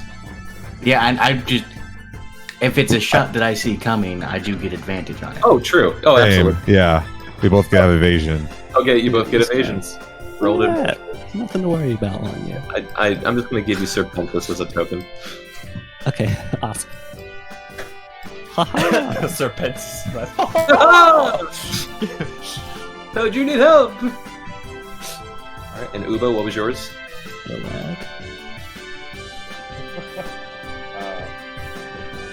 That's 19. Okay, I'll say for both of you, it's enough where the blast comes over and you both dodge out of the way as it hits the staircase just to the side of you guys. Nice. Alright. Oops. Sorry. And if I could, I would like to send my imp over to this same guy and have it bite him. Okay. Which I can. Oh. Actually, I don't think I can do that because I have to use my bonus action to allow the imp an attack action. So I will instead just have it like wait on top of this shelf. Okay. And I'll say at this point, you casting the spell, you are now alerting everyone else that you are hostile to them. Yes, yes. Okay. Is that your turn? That is my turn. Top of the round, Clyde. Clyde looks at the bloody dagger, turns and looks to this guard, walks slowly. I see shades of green, red corpses too. I see them fall for me and you, and I think to myself, what a wonderful world. Lethal. Oh shit! I'll say, you roll for fun as you clockwork orange this man. Get a fun check. Well, it should be at advantage anyways, because he's paralyzed. Wow, 13.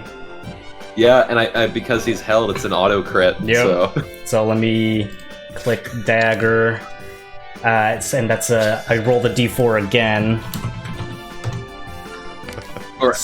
So 9 plus 3, 12 total. Yeah. So wait, hold on. Was the 6 the piercing damage? Okay. Yeah. I see.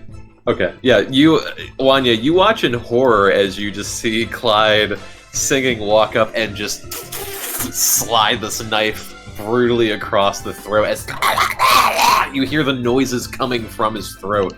As he's not getting back. All right, clean the knife off, and my turn. You're gonna like that one. Terrifying. All right, Blake dogs are up. 2 are gonna attack Nasira as they're still in the form, but this one over here is gonna see it Ubo, and it's gonna try and bite down on your leg. Does this count as a melee weapon? Or, wait, no, not melee. If you throw the dog, yes, or like a melee attack. Does it count as a melee attack? This would, because it's a bite. Okay. The melee attack, that is a 22 to hit you. Okay, I'm it does hit, but I'm going to use redirect. No wait. Is that right? Oh, that's when he misses. Let's see if there's something I can do.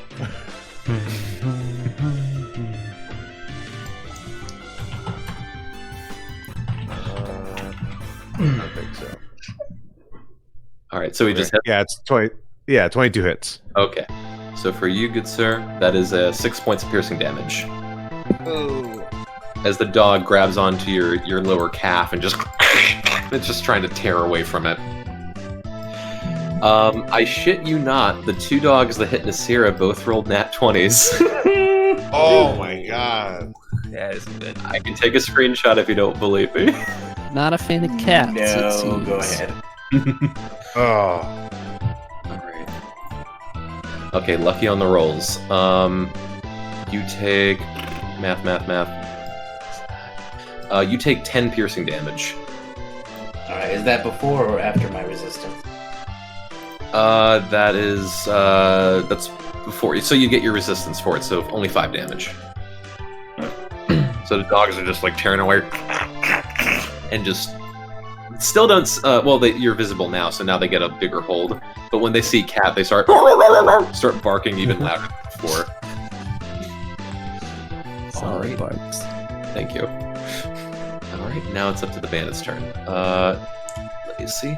You also hear more scuffling coming from the back, and you see one more bandit actually come from the back. And this one's gonna run out and immediately see the imp next to him and go, ah! It's on a shelf. You, I don't know if that improves anything. Imp on a shelf. you do hear this girlish scream as he pulls up his scimitar, and that's a 13 to hit. Hold on. I'm pretty sure that hits. Yes, 13 is its armor class, so yeah. Okay, so that's gonna be for the imp. There we go. It's gonna be 5 slashing damage. Okay, I do have a question. Mhm. What is the difference between a bonus action and a reaction? Bonus action, reaction. So a Basically, bonus. okay. Yeah. you go So for bonus it. action is its own thing, unless it specifies to be a reaction. A reaction is either A, an attack of opportunity, or B, your held action used as a reaction for whatever you said it's for. Okay, I have this. Oh, actually, this might link the whole thing. I have an Eldritch invocation that says when the familiar takes damage, you can use your reaction to grant it resistance to that damage. Okay, and you haven't taken and- your reaction, so. Right, yeah, I just wanted to clarify that my bonus action, which I did use, did not take. No, up they're the separate same- actions. Okay, cool. Like my shield is a reaction, so. Yeah, Neat. so Alright. that's fair, yeah. So you can apply resistance to it. Okay, I will do that. Alright, and then this So- card. It halves the damage. And I just copy and pasted the spell just in case you want to. Okay. No, I'm familiar with that. Okay, cool. Thank you. It's a Tasha thing. Vacation. And then this one to attack Brando. That's gonna miss. Alright. Next up is going to be Clip Trigger Feet. And clip it Wait, this Clip's in here? Yeah, the red one. the gnome arsonist is Clip Trigger Feet. Oh. As he comes out saying, "What's going on here?" And he starts looking around. He's like, "It's good to be back in business." And he immediately runs by. Oh my god! And he's this tiny little guy. He's gonna see the imp next to him and be like, "What the hell's going on here?" And he's going to pull up a greatsword, ironically, Jesus. for his small Wait. stature. And he is going to make some attacks on the imp. Oh. First one, that's a 26 to hit. Okay, that hits, yes. Okay. still has resistance at least, so that's good. 13 plus that. Yeah, you take 15 points of piercing damage. The imp is dead. It's an imp. It's Harry's fault. Yeah, this little guy you see run out of the kitchen and parkour off the counter and slam the sword into the shelf. All the pots and pans fall off as your imp fades out of existence. As he lands the ground, looks over at Nasira. I didn't know we were having kitty tonight. Runs up as well. He's gonna make 2 more attacks on you with his greatsword. Thanks, Tank. That is a 13 and a 27 to hit. 13 misses. 27, I would like to say missed, but it actually hits me. Okay. 11 plus that. You take 16 points of slashing damage. As this little guy just brings up his greatsword and stabs you twice across the chest. That isn't halved, so half 16 to 8. Okay. I'm not gonna cheat you out of health. Alright, Ubo, you are up. All right. First thing, I'm gonna take care of this blink dog next to me. So I'm gonna strike him first. That's gonna be 17 to hit. That hits. That's gonna be for 7 damage. 7 damage. Yeah, you immediately crack into this thing. It's still standing a bit. Okay. But yeah, it's not dead yet. Or Gotcha. Then I will use extra attack. No, I will. Yeah, I'm gonna use extra attack first. Extra attack to strike it again. That time is a 16 to hit. 16 does hit. Alright. That's going to be for 8 damage. Alright. Lethal or non-lethal? Non-lethal. Okay. So you go up and you crack into this thing again, and you just bash it onto the floor. It is down and unconscious. Alright, and then you move right up here. This guy is stunned? The guy who just stepped on is unconscious, and technically... No, the guy in front of me. Yeah, he's held with the blue dot. He's can't paralyzed. He's paralyzed, yeah. Yeah, can't move. Okay, then he's fine. Then I'm gonna... Oh. This dog to the top of Nasira is like bleeding heavily. It's not looking Okay, good. then I am gonna burn a key point. Use Flurry of Blows. Strike this blink dog. I will put him out of his misery. That will be a 24 to hit. Yeah, it has 1 health left, so you immediately go up. Okay, yeah, then then I'm gonna bond to its dead body, and I am going to use my last unarmed strike to hit this little guy. All right, so you go up and you just see it. You see like a weak point in the neck, and you just go, "I'm sorry," and you just make it quick, and the dog pops onto the floor dead. All right, and then my last strike will be at the bigger foot. That is a 20 to hit. 20 to hit. Let me see. Actually, 20 hits. Whew. All right, and it's gonna be 7 damage. 7 damage. Okay, yeah. So you go up to this guy and you just crack him right across the face, and blood. No, you're good. Is this stunning strike you're doing? And then because I got to use Flurry of Blows, I'm going to use my Drunken Technique. Oh. I get to the disengage. Disengage. I have an extra 10 feet, but I'm going to go a little farther. I'll run in just a minute. That one, my turn. Okay. Yeah. Good round. Nasira, you are up. I am going to attack. I've already forgotten his name. Tiny guy, red guy. Oh, clip trigger feet. Yeah, flip. Or clip. Clip, flip. I said my name, Clip! All right, Flip, settle down. So I'm going to attack him. Okay. Woo! That hits. All right. 7. So that'll be 9 damage. 9 damage. Okay. Yeah, you crack Krakatoa into him. He's looking hurt. Not badly, but more hurt than before. All right. For my second action, I would like to grapple him. Okay. Let's see. So your athletics versus his athen or acro.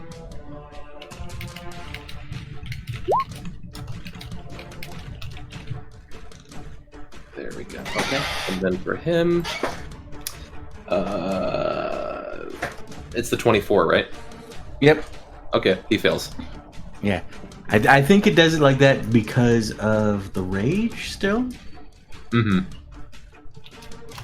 Yeah, because it's advantage on strength. That's correct. Yeah. And then as a bonus action, I am going to...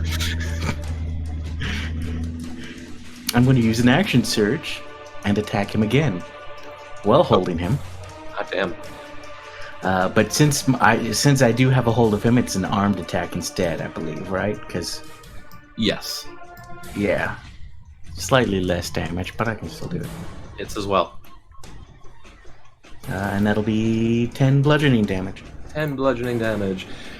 Yeah, so you start going in on this guy and on Flip, and now newly named, as you crack into him, grab him, maybe arms underneath his arms, which is funny because he's really small. It's like you're grappling a small child, and you just start punching him in the face. Oh, I have a perfect gif. I have questions. If I could find it. All right, if that is your turn, Wanya, you are up. 2 questions. The guy I kneecapped on the lounge over here, would I be able to just walk over and put handcuffs on him, or is he still active? You could try to put handcuffs on him, yeah. Alright, and also another question. Has it been a minute on the hold person spell? It's only been like 10, 12 seconds. Oh, just getting awesome. Sweet. Okay, so I'm going to do the same thing. I'm going to cast use 2 sorcery points to count hold person, which is now 3? Yeah, 3 targets. And can I see Clip, or aka Little Flipper, over here? Yeah, you can see Clip Flip. I'll do Little Flippy and these 2 guys over here. I'll cast hold person. Okay. At 4th level. Alright. And it's a wisdom check, she said? Yeah. That's 15. And there's 4 people, right? 3 people this time. 3 It's people. just those 3 in the corner. What's the save again? 15. 15. Let's see the bandits. Clip passed, and who were the 2 others? The 2 orange guys. The ones up here? Yeah. Up here? Yeah. Okay. The one in the kitchen passed, the one by the barrel failed. Awesome. So he freezes up and just slumps on the barrel as the crossbow drops to the floor. And then I'm gonna finish my movement, look towards Clyde, and this guard just spilling his blood and entrails on the floor on a nice sofa. So uncivilized. As I take some handcuffs out, walk over to this guy. Alright, easy there. He'll meet Santis eventually, and I'm gonna cuff him. Okay. I'll say this is a grapple check as well. And do I get advantage because of my drink? Yes you do. Awesome. Woohoo! Athletics. Yes. Don't know why I had to think on that. No problem. That's cool. Let me see the dex. He passed with a 14. Ah, shit.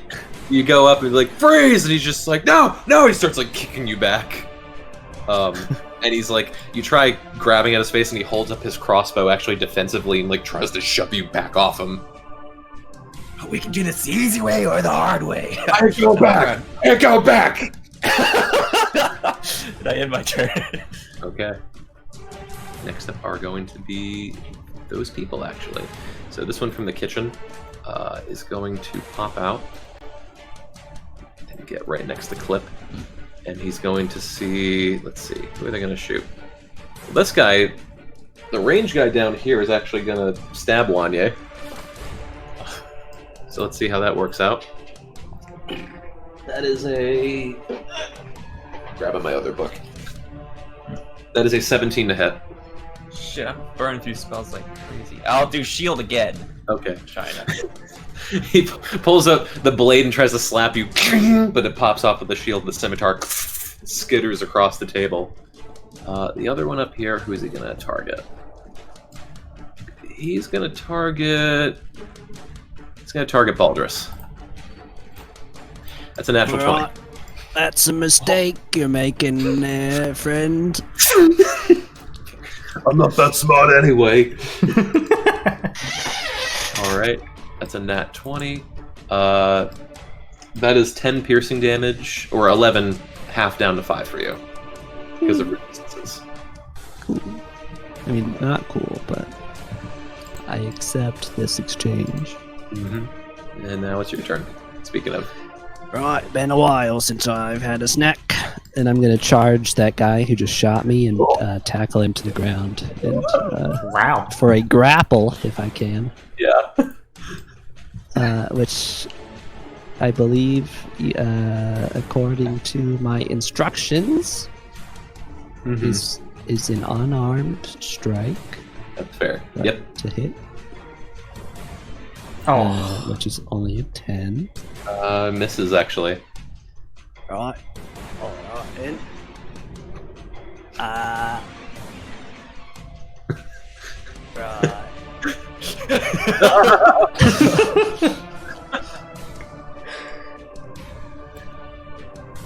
Didn't think this far. That was embarrassing. Where's my imp when I need him, eh? Dead. Is that your Right, turn? well, I'll move back.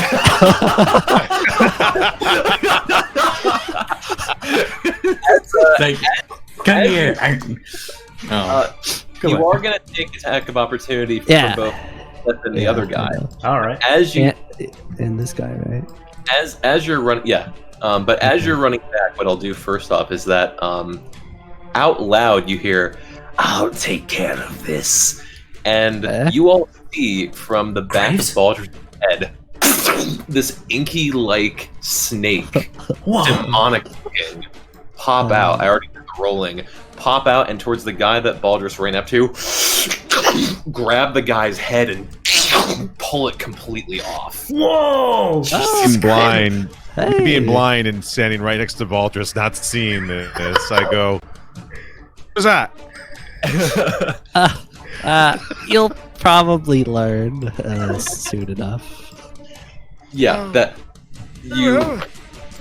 And this guy, again, head's completely gone. Blood is just spraying upward towards the ceiling as it falls over. For everyone else, guy out. for I would everyone like else, to. I'd like Baldrus to looks lift- relieved. Relieved. I would like to lift Cliff up and try and use him as a shield for the falling blood. You don't know if Clip enjoys it or not, but yeah, he's now covered in blood. Okay, so Clip is going to take one attack on Baldrus. That's a natural fucking 20. Ouch. And then the other guy rolled, that's a 19 without modifiers. Those both hit, yeah. Okay. I'm sorry, buddy. Hey Tim, do me a favor. After this, go buy a lottery ticket and share half the winnings with me. Okay. For the regular benefit, 5 slashing damage, cut down to 2. Okay. And then for this guy, his weapon is actually considered magic, so you won't get resistance. Yo, loot? I figured the boss guy would have some magic stuff. 10 plus that. You take 20 slashing damage Ouch! as the blade just cuts up your back. Ay-ya. That is a lot of slashing. Oh my. Okay. Right. That is your turn. Clyde, you are up. Clyde takes the knife out of the wound from the other guy, turns to look at this guy, rhythmically bangs the knife as he walks along. Oh. Another one bites the dust, and with the blunt end of the dagger, attacks. 20. Yeah, hits. Non-lethal blunt end. Okay, so you go up and just with one hard thump, bash him on the head. The body goes limp as he's now unconscious. I use the rest of my movement to get on the table and nods at you and shout, and another one down, and another one down, another one bites the dust, and I'll end my turn. Wanye face bombs. Another one bites the dust. Very- Baldur very- starts singing from the corner. Everyone It's gonna be starts- music. Guys, I might multi-class into Bard. Everyone including the band begin head bobbing to this. Does that mean the singing's gonna get better? No. The rolls for the necessary. singing will get better. Alrighty. Blink Dog is up. And let me see. Blink Dog is up. That is a 23 to hit you, Nasira. Yeah, that hits. Thank you for letting me have that. That is a fucking A. That is a 7 piercing damage, cut down to 3. Right, and there's only one doggo left. So next up are regular bandits. This guy is just gonna go full swing. Well, actually, the guy up to the top up here leans back in, and you see him step back into the kitchen real quick. He says, "Keep him safe!" And he runs back out. And he's just going to charge. He's going to charge Ubo, actually. I rolled a 3. Oh, it doesn't hit. Does not hit at all. I can't redirect his attack, so. Wait, no, I can't. Never mind. Okay. And I then can hit Baldur's, but that's I rolled to hit Nasira. That's an 11, so I'm guessing no. No, that missed. Okay. Next up is going to be Clip. I always said Flip. Let me see. Clip is actually going to run here to Nasira. And Now, he's gonna- can he move because he's grappled? Oh, true. No, never mind. I forgot. Yeah. Yeah, then he's just going to do 3 attacks on you then. Sorry, that's not funny. Hilarious. That is a 19, 15, and 27 to hit. The 19 and the 27 hit. Okay. That is 16 plus that. You take 21 points of slashing damage as he just rings it up your body and just cuts you up and down, back and forth. It's and it's hard because you're holding him, but like because he's so close, he's able to kind of like almost saw blade at your waist with it and just get really clear hits. All right, next up, Ubo. Alright, I'm gonna strike this guy in front of me. That is 16 to hit. 16 hits, yeah. Fantastic. It's gonna be for 8 damage. Yeah, it's what you needed. So you go up and lethal or Unlethal. Lethal. non-lethal? Okay. So you knock him straight down to the floor, slumps. Jaw right. also on the counter. And then I'm gonna run right here. And I'm gonna use my extra attack on Clip. Hey. Go for it. That's what is that? No, that's a 20 to hit. 20 does hit. Fantastic. It's a 4 damage, 4 damage. Okay, and I will spend another key point to do flurry of blows on him. go for it. It's a nat 1. And that's a nat 20. That one? Okay. Okay, I'll just say the nat one. Yeah. My cruel mind was playing. I'm like, nah, I'll stop. It's gonna be for 16 damage. 16 damage. Okay. Yeah. So you start punching into the guy. One of the fists goes wide and actually breaks through the door and just busts a hole right there. But then with the next shot, you crack him straight in the face again. All right, and then I am going to go into the kitchen. Okay. And as you get into the kitchen, you look and now have a more wonderful sight of it. At the end of the hall, you see, I say you see. I sense. You have to say I sense. Got him. You sense that there are two people at the end of this hall, and you hear one of them say, "Stay back! Stay back, or else!" Does it get revealed? You definitely can't see. You can't see, but we hear that. Oh, damn it. Oh, okay. Okay, well, because I have blind sight. What I'll say though is that you feel two. I don't know if you can see it within the shadow, but from in this direction over here, you feel two people. One right on top of the other. One feels panicked. Okay, how many? Wait, 5, 10, 15. I still got movement. I'm gonna kill him. I am going to. Okay, I'm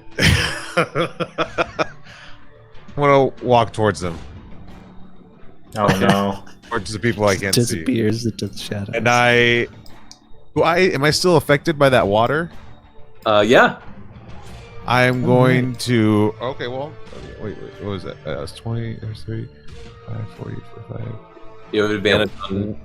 Oh. One more 5 feet. Okay. Move. You are right. They're maybe 10 feet away from you.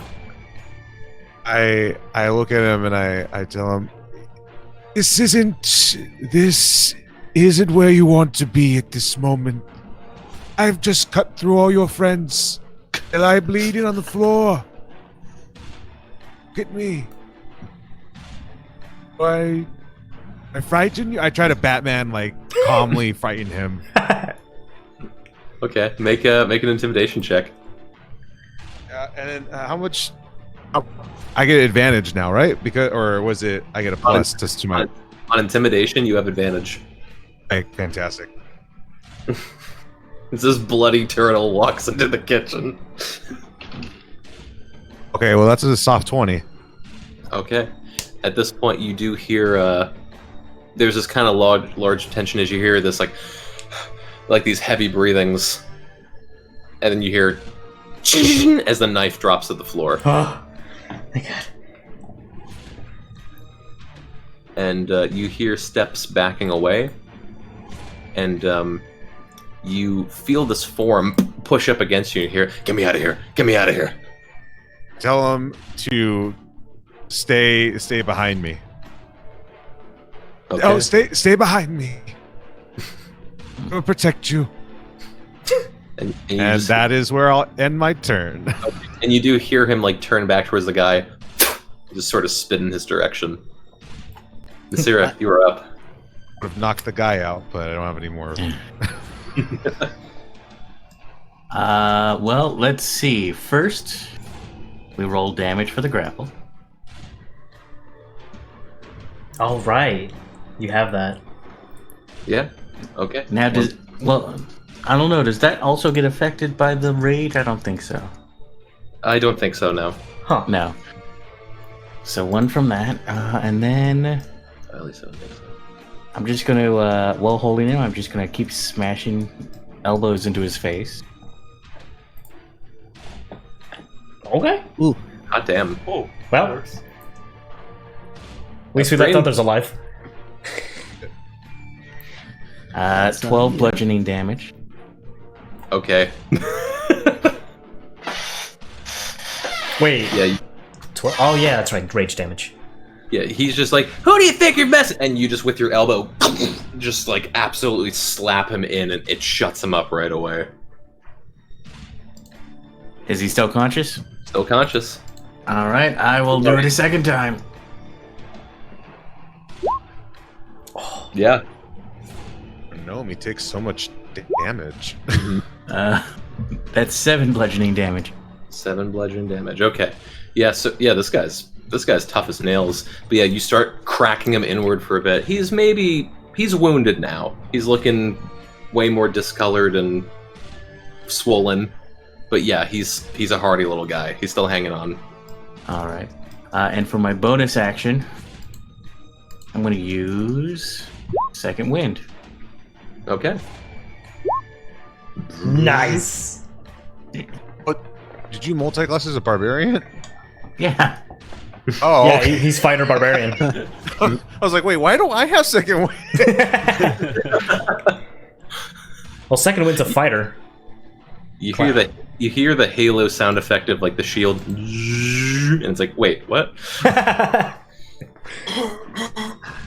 that your turn, good sir? And you know what? I can move. Oh, I don't know if they have attack of opportunity. Like 3 of them.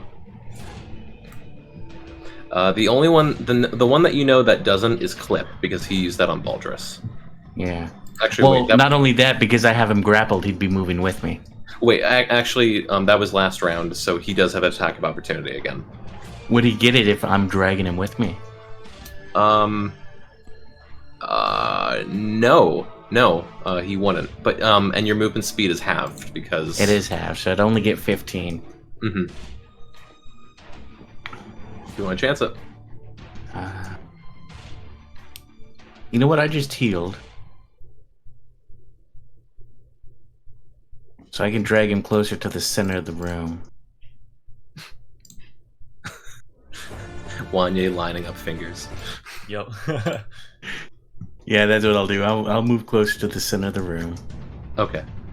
Let's see if I can get to there. 15 there. Alright, and you're going to get 2 attack of opportunities. Alright. What's your armor class? It is 17. Okay, they both miss. Excellent. Alright. Wanya, you are up. I'm gonna say he's worth more to us alive than dead. I got a bounty poster of Mr. Triggerfoot inside my satchel, and he's gonna cast a new spell. Well, spell I haven't cast, Misty Step. You see him evaporate, Ooh. and then use his movement and appear right behind him. And with his action, you see he opens the shackles, and he's gonna try to shackle him while he's grappled by Sierra. Okay. If that's cool. I don't know if that I can if he's grappled or if that's Say that last part again. What was it? Sorry. I was going to use these shackles I have to put them on Triggerfoot while he's grappled by Misira. Was your spell your action to get over there, or was it a bonus action? That was a Misty Step is a bonus action. Okay, yeah, so you could try to use your action for this. Cool. And let's see here. Do I have to roll anything or? Misty Step. Yeah, it would be athletics versus athletics or acrobatics. Oh come on! I was almost 16. Don't you have the drink potion? The drink. Oh, yo, I do. That's right. You're right. Go for it. That thing lasts for a long time. Oh well, awesome. That's the same. Rolling that 20. Well, that's not good. So you try getting the shackles on, and with his little feet, he kicks you in the face. He's like, "Get off me!" And he just starts, maintaining distance from you, even while grappled. These fuckers are annoying, and I end my turn. Okay. Next up is the bandits. Well, those bandits are actually, those two are held in place, so they're just like, they can't move. Baldrus, you're up. Alright.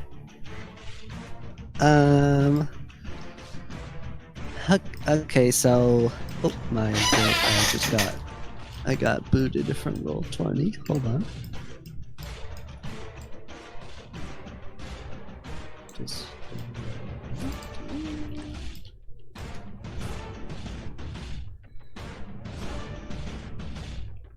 Loading, it's loading. Sorry, I can't see.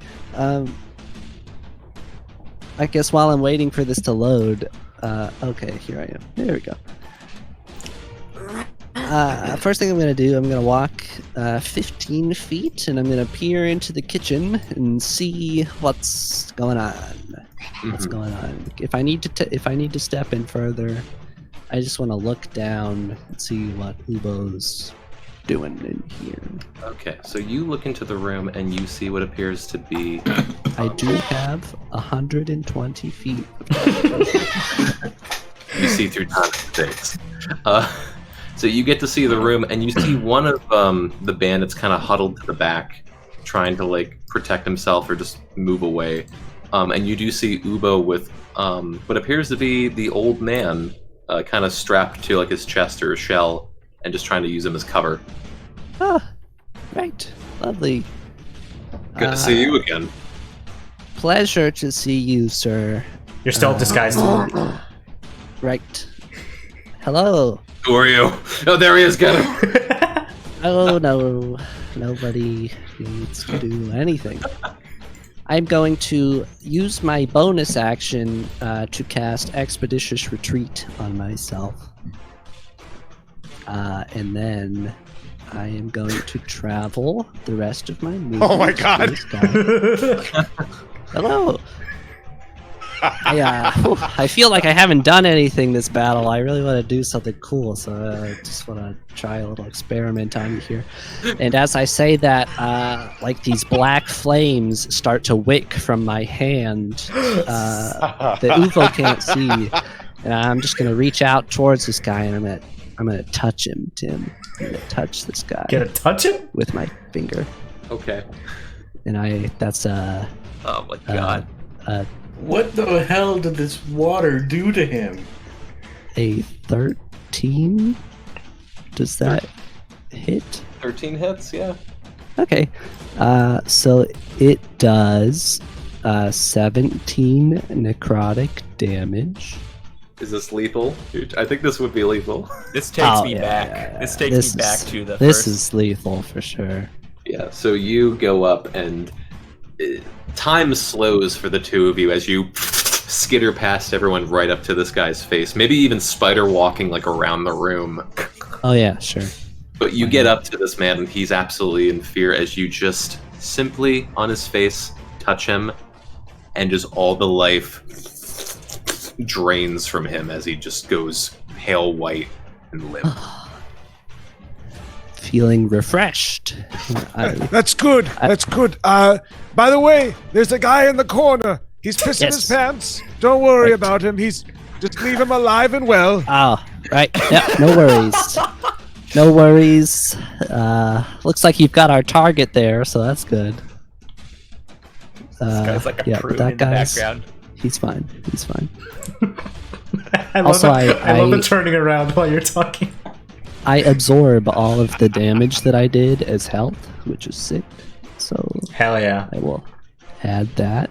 Baldrus is looking satiated. None of us can see that. Yeah. But whenever you see me next, that's what's going on. Mm-hmm. That's my turn. I don't think I can do anything else. Yeah. Mr. Bandit, I hope you stay well and live a better life. Cut to the corpse. All right, Clyde, you're up. All right, let's see. I can see that these two guards here are held up. Oh, sorry, this one and this one are held up by some magical force. This guy's about to probably strike Wanye, so Clyde takes out a bell, points at him, makes direct eye contact, walks off the table. Now, hush, little bandit, don't you cry. Clyde is gonna make sure you don't die, and he casts Toll of the Dead. Make me a wisdom saving throw. And this is on clip again? No, this is on this bandit. Oh, surprisingly enough, I got a 17. That will pass. So a bell is rung, and he, I guess, shakes it off. No damage is done. How much did I move? I'll move. Yeah, I'll move.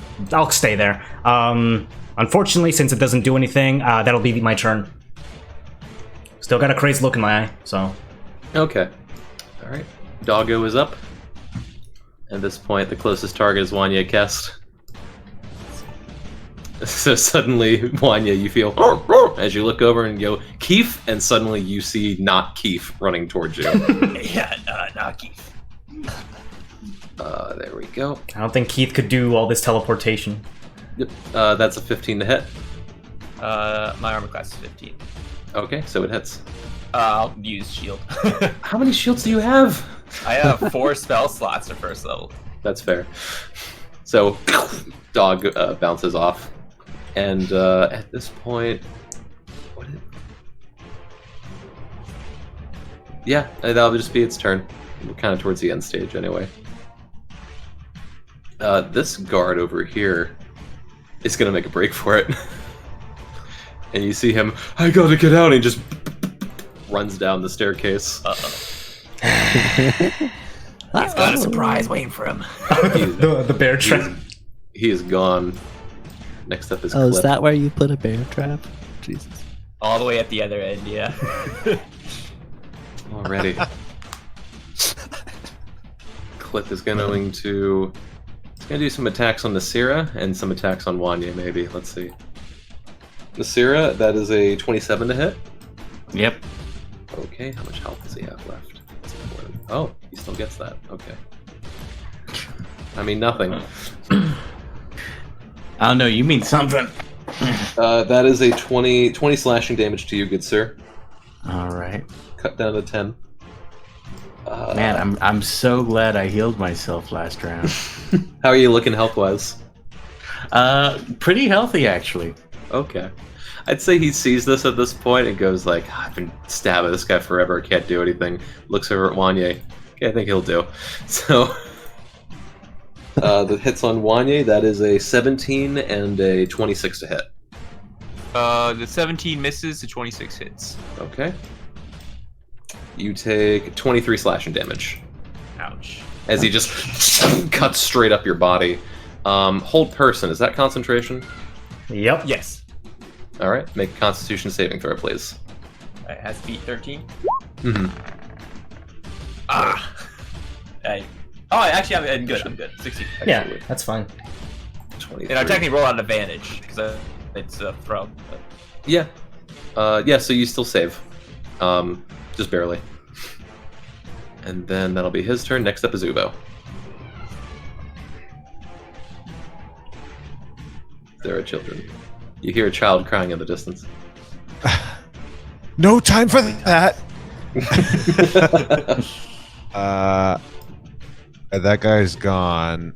There's just the blink dog and then these two paralyzed guys, right? And then Clip. Yep. Yes. Okay.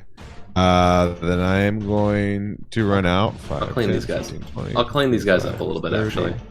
55, 40, That way it's just a bit more seamless. 5. Alright, I am going to strike Blink Dog. That is a 21 to hit. 21, yeah. Absolutely. And that is 6 damage. Alright. Yep, so you punch into this thing right into the side. Still standing, but yeah, pretty hurt. I will use the extra attack. That is a 24 to hit. Totally hits. And that is for 8 damage. 8 damage. Non-lethal? Non-lethal. Non-lethal. Completely knocked out on the And- floor. I am going to go ahead and use Flurry of Blows. I'm going to burn a key. I'll use Flurry of Blows on the paralyzed guy. Okay. Go for it. That is a 17 to hit. 17 hits. This is the guy who caught Nasira with the dog from the beginning. He's just been watching all of his friends get ripped apart. This is 6 damage. Yeah. What a nightmare. That's 6 damage for the first hit. Okay. And then... still standing? Still standing, barely. Alright. Does a 14 hit? It hits as well. Alright. And then that's going to be 5 damage. Knocks him out as well. Alright. Yeah, these guys are looking rough. And I end my turn. Alright. Nasira. Alright. First step first. Make it more than 1. There we go. There we go. Are you just squeezing him to death? Is that basically what's happening? Mm-hmm. Just macho manning him. Yeah. And then I will. Thank you. I will throw another elbow. Okay, hits. Actually, no, that misses. And the second one. Misses. Oh, that also misses. And you know what? I haven't done it yet because we were greatly... Because there were so many other things to do for my bonus action. Oh.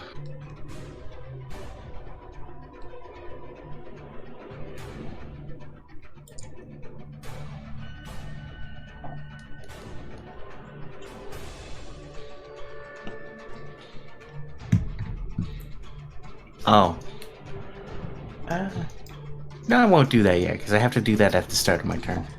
I'll end my turn. Okay. Wanye. So Kanye is going to look at Mr. Triggerfoot. He's going to extend a hand, put it on the back. Yeah, that's how I meet him. And then he's going to cast Shocking Grasp. Okay. Shock that grasp. Hits. 19. Awesome. And it's going to do... Hot dang.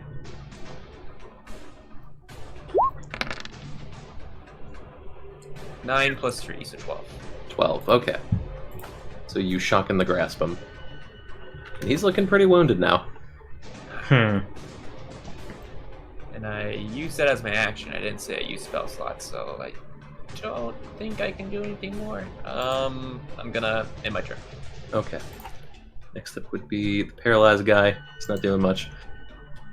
And there we go. Alright. He can make a wisdom save at the end of his turn. I don't know if he failed or not, but... Wait, was that a thing with hold person? Oh, wait. Yeah, I read the description. At the end of their turn, they can make a... Oh, that would have been nice to know turns ago. Yeah, I don't know. I just scrolled up and read it, so I was wondering why they were down for... Well, he saved... Okay, well, that's also my fault. But okay, he actually rolled a 19, so he saves. This is our first time this campaign we've actually used hold person, so don't worry. No, you used it on Watt. That's true. A while back. Okay, he's gonna pull up his crossbow and shoot at Wanye. Understandably. That's a 18. Wanye, expending the last of his first level spell slots, casts another. Yeah. Okay, that's his turn. Baldrus, you're up. All right. Oh man, I wish I knew that sooner.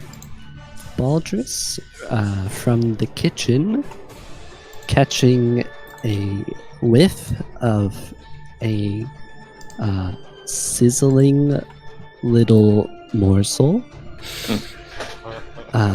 is going to make his way down. How much over speed is? here. Oh, you have expeditious retreat. I have, yes, yeah. So I used my movement speed twice, basically. It's a bonus action, and I'm gonna bite. I want to bite this guy. I want to bite him. Okay, go for it. Non-lethally, if I can. Okay. Hold on. Sorry. Oh right, my character sheet closed when my Roll20 messed up.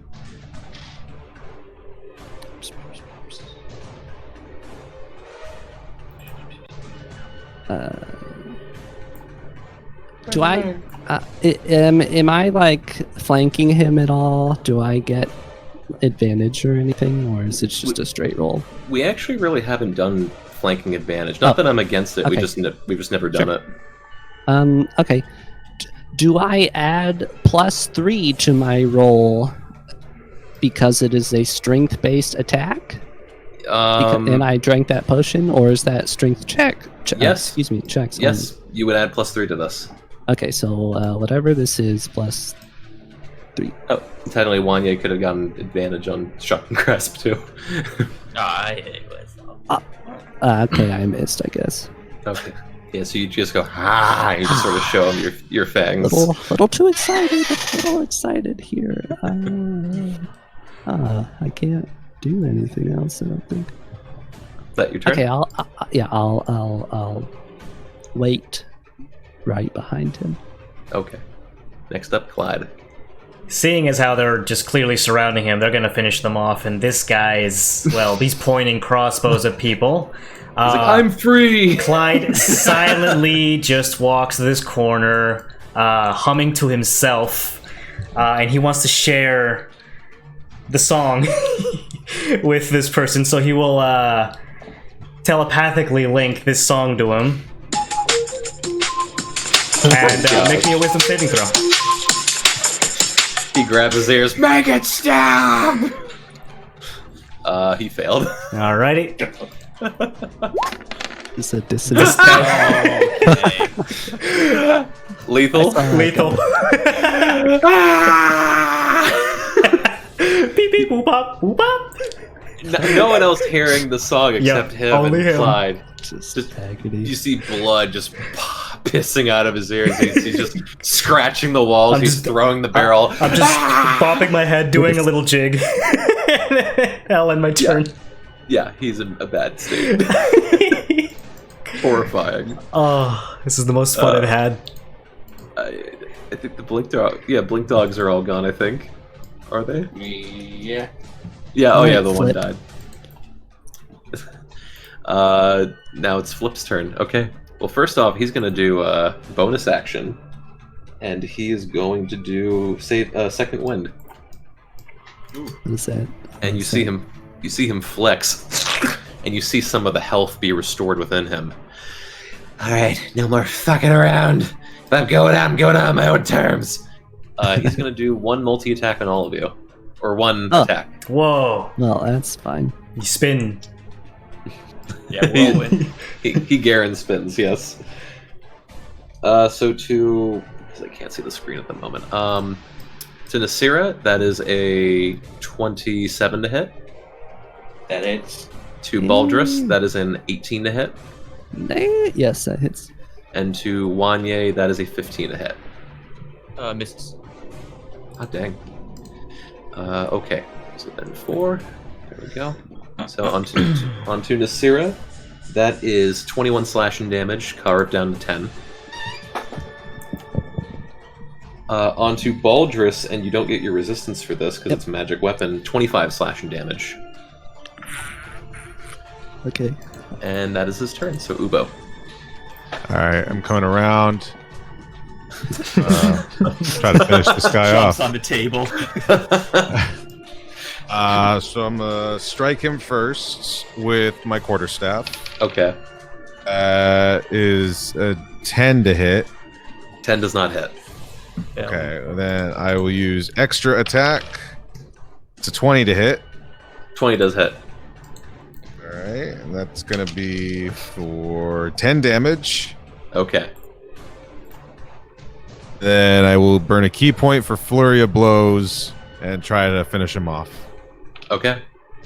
That first one is gonna be 16 to hit. Doesn't hit.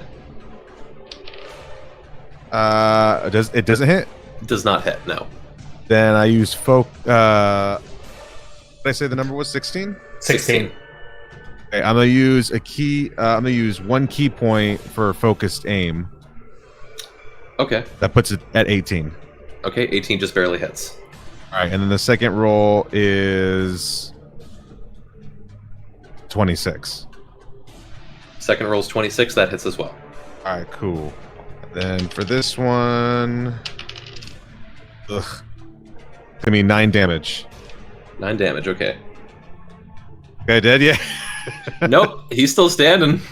Oh my god. Okay, well then I'm gonna move just a couple feet away because I don't want to get hit by him. But by doing so, you get hit by him. No. Because Oh, right, mobile. That's right. Yeah. Mobile. That was my turn. Okay. Next up, Nasira. Now here's the other thing. The way that we're looking at the battle, I think we know who's gonna lose. I think you know what's going on here. I mean, anything could happen to him. I'll let you guys. I'll let you guys decide. Do you want to play this out, or do you want to brevity this fight? I want to play this out because I'm about to do something big.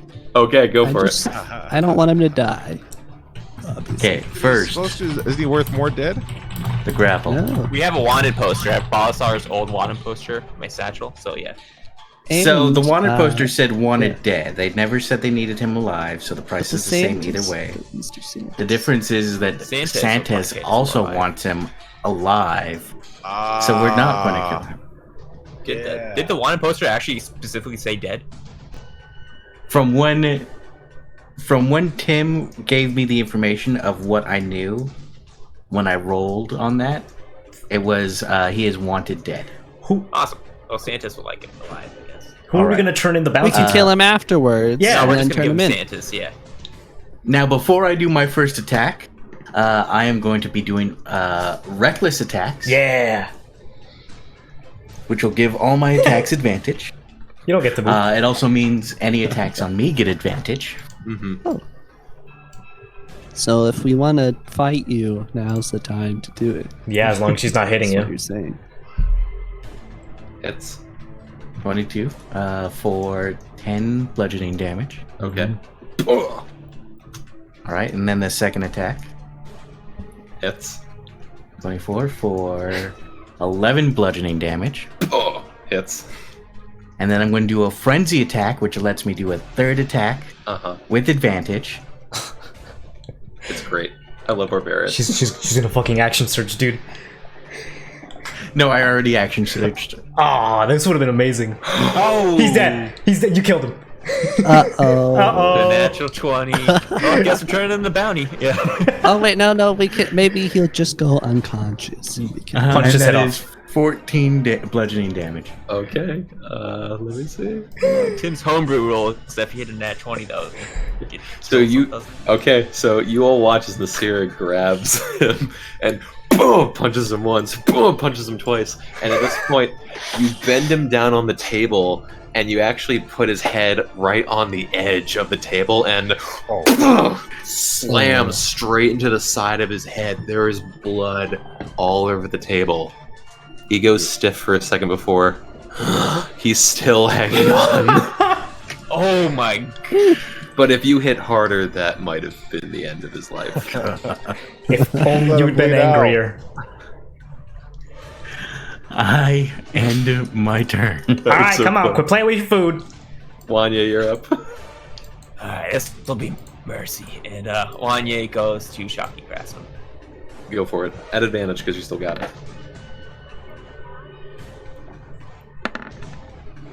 16, 17.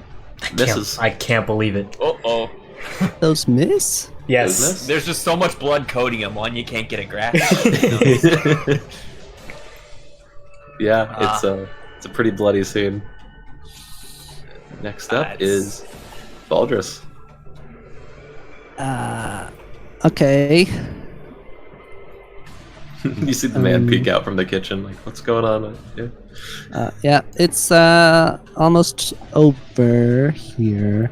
And I'm gonna bite him. Keep in mind, he walks up to like a whole room Again. of knocked out bandits. Let's just roll that. And a group of people just beating up this poor dwarf. 16 to hit? Does that miss? 16 misses. You don't have advantage? Do I? Because he's grappled or no? Not on this. I'll admit, it's just something that we haven't done yet. Oh, Okay. how does inspiration work? Can I do that? Yeah, you can reroll if you You want. re-roll a 20. Alright, Yeah. we'll see. He wants the last hit. I just want to, get rid of this guy. Yeah, you can. Nope. All right. You bite the counter. Where the blood is from when I hit him. And the blood just... Sit down and cross my legs in frustration. Alright, Wait for him to die. glad you're up. Just hold him still. He's moves a whole lot, Clyde. Clyde will attack with his dagger, blunt end. Okay. All of us trying to get. See? Look! Okay. Yeah.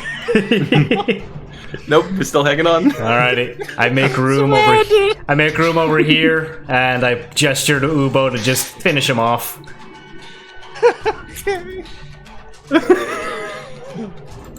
Alright, next up is Clip. Cliff at this point is just like he's blinded by his own blood, and he's just screaming high pitched. Can't believe nobody could hurt him since I did. Yeah. First one on Nasira at advantage. That's I mean, if I hurt him with anything else I have, he's dead. That's a 25 to hit Nasira. That hits. 10 slashing damage to you. Next up, he's going to attack Clyde. Alright. That is a 13 to hit. Misses. Alright. And then the last one will go towards Wanye. That's a 28 to hit. Yeah, it hits. Now he rolls low, but this makes sense. You take 8 slashing damage. As he's just like, just throwing his blade everywhere. Yeah, Ubo, you're up. Alright, I come back. And, look at everybody. So, are we killing him or Alive. live? Keep him alive. Okay. Take my quarterstaff and I'm gonna non-lethal try to finish him off. Okay, that's a nat 1. Extra? He's gonna hit a 20. He's gonna hit a nat 20, I know it. Alright, and then yeah, I'll use my extra attack. Okay. That's a 15. I'll spend a key point. Use focused aim, so it's 17. Still misses. Well, yeah, actually. That's 17 misses? Yeah, 17 misses. Okay, wait, then I'll use 2 key points then. For focused aim. So now that is 19. That hits. Okay. Oh my god. Okay, that was with the quarterstaff. The party so. surrounds this poor anarchist gnome as they all want to be the one to... So that's 5 damage. Okay. Still standing. I can't. I burn my last key point. Use flurry of blows. I want to kill him now. I use my monk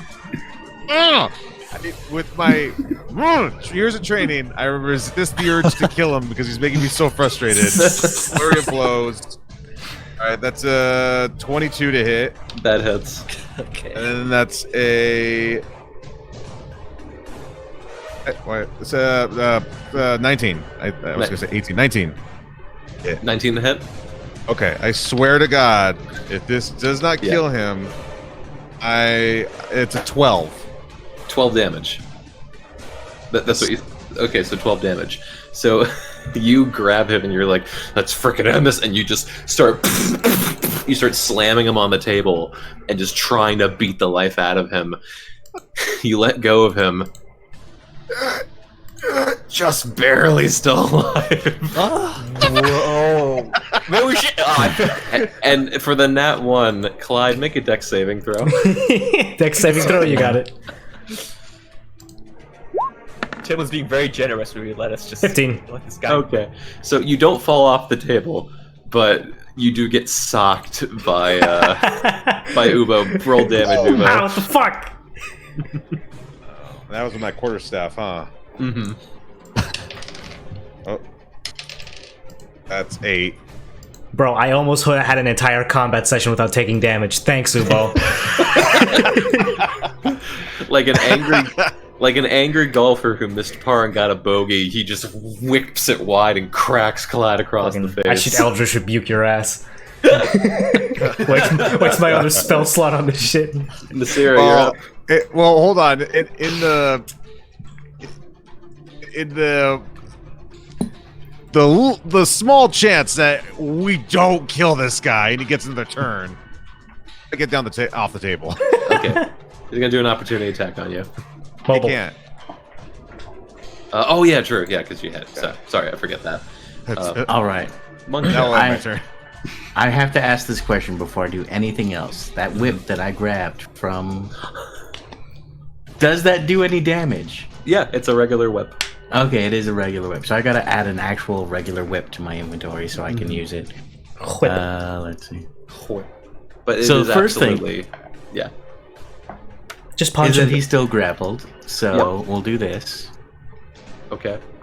Not dead. Squeeze the life. At which point, I'm now going to let go of him because that costs no action to do so. Okay.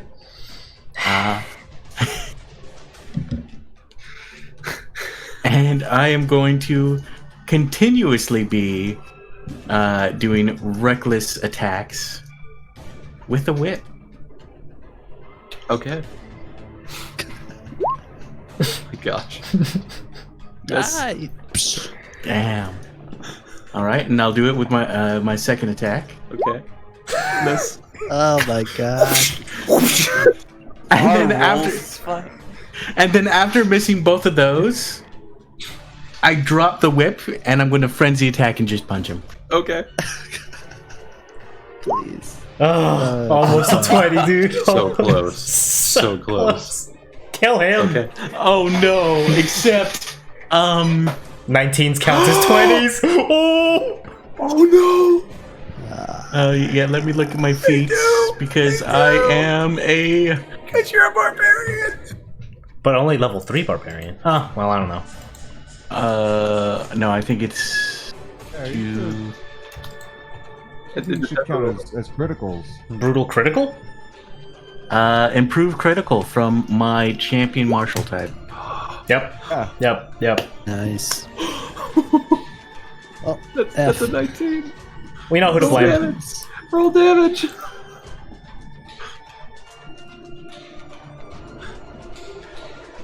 Swear to God, that's not enough. So The floor is 11. yours. The floor is yours. Finally. All right, so after missing twice with the whip, in frustration, I go to toss it, and I toss it backwards, and then fist my hand and swing it in a wide swing forwards at his head after everything else that's been done to it. In rage and strength and reckless abandon of this swing, his head just comes right off of his neck. To anyone who's ever seen Primal, you know the scene I'm thinking of, but you just drop the whip and just deck straight into his face with such force that the skull literally flies through its skin and pops out. There's literally a flesh head left behind as the skull hits Wanye Kest in the face.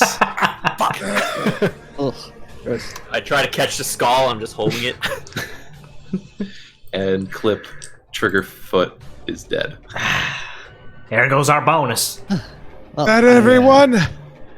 Well, Look at my skull. one guy went running over beyond the door, so but he ain't gonna be much trouble, I think. Shit. Well, I I listened have for a expeditious retreat still. I could chase after You him. want to catch him? You might be my guest. Is Wanya Do I Kest hear- listening? Yeah. Okay, Wanya, you go up to one of the windows close to the music area down here, and you put your hand up to your ear, and you're like, wait for it.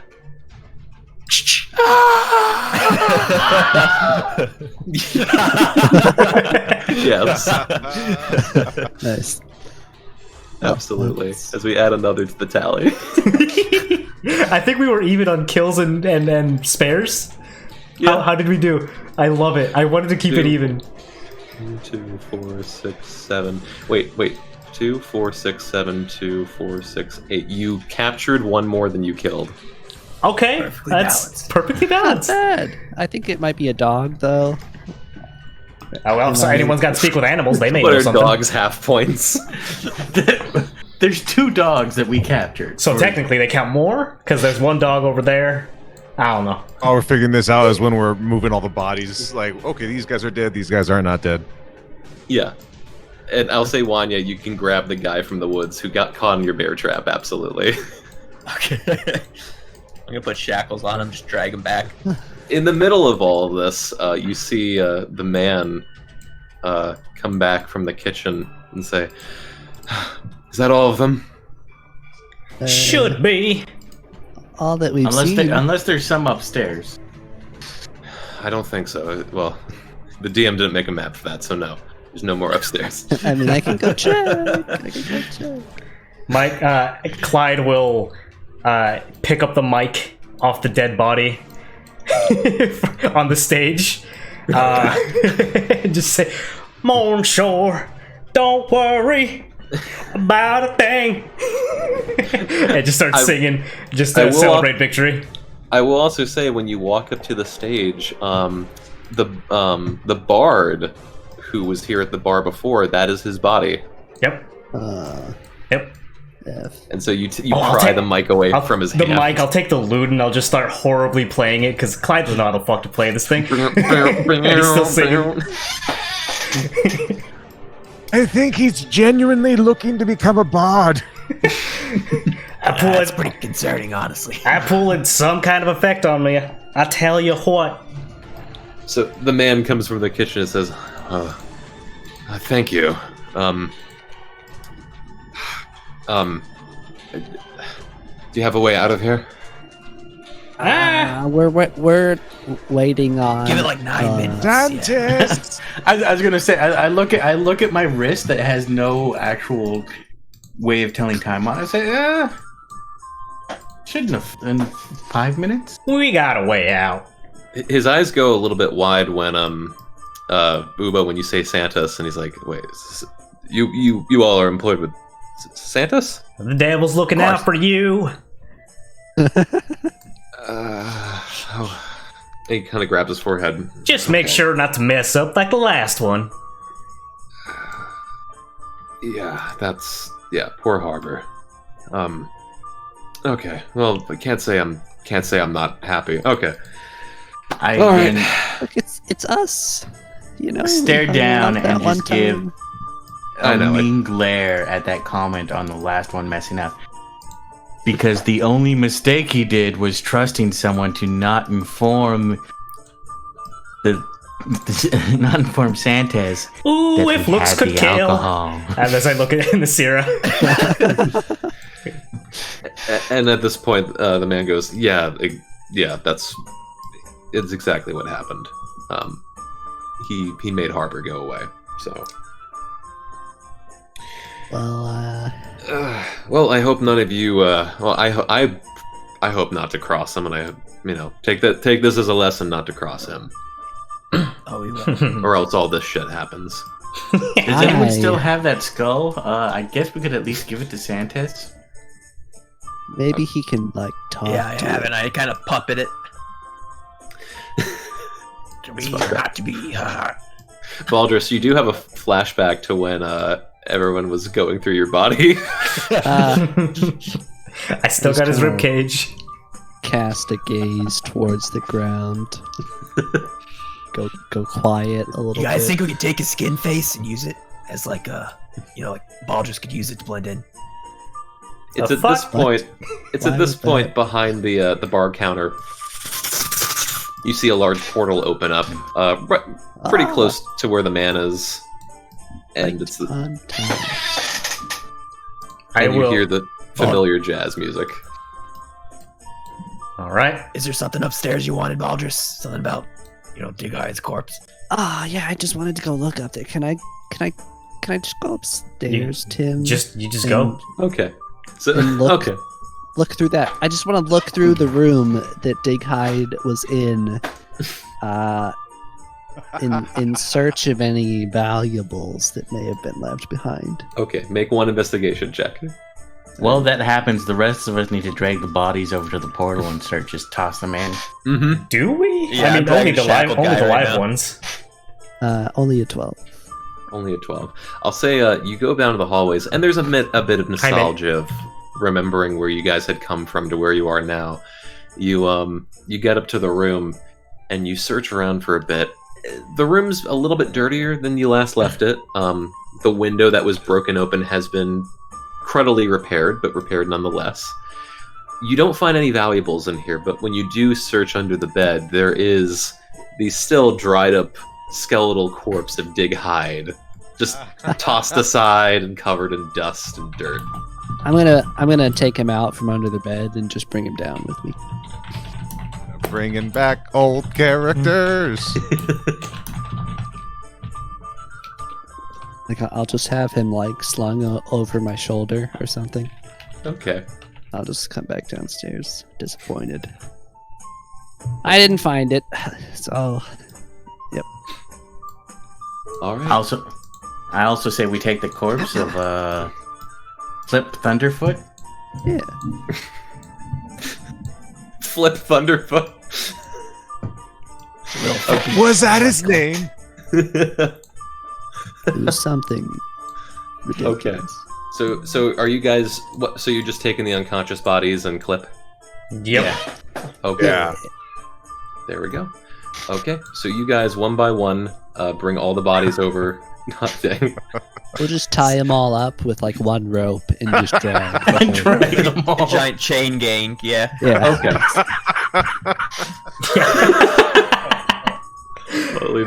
While they're doing that, I'm taking whatever valuables and instruments this bard had on him. Do I find Okay. anything particular or just basic bard stuff? It's mostly basic bard stuff, but Alright. maybe I don't have the list with me. But you might find something special on him. Okay. All right. Just Clyde does that. And clip as I well. will also have liked to have snatched myself a free beer or drink Oh, from yeah. the bar. Okay, that's fair. Okay. So yeah, so you grab something and yeah, it's a nice little ale that you just round up. But yeah, tastes delicious and nice little reward on the way out. Oh, there we go. All right. So you guys one by one start throwing the bodies in on a long chain. Heave. And I bring you guys back to the Devilry. Woo! Oh! Is this the stables? And as you pop out, you're actually you're behind the Devilry and it's dark right now, but you're actually in the backyard area. Oh yeah. And you I do saw notice this that one. this is the backside to the kitchen. Yep. I see it. Ezra Sierra got yelled at. All right. So you guys just dragging them in? Yeah. Yeah, sure. Why not? Before we move the bodies, I just want to look in the door, make sure that there's like, other than maybe the usual staff that would be fine with such shady situations, that there's nobody else. All right. As far as you can see, there's no one in the kitchen at the moment, and you don't really hear anything other than light music. Okay. As you get up to the door, though, you do hear large footsteps, and you do see Santos walk into the room. And begins kind of walking over this way to the door and goes, "Oh, perfect timing. Okay. Oh, whoa. We got a haul. All right. Well, just throw him in here. We got it. Oh, All hey!" And he points over at the man. "Hey, Mornshore. Good to see you again. How's it hanging?" And the old man just sort of like raises his hand, just like, "Hey." Huh. Well, by all means, come on in, please. All right. Right Start on, dragging. Daddy-o. And I'll drag a corpse inside. What is it about the Devilry that makes him act like that? And at this point, it's Music band. It's the and music. And he just points over to the door to the north right of you guys. Just throw it in that room. I'll take care of the rest. Does it look like a furnace room? While I'm throwing them in there. It does look like a kiln as smoke is coming out on the outside. And as he opens it up, let me reveal it right here. Wait, for why you do you guys. want him alive? Shit. You do see a large furnace room. Uh-oh. It's just storage. It's fine. It's fine. I just need a place to put him, and I don't want to alert the staff. I've already moved the kitchen staff out of here. Just throw him in there, and I'll take care of the rest. Yes, sir. What is this room? It's it seems like a large furnace and stove room. It seems like the main place where they cook a lot of the hot foods. Oh. Just throw him in there. Don't throw him in the furnace. It's fine. I'll take care of the rest. It's fine. The smell. It smells probably. like death in here. Well, we did just kill a few of them, so. They're unconscious. So one by one, you guys I'll just throw all the bodies in there. Excellent. I was like, I can't move them. Rah. And I'll say also that you guys managed to restrain them as well, so that if they do wake up, they're not going anywhere. Yep. All right. All right, and Santos just sort of claps like, well, what a wonderful haul. Well, so boys, how you feeling? How you doing? All right? Any good stories? Went pretty well. Pretty successful. We're professionals, Mr. Santos. I'm like cleaning off my knife, just getting it finally on blade. Finally, I got to cut loose for once. Yeah, cut loose. Oh wait, I gotta remember I am no longer raged. No. And as such, I now have...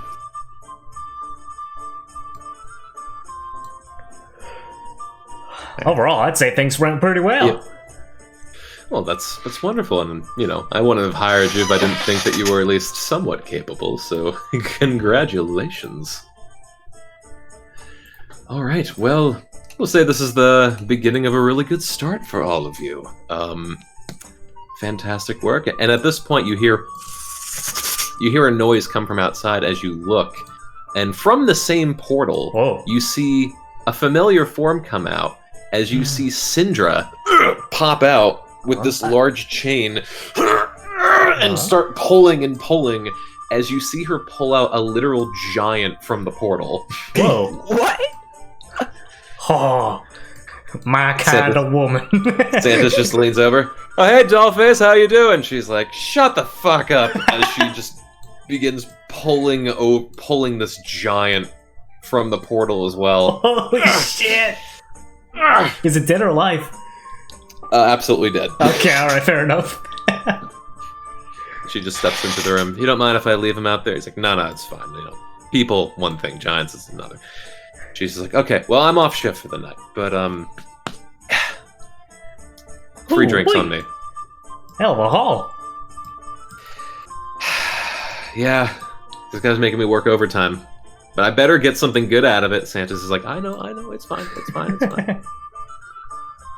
And speaking of rewards, Mr. Triggerfoot, we had was a known felon, one dead by the Empire. I don't know if you were interested in that, but and I give him the wanted poster. Kind of looks at the poster, and he just sort of walks over in here. Oh, okay. Oh yeah, here's his skull, by the way. He put up a bit of a resistance. Very ornate. Well, okay. Well, what I will do is, let me think. Well, because obviously you can't turn in the bounty, because obviously you're on the run, I will turn this in for you, and I will compensate you when the reward arrives. How about that? Much appreciated. Sure. Yeah. Sounds good to me. Still singing. Okay. Okay. All right. Well, strum the loot. Just like shit. Alrighty. Now, unfortunately, we do have some guards in the inn tonight. So, apologies, I can't have you stay here. So, just head back to the room, and we'll send you back out where it came in. All right. We gotta go They live haven't in the seen woods. me, so can I go back to the pool? Can I just disguise myself as somebody else? I don't want to chance anything, and they've been upping security too. They're actually sending mages into the town. I don't want to risk anything, and I don't want to risk having any connection with you in a public setting. You understand it completely. Operational security, we understand fully, Mr. Santos. Exactly. Someone gets the point. So off you go, and next time I call for your help, there will be a reward, and there'll be more work. Woo! Sounds wonderful. All right. And, Morn, I have to talk with you for a little bit about what transpired. Don't worry, it's fine. And just Morn Shire's just sort of like silent in the corner, just taking everything in. He's a very nice old guy, just so you know. Great farmer. Keep that in mind. Yes, great farmer indeed. And he just sort of like shakes his head mockingly at Mornshire, and he just kind of looks away. All right, well, I said you need to go, and, my way or the hell way, so get the fuck out of here. So the path would be north? Because if we go left, that's into the, Yeah, we don't know where to go. Yep, don't worry, I'll make a diversion. Free drinks on me if everyone follows me to the living room. Fantastic. Far away. Yeah, and you just hear a cacophony of people leave the bar like, oh shit, and start moving. Free drinks. Yeah, you guys immediately look out into the bar room, and it's clear, and you can quickly make your way into the other place if you want. Yeah. And we move. Oh. Out of character. What the heck is that? Hey, old timer. Question. Yeah? This is gonna sound really weird. If I give you like a gold, could I please cut a piece of your hair off? How does that sound? Oh, I see. Baldur's, what the fuck? Make a persuasion check. Oh shit. 10. Just stares at you. No.